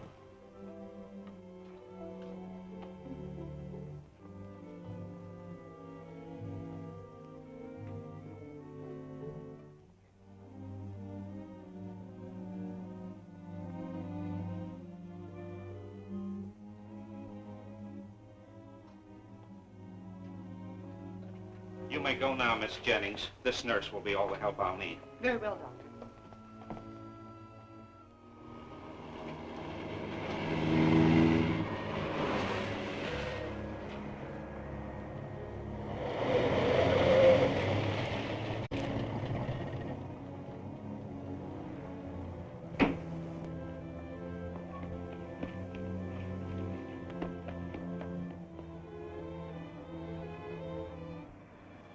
You're not by any chance worrying about me, are you? Why, of course not, but I am a bit anxious. Oh. The ambulance is here for Mr. Coulter. Mr. Coulter's all ready to leave. He's in room 404. Thank you.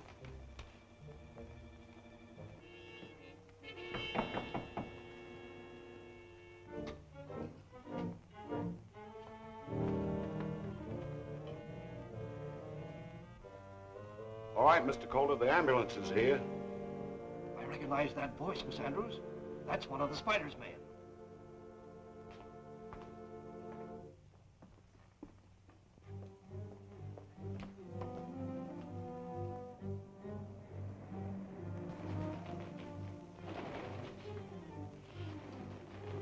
There's the signal. Stand by, everyone. Jackson calling. He'll be leaving any minute now.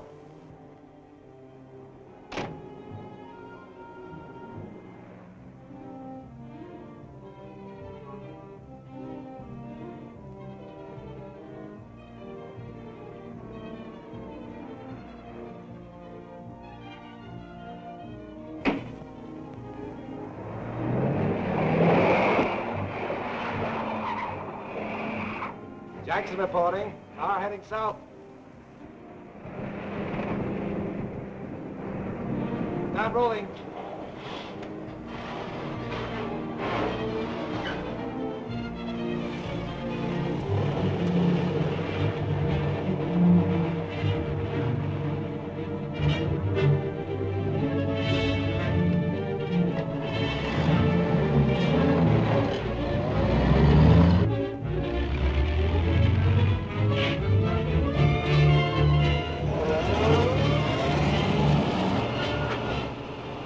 Why we got to stick behind all the rest of them. I'm getting tired of being last all the time.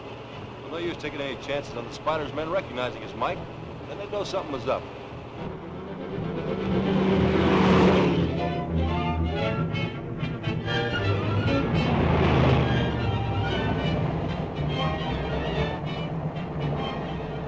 Here's the description of the car. A white ambulance. No distinguishing marks. Speed 30. Passing Kane Boulevard. Jackson. Kane Boulevard. See where that is. Here it is. You gonna mark where the G-Man cars are, Mr. Anderson? Sure thing, Junior. There's 3 of them spread out over there, 3 over here. Gosh, the Spider's car's right between them.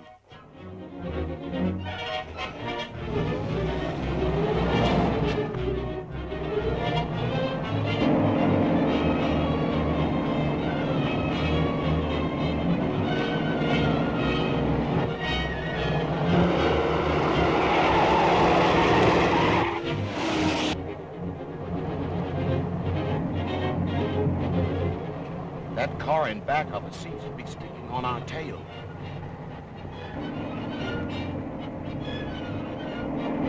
I'll turn off at Chester. Watch if it follows. Right.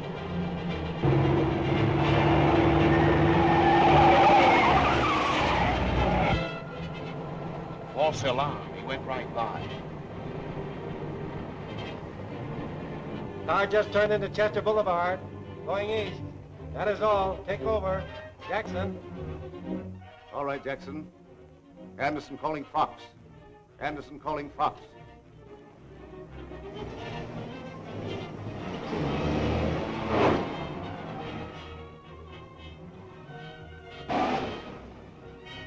Come on, Coulter. You're getting out here. Yes, it's not wise to keep the Spider waiting.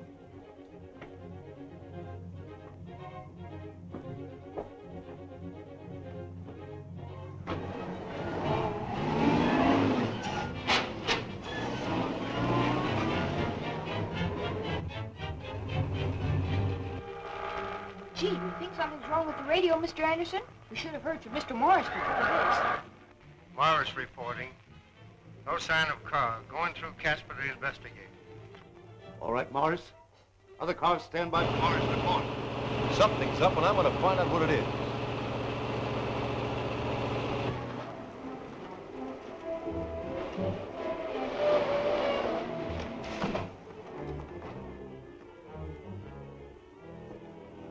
Why, he's gone. They've switched cars.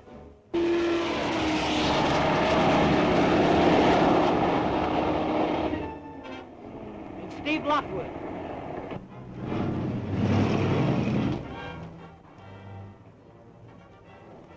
Hey, what's up? That's what we'd like to find out. Here's the ambulance, but Dick Tracy and the Spider Gang have disappeared. So there's been another car here. Did any car turn out of Casper while you were watching? Yeah, a flower slate delivery car. It headed south. That's it. They switched ticket to that florist truck. Quick, broadcast a description of that truck to the other cars. Come on, Mike. Gotta locate that truck.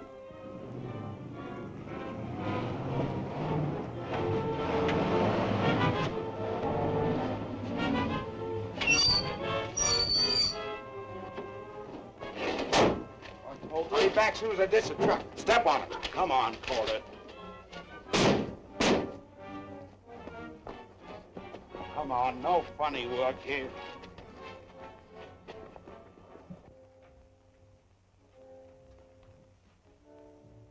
Welcome, my dear Mr. Coulter. We are delighted to see you again. We're wasting time. Take Calder to the operating room. All right, stick him up. Get over there. Get over there. Now, back up. Back up!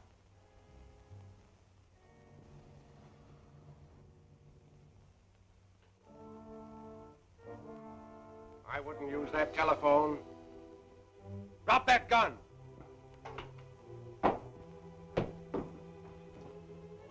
Mr. Coulter seems to have made a sudden and remarkable recovery. My dear Moloch, you had better examine Mr. Coulter's head. It may need a new dressing. Dick Tracy. Seems your wish has come true. Dick Tracy is here to take Mr. Coulter's place. A marvelous opportunity. Take the great Dick Tracy to the operating room.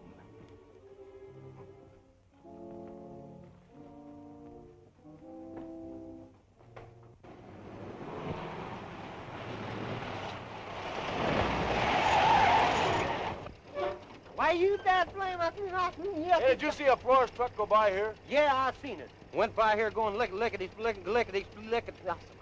He was really going. Was the truck going straight? No, he turned off up there on the curve by the old powerhouse, 90 miles an hour. It's a wonder he didn't up. He might have turned over.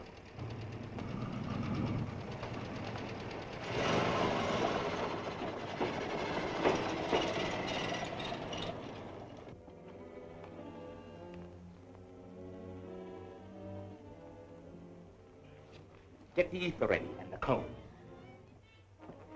Would you increase the heat under that sterilizer, Gordon?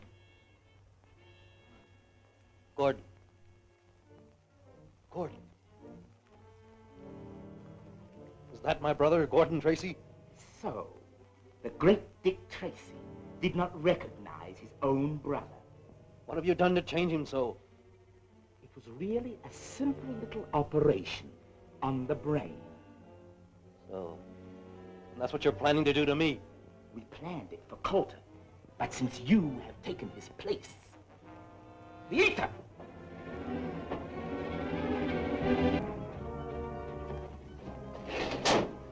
I'll be back soon as I ditch the truck. Step on it. Come on, Calder.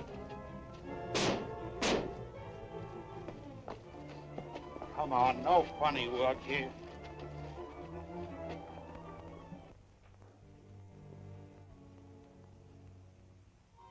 Welcome, my dear Mr. Coulter. We are delighted to see you again. We're wasting time. Take Calder to the operating room. All right, stick him up. Get over there. Get over there. Now, back up. Back up!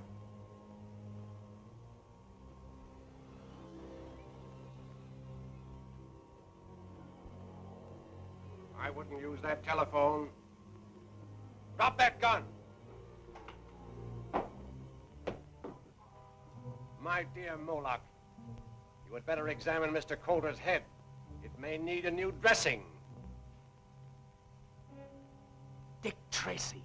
Seems your wish has come true. Dick Tracy is here to take Mr. Coulter's place. A marvelous opportunity. Take the great Dick Tracy to the operating room.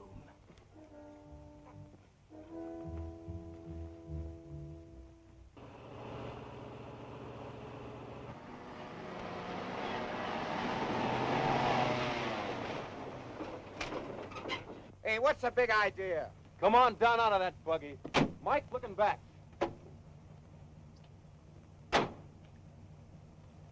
Empty. Now, you better start talking and talk fast. Where's Dick Tracy? Come on, where is he? We know Tracy was transferred from the ambulance to this car you're driving. Where'd you take him? I can't tell you. The spider will kill me if I talk. Yeah, you'll burn in the chair if you don't. All right. I hit him over there. That's the spider's headquarters. Mike, get the radio and tell Mr. Anderson we've located Dick Tracy to get a flying squad out here right away. The spider may try to escape on his wing. Is everything going all right, Mr. Anderson? Gosh, the spider ring sure pulled a fast one on us, Miss Gwen. We don't even know where Mr. Tracy is. Shh. Say, Mr. Anderson. Mr. Anderson, this is Mike McGurk, reporting for Mr. Lockwood. Go ahead, Mike. Mr. Lockwood says to rush a flying squad to the old Sierra powerhouse. The spider may try to escape in the wing. All right, Mike. They'll be there in no time. Get the ether ready and the cone. Would you increase the heat under that sterilizer, Gordon? Gordon. Gordon.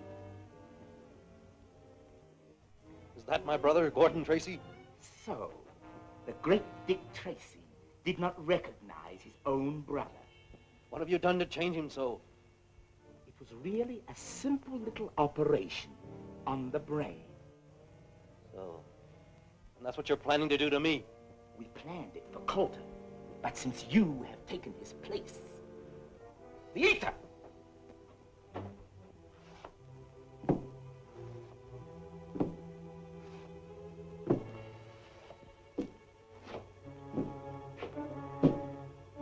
I see you have already administered the anesthetic, Moloch. Just enough to quiet him. He was strangely upset when I told him he was about to undergo the same operation I performed on his brother Gordon. Then the great Dick Tracy has finally solved the mystery of his brother's disappearance. In a few minutes, his past will be blotted out, just as Gordon's was. Attention, Flying Squadron. Proceed immediately to the Sierra Pacific Power Plant.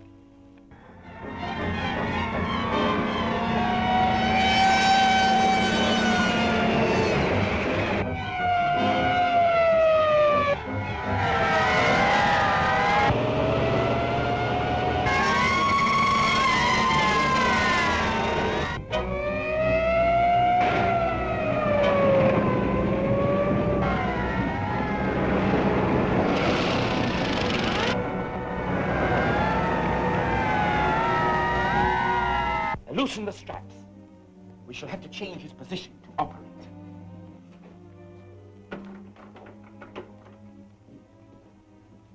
Lookout reports a squad of cars heading this way. They may be G-men. So, Dick Tracy's friends are looking for him already.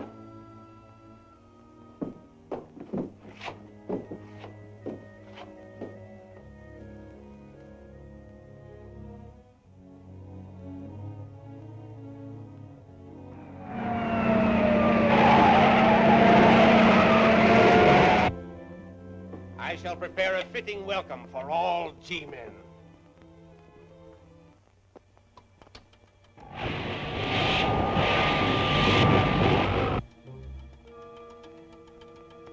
Now listen. An innocent, harmless sound, yet each tick heralds the coming of eternity. And now we must hurry to the powerhouse through the secret tunnel. We can escape in the wing before the G-men discover we are gone.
looks like Dick's handkerchief. Well, then he's inside. Come on, let's bust in.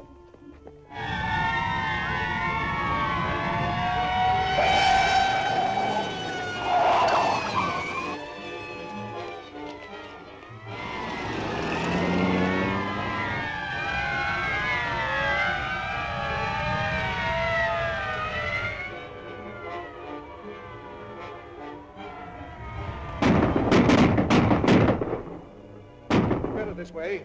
We can escape in the confusion. Back to the tunnel.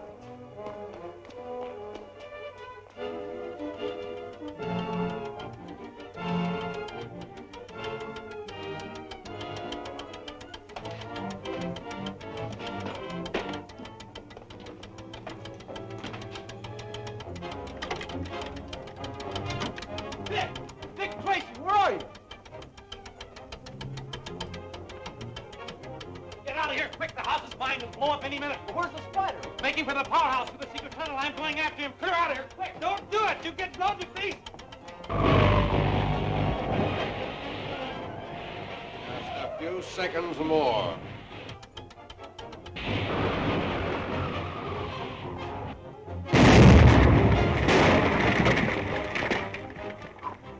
We just got out of there in time. Yeah. Listen, Spider will think we've been killed by the explosion. We'll just hand him a little surprise.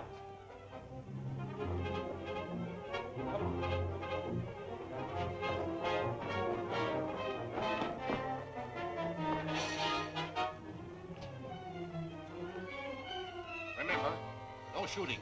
It'll be heard by the others outside.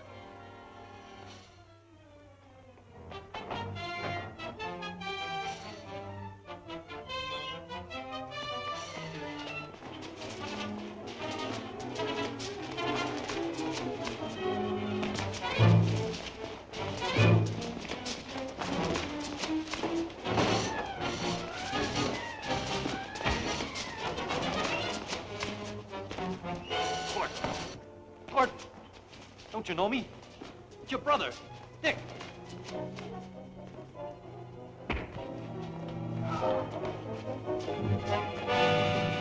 Oh.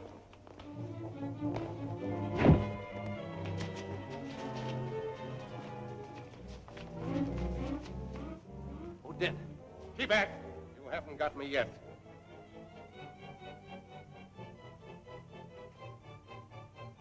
Outside, Gordon. Gordon, think. Try to remember. My dear Tracy, I am overwhelmed that you have solved the mystery of your brother's strange disappearance. And now, don't move. Outside, Gordon. Gordon, think. Try to remember.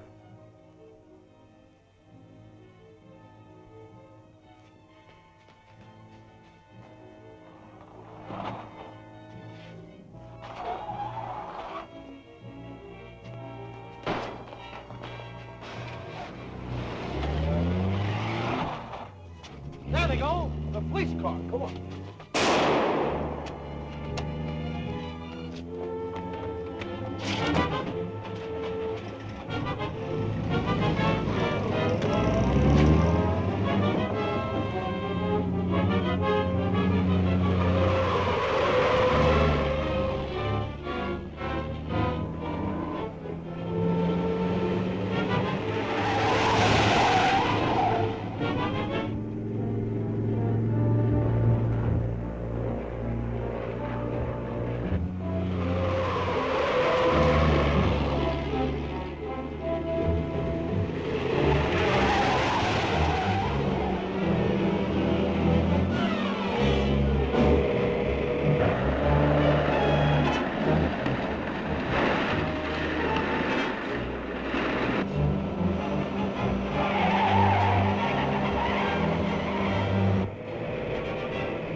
Get him on him, Dick.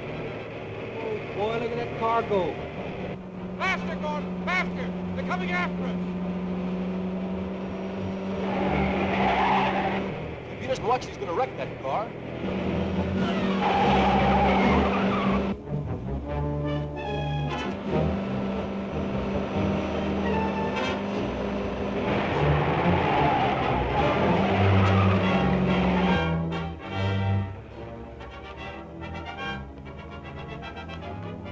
Get up, Junior, get up.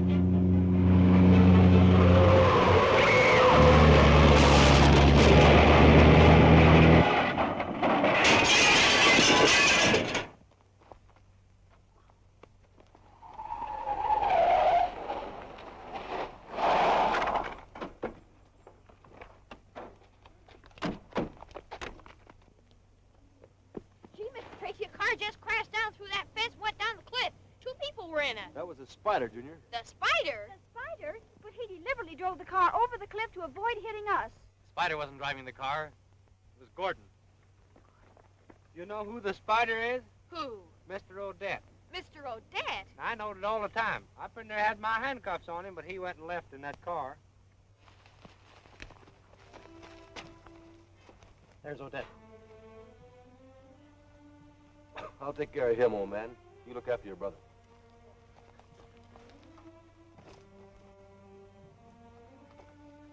Gordon.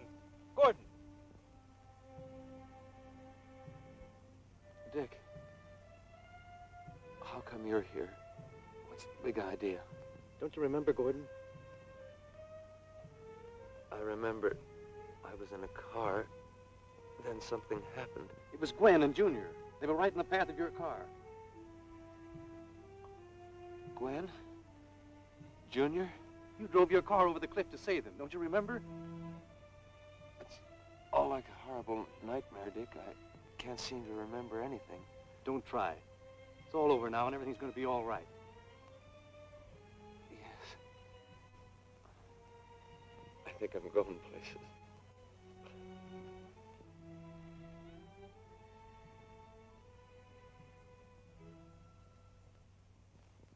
The Department of Justice appreciates your great work in wiping out the spider ring, Dick.